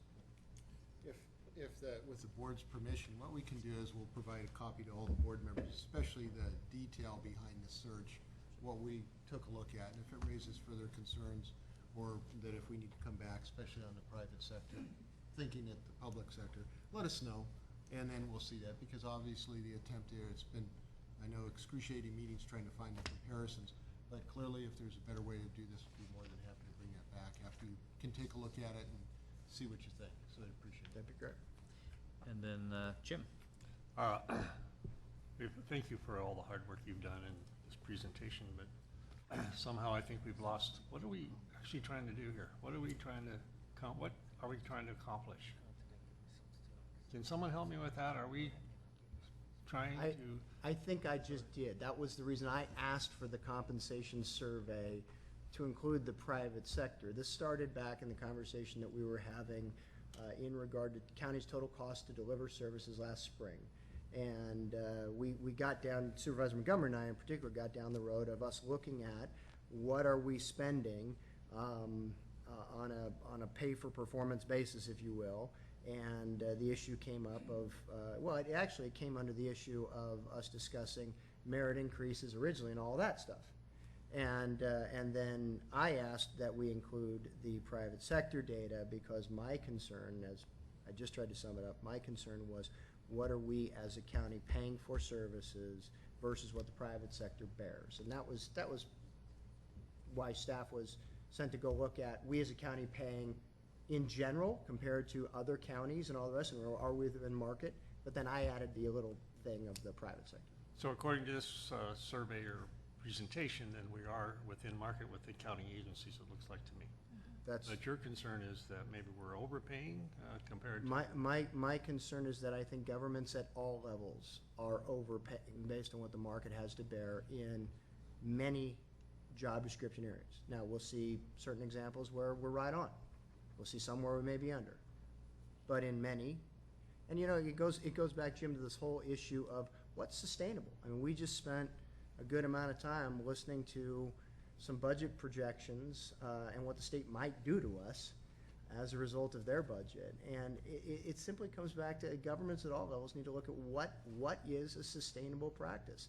Certainly we're dealing with the ramifications this week of the federal government not being a sustainable model. The markets have reflected that. Fortunately, Placer County, we're sitting in pretty good stead right now. My concern, and I know the concern of everybody sitting up here, is making sure we maintain that. That's all. I guess, you know, one of the good things that have come out of these discussions over the last couple of years actually is we have a formalized policy now that I think is an evaluation at a much more extraordinary level of detail for opportunities to privatize in the county. I mean, we always had a policy of looking at those kinds of things. And you know, there's some of these studies, Kirk, that I'm referring to that essentially that in summary, for a range of reasons, generally, a generalization is that the lower paid positions in the public sector tend to be higher paid than the private, but just the flip of that on the top, just as we saw with county execs pay, county council, those kinds of things. Well, Placer County Board of Supervisors is an anomaly in the state as it relates to board pay, but that's a whole different story. So, you know, that's a powerful tool by which, if, for example, as it relates to some of the positions that you have and the public sector tends to be above the private sector, that's a critical component of looking at our privatization opportunities in this new policy that we've recently adopted too. So over time, you know, hopefully there'll be those kinds of adjustments that make us even more efficient than we already are. But good discussion. If I might just interject there, Chairman, not only as you adopt policies, you have done it. You've contracted out custodial, you contracted out adopted park policies, and maintenance. we've acted on the policies. And at certain times, you've Right. kept services in-house Right. because the contact with the public was important. Bus drivers up in Tahoe. Right. And the sustainability of those, because we had too high of a turnover in contract employees at actually a higher cost. So you've done it under a comprehensive review of those type of things to make those changes as it made sense for economics and for public service. Right. So referring back to, in the name of time, another component for my colleagues that I use as frequently as I can publicly and otherwise, in that it's 3 o'clock. One time I calculated that if you assume that a supervisor ought to be paid what their administrative aide is paid, we ought to work 1.8 days a week in this job, and I think that's part of what the voters have said they want a part-time super. The problem with that is that we couldn't attend all of our committee assignments that are public hearings within that time frame, but some of us have a 4 o'clock meeting and we're running out of time. So if there are any closing comments on this, that we could do that and take up our last item. Yeah, I am going to do that. Yes. Is there anyone from the public who'd like to address this item, noting that we have please come forward and state your name for the you're being taped and it's official. And just a simple question had to do on the unemployed. That unemployed number, Reg Bronner from Lincoln. The unemployed number, was that inclusive of all those people that have dropped off the EDD rolls that no longer receive checks from EDD and the 99ers, for example? And then secondarily, you gave us a number of people who are unemployed in the county. Does that include the people who have left the county because they're looking for jobs elsewhere? Essentially, the unemployment figures are calculated monthly, and no, it does not include anybody that's fallen off the roll. Yeah, my own personal numbers say about 18% unemployment. 18? 18%. Yeah, you know, that's a Yeah, and- discussion that also gets batted Yeah, around. this time next year, I figure about 50%. 18 in Placer County, by the way? 18 in Placer County, right here. Yeah, that's a good point. And then, I can't speak for the amount of people that are still here, or just, you Right. talk to enough people now on the street, I'm involved in voter registration, so on and so forth, and I talk to a lot of people with the children who are moving back in with their parents, so I know they're coming in this way, and I would believe that probably those people who are unemployed are moving that way as well. They're leaving the county. Yeah, thank you. The number's Good comment. skewed. One last question, the thing I just want to comment on, I spent 35 years as an executive in business. We would no more compare ourselves of salaries and job equivalencies and stuff with public entities than fly. And we always looked at strictly, because we're in a competitive industry, we're selling services and goods and things along that line, and so we'd look at, our mission was different than a city or a county. So it's just kind of an argument. Maybe it's interesting from a philosophical point of view, maybe for a politician it's important, but for a businessman it's not something you do. Anyway, just a thought. Thank you for your comment. Just Anyone one- else? Can I I'm just sorry, make Mary one Ellen? more point about salary.com? It is 16,000 employers give the information there that have between 350 and 500 employees per entity, not 2,200. And you know in the private sector, the bigger you are, the more employees, bigger your payroll, the more you're going to be paid for those positions. You understand? Okay, so they're middle market employers, and we would be considered a larger employer. Anyone else from the public? Seeing no one, we will take up our last item of the day, which is item 8, revenue sharing discussion. And Jack, are you going to kick this off for us? Actually, Holly, if you Holly's wanna, gonna- if you just wanna give the nuts and bolts, it's kinda getting late in the day, and then I'll just take it, you know.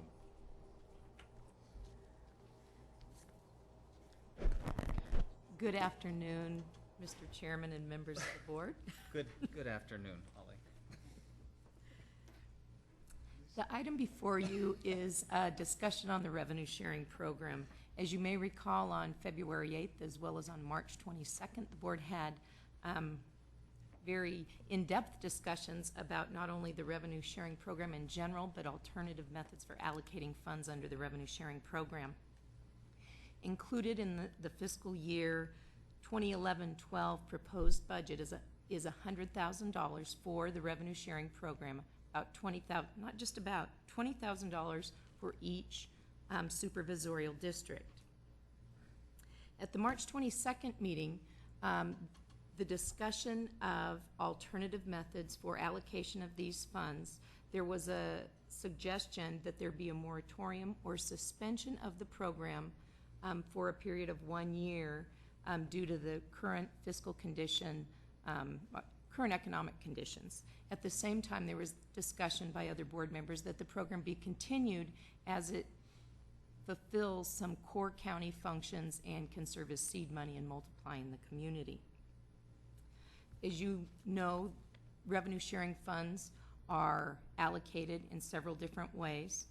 In general, the board member receives an application for revenue sharing funds from a community-based organization or public organization and makes a nomination to the full board for funding. In Supervisorial District Number 5, an alternative approach is used or has been used in the past, and that includes programming the dollars into the county budget, and they are then allocated according to county budget priorities. In this last year, it was $20,000 dedicated to the Health and Human Services programs. And in your staff report, it does say for Tahoe programs, but specifically those were for District 5 programs. It was district-wide, and I want to make that point. So, at the request of Supervisor Duran, we're bringing this back to your board for discussion with the proposal that the funding for the revenue sharing program be suspended for a period of 1 year. Absent that suspension, it's requested that the board consider revising the allocation process for allocation of funds for requests beginning in the current fiscal year for the remainder of the current fiscal year. And with that, I know Supervisor Duran wanted to make some comments regarding that, and Sure. And as I stated before, last time we had this discussion, I have absolutely no problem. I think the whole program itself has very noble roots. It was established to help some of the nonprofit entities and service groups in the community, and I don't have a problem when in good years spending some of that largesse on some of that extra on these groups and organizations. I actually am an officer for one in the Roseville area. So with that, I understand what they're going through. But just today alone, well, what did we hear? $3.8 million in redevelopment funds back to the state. Between 1.7 million to 47 million possible impact if due to this realignment, right? We've got $380,000 that may be eaten up a little bit more. That $380,000 in one-time costs for the sheriff and the probation department and the courts and the DA that want to use that to do a good job of implementing this AB 109 program through the CCP, which again could be eaten up by medical expenses for these folks that are going to be coming back that are going to be in our jurisdiction. Coupled with an unsettled economy, declining property sales and sales tax, for the next 12 months, perhaps maybe longer, we just simply can't afford it, all right? I'm sorry. I hate to be the bearer of bad news, but I feel it's my civic duty to say, look, we need to take charge of this and prioritize the monies that we get to these programs to best implement the programs that we have. Most of our agencies have cut down on their programs, on their departments, on their spending, and I just think it's prudent for us moving forward to do the same until a time in which we can reflect and have an additional monies that we can provide to these organizations. That's the one piece about the revenue share. The reform piece is equally important. I think we have a two-pronged system. I think we can not only do a better job, but I think it's our responsibility to find a better system that provides some more transparency and some more sunlight and some more civic input in how we allocate these funds. And just as an example, I just heard today the reform piece that maybe one of the folks that was allocated some monies today may have lost their 501c3 status. In addition to that, and I never do this, but for some reason I looked at one of the requests that went out, and I just kind of looked at the amount, and I thought that was kind of strange, and I asked my 13-year-old to go on the computer and plug in what they were looking for. And I found probably 5 or 6 different items. I don't know if they're the same quality, but for anywhere from $150 to $200 less than what the request was made for. That's all I'm asking for is a timeout, 12 months to reflect on where we are. I've taken my own time, talent, and effort to provide some suggestions to staff as to how we could, revamp it to include some more transparency. As a gesture of good faith, to let my brothers and sisters here on the Board of Supervisors know that I'm not trying to stop the program. I'm just saying that during this fiscal crisis that it doesn't make sense to do it, and that also coupled with the reform piece, I think we can do a better job if and when it does come back. And that's all I have to say about that. Jim. Thank you, Mr. Chair.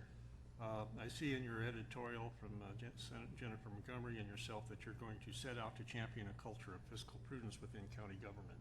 And I somewhat take exception to that. And let me just go over what the current fiscal prudence has done with Supervisor Euler and our long-term member, Supervisor Wygant. When I took office in 2005, we had over $320 million other post-employment retirement benefits that had zero funding. Today, even with more and more people retiring, that is down to what, 170 million? So that's that's about $150 million decrease in our other post-employment requirement. We were on the right track. The building next door, the personnel building, was closed because of asbestos issues. Our LAFCO and our Economic Development Department was housed in Auburn on a rental. The personnel department was over in this building, over in the other side of this building. We were very cramped with space. We thought it'd be fiscal and prudent to renew that building, rebuild it, and we did, and paid for in cash. Children's Emergency Shelter was housed at an administrative office out at DeWitt Center. Very substandard. With the help of Congressman Doolittle, we got some funds for that and paid for the new Children's Emergency Shelter, paid for in cash.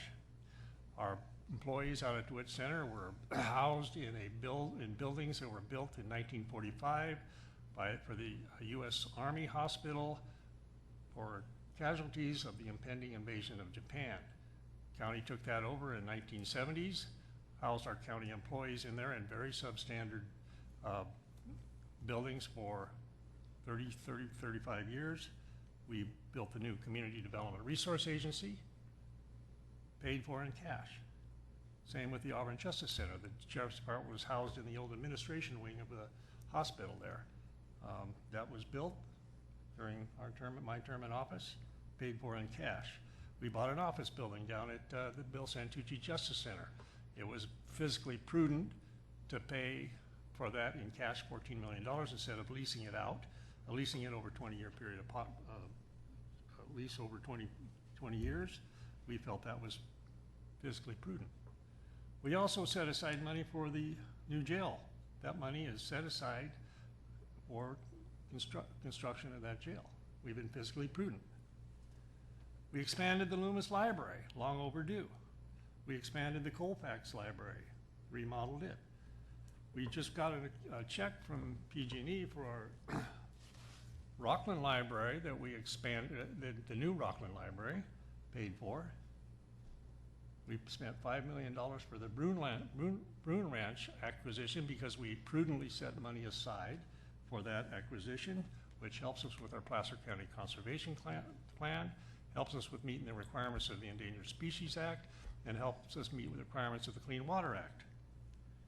In addition, this last year, I think we had a $27 million carryover from our departments have been very fiscally prudent on the spending their money, making sure that they had carryover from past years. I believe in 2009-10, we had about a little over $30 million carryover, and perhaps the time before that, almost a $30 million carryover. So I kind of take exception that somehow we're out to have a new era of fiscal prudence when this board, Supervisor Wygant, Supervisor Euler, set the stage for your success as a county supervisor. And I just wanted to make that clear. I use the revenue sharing money to help community-based organizations contribute to the betterment of their communities. I request $2,500 for the 4th of July celebration in the city of Auburn. I don't go around checking to see who lives in District 3. I just request that for the city of Auburn to be able to give the community of Placer County a celebration for their 4th of July celebration. I'm requested $1,000 for the Loomis Chamber for their Eggplant Festival. Brings people in all over the county for that program. I have some very dynamic towns in my community that do great things with this revenue sharing and that enhances the community, and I am adamantly opposed to ending this program. Those are my comments. Thank you. And Supervisor, I appreciate those very much. And I think we all have dynamic communities that we would like to do some things with. But all of the things that you've just said have really nothing to do with revenue share. And I'm going to ask you, Supervisor, what's it going to take? How much upside down do we have to be before we start taking the charity that we have and using it here at our own home? I'm not talking about revenue sharing. I'm talking about your comment that you're going to champion a culture of fiscal prudence.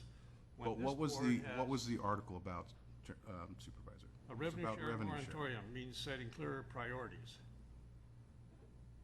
Okay, I understand that, but I take exception when you imply that this board has not been physically. And I appreciate that. Thank you. Okay, other comments? Jennifer? I think you're all aware of my position, which is, you know, I think that we should do away with the revenue sharing program entirely. I know I'm in the minority, probably the extreme minority in that position. But that's really based upon, you know, looking down this list of things that have been funded, there are quite a lot of things on there that just absolutely do not even get to the core missions of the county in any way, shape, or form. And while they're great community events, and I don't disagree with that at all, they don't serve the role that we were elected to serve. They don't move forward core county programs and projects. I understand Supervisor Holmes' frustration because, as I say, these do wonderful things often for the communities. But part of the research that I did in advance of this was talking to a number of the groups to whom District 5 benefit funds were allocated in the past, and I have one of my committee members from that committee here today. I'm sure he'll want to speak to this. And to a person, every single one of them said, if I didn't get that $250, or I didn't get that $500, or I didn't get that $1,000, I would go find it somewhere else. It was not critical to the success of their event, whether it was a sober grad night or helping you know, clear the Western States Trail for the Tevis Cup and the races. Again, great community events, things that are important, but don't move forward the county's core responsibilities. So I will be supporting Supervisor Duran's motion today. I guess my turn to chime in. Noting Supervisor Euler's calculation that I'm paid 300% less than the market, anything that saves me time doing this job is worthwhile, because I think all of us have to seek other employment as compared to other comparable counties who pay their supervisors full-time, but that's a decision the voters have made on 3 different occasions, and we've all chosen to do our jobs as best as we can under those circumstances. So in that vein, I disagree with Jennifer and Jack as it relates to the program, and I'll articulate that here in a moment. But if the program went away, it would be one less thing for me to deal with, and it would save me some time, so I guess in that vein it would be efficient. But the program's been in place for 40 years, and I will separate, Jack, your request. I think there's a fundamental difference between a moratorium on the program or potentially doing away with it as compared to reforms related to it, because in the over 16 years that I've been on the board, there have been some reforms related to revenue sharing, but even before that, it's really one of the most transparent, direct, elected representative functions that we can do. It takes very little staff time as compared to if these requests went through Health and Human Services or Facility Services or some other department where it would be digested and then embedded in one of their components of their budgets and maybe would come to the board. Or these are things that the board can directly connect to and relate to back to their communities, but they do have to comply with legal standards that Tony has reviewed thoroughly, and the votes for them are about as transparent as government can be. They're listed on our agendas and they're delineated on the consent calendar, so voters can see exactly what we're doing in an extremely efficient and time efficient method. So then the question becomes whether or not it's a part of the county mission to have these kind of expenditures, and I guess I just disagree with you, Jennifer. I think for things like the Lighthouse in my district, which is a counseling, family counseling based organization, which from time to time has received revenue sharing money from the Board of Supervisors at my request, voted on, as I mentioned, transparently here. They're delivering services in collaboration, in fact, with Health and Human Services. Are embedded in our community. they cause that community to be significantly healthier than they would be for lack of their existence. That's clearly a part of our mission. If you look at legacy in total on the Placer County Conservation Plan, it is far beyond the core fundamental required functions of county government, and top priorities, in my view, would be things like public protection, so policing an efficient public protection system with our relationship that we do have with the state courts and public defenders and public attorney, district attorney, et cetera. It's critically important that that machine run by the county be efficient so that we have very safe communities. But things like legacy and the conservation plan also hugely enhance the health of our communities, in my view. They create a circumstance whereby development can actually be less expensive and more cost effective, much more desirable places to live, which is critical to our land development required mission in the county. So it's discretionary by the board members as to what they bring forward and what they deny in the requests that we get, and we have to take direct and clear responsibility for all of that. If it went away, it sure wouldn't keep me awake at night, but I think it would be a sad thing because I think it's something unique to Placer County to some extent, and I think it's served us extremely well, and I think it's another measure of entrepreneurialism in government that is an example of transparency and even conservatism in terms of its efficiency. So with that, Kirk, it's down to you, pal.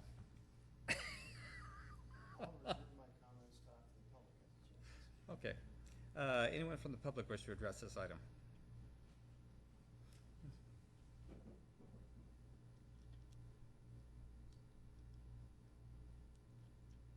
Good afternoon. I'm Wally Roman, President of the League of Placer County Taxpayers.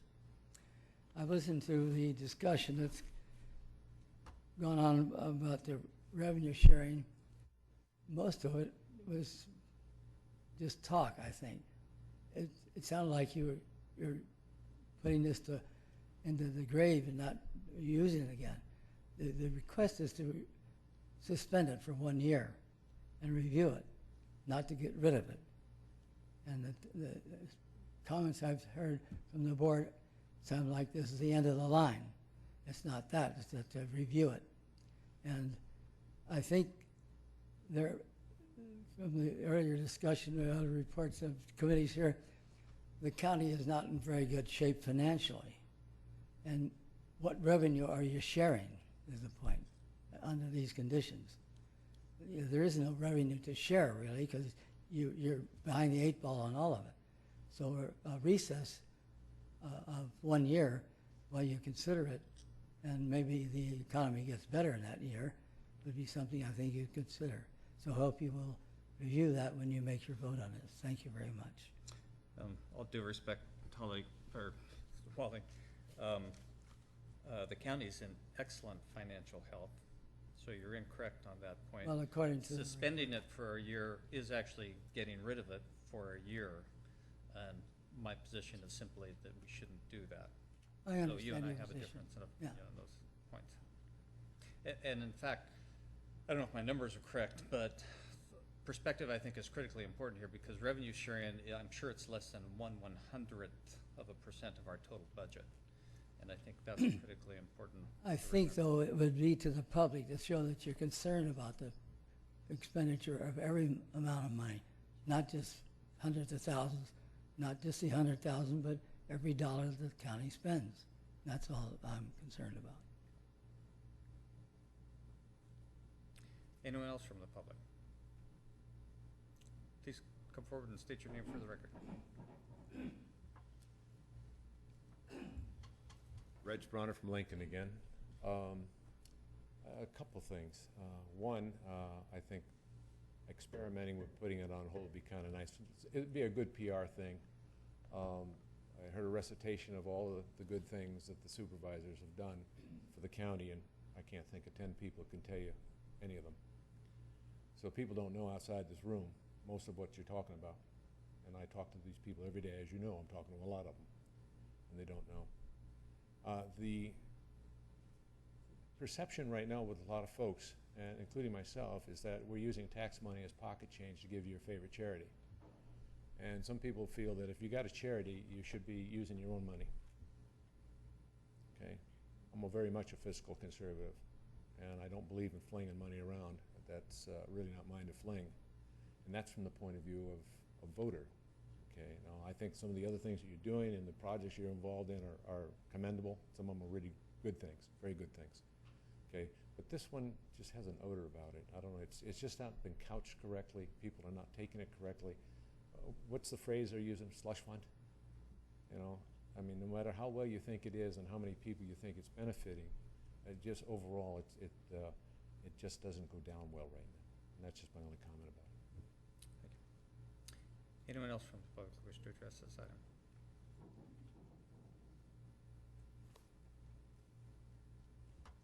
Hi, Mary Clark from Roseville, and I'm in agreement with suspending it because of the times we're living in, and 100,000 would create 2 jobs maybe 4 custodial jobs for a year. So I would like it suspended. Thank you. Anyone else? Please come forward and state your name.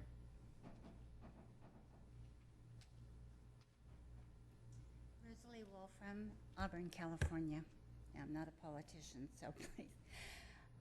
A few months ago, or maybe even last year, you refused to continue the dental program for indigent and homeless people because you said you had no money. Now you have this $100,000. I can't think of a better place to put that, my opinion. Thank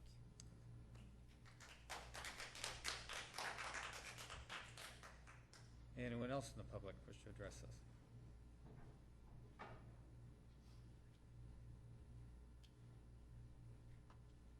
I'm Patricia Burke. I'm from Newcastle. Thank you, Supervisor Holmes. I marched in the Auburn 4th of July parade. I appreciate that.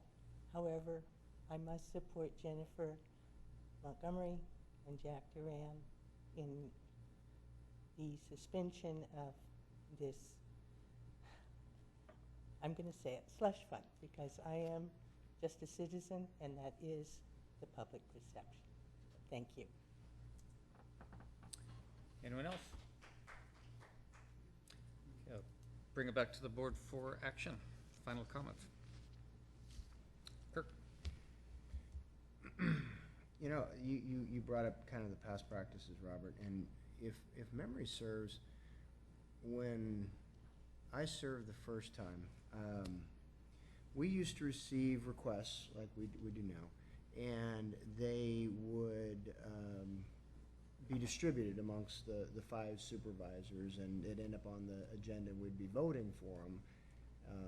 And it wasn't kind of allocated to an individual supervisor got 20,000 to kind of use. It was just we as a board had so much money on an annual basis that we decided, okay, these are the things. That seems to be, if I recall correctly, about the way that we kind of approached it back then. And somewhere between when I left in '96, when I came back in '06, it changed to this kind of formula of and I don't remember, I seem to recall one of the drivers of the change was we were approving, ironically, we were approving a disproportionate amount of requests out of one particular supervisorial district, happened to be District 5. That you weren't here. No, I know. That's what I'm saying. It's ironic. I seem to remember one of the drivers was that when we went back and did a look into where these things were largely going, they seemed to be going more to one district. So, you know, not knowing why we changed from the way that we did it to how we're doing it now, I know that I was a little surprised when I came back on the board and I saw we each had this $20,000 and we could just kind of do it. And you know, my contributions, I don't think in any given year I've ever exceeded more than 5,000 or 6,000 of the 20,000 that was set aside. I, like Robert, quite frankly, my time would be better spent not having to say no to people. And to the gentleman from Lincoln, I can assure you that my private contributions far exceed the $5,000 to $6,000 that I give from my $20,000 allocation every year. I have personally no problem with the quote-unquote revenue sharing program. I do have some qualms about the automatic set aside for $20,000 per supervisor. My biggest problem with the revenue sharing program today is the distraction that it has become and the distraction that some people who should otherwise know better and do better have let it become. You know, our county has done a fairly remarkable job. Since 2007, we've reduced our workforce by a little over 13%, you know, 230 some odd positions that we've reduced. We've reduced our budget about 17%, almost $100 million. We, very politically unpopular, imposed terms on both our friends in the Deputy Sheriff's Association as well as the Public Employees Organization. We imposed terms that included that they have to pick up more of their benefits and more of their retirements, thereby saving the county, what, $6 to $8 million a year, somewhere in that range, 6 to 7? And not one time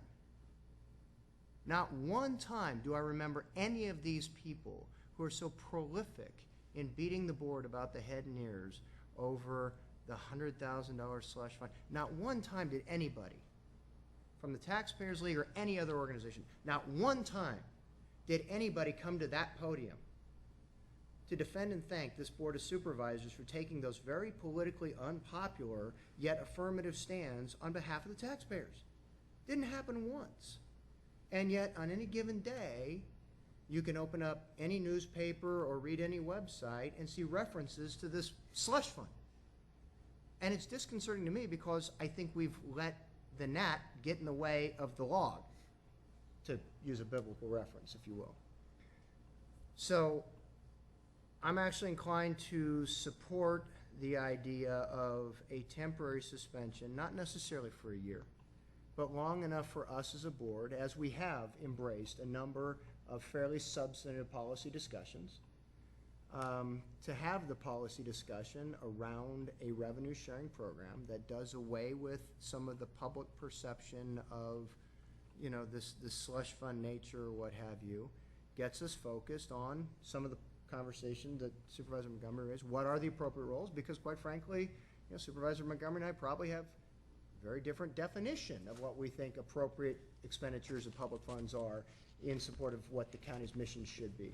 And so I would support a temporary suspension in order for this board to engage the conversation, come back with some options that, and you know what, the final option may very well have 3 votes to continue on as it is. But I think it's time to put it back out in the public, hopefully engage the League of Taxpayers and others in this conversation, and get away from the distraction that it's become. Those are my thoughts. Good. Don't see any lights on right now. My only response, I think it's a compelling one, though, that has actually keyed to my position is that appreciate the comments and the participation from the folks who testified, but the day we all start worrying about perception more than substance is going to be a very sad day for the voters of this county, and it's our responsibility to communicate what we're doing and why we do it far more than it is to worry about. As we all know, every day there are people who are more than happy to criticize us for getting up in the morning, not to mention some of the policy questions that we have to deal with. And I think the great thing about the system is that over the long run, you have to get rehired based on your ability to substantiate what you've done. I'm confident that whatever form this might get resurrected in, if that happens, it's still going to be criticized. And I hope that that's not the driver in the decision. But with that, it's getting close to our 4 o'clock time, and we need a motion and we need some action. Mr. Chair, I just wanted to make a comment about perception. There's a perception out there that this job we hold is part-time. Very good comment, Supervisor Holmes.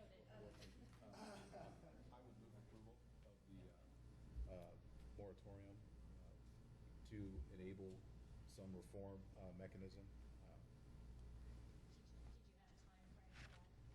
I would say 12 months, but if it comes in under 12 months, you know, if that's acceptable to Supervisor Euler and those that are in favor of it. I'm gonna make it clear that I won't support the motion as proposed, only because I want to see a bit more urgency behind this. I think this is a worthwhile conversation for this board to have. I have every confidence that staff can be back to us in a shorter time frame.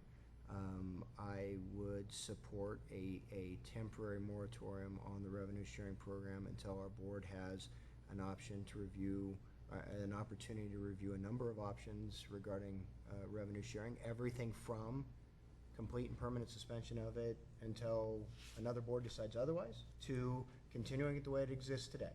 I want to have a full airing of the issue, hear from other folks, but I'd like to see this brought back with all due haste, and let's have the conversation. So I won't support a full year. I'd support it until the board has an opportunity to reconsider it. Could you, in that consideration, think about 3 months, because we do have budget workshops, final budget, and a few other things. As I said, until it's brought back to the board, and I know where the chairman's heart is on this issue, and so I'm sure he'll continue to keep on staff to make sure we get it back here just as quickly as we can. And we do have a motion, though, and a second on the floor, so roll call in. Well, He amended the motion. No, I didn't amend the motion. I don't have the authority. Okay, I'm simply saying that I can't support the motion as it exists, and so Right, so if we've the had maker of the discussion, motion. Okay. but we'd have a motion and a second, and we have to resolve that one way or the other. Unless the maker of the motion wants to modify his motion. I will modify my motion consistent with Supervisor Euler's request of expediency in getting the variables in the possible programs.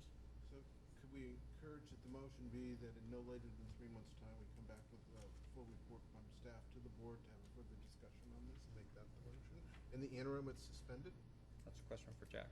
That's, Yes, that sounds appropriate. I help shape motions sometimes. It's part of my job. And does the second concur with that? Okay, roll call in.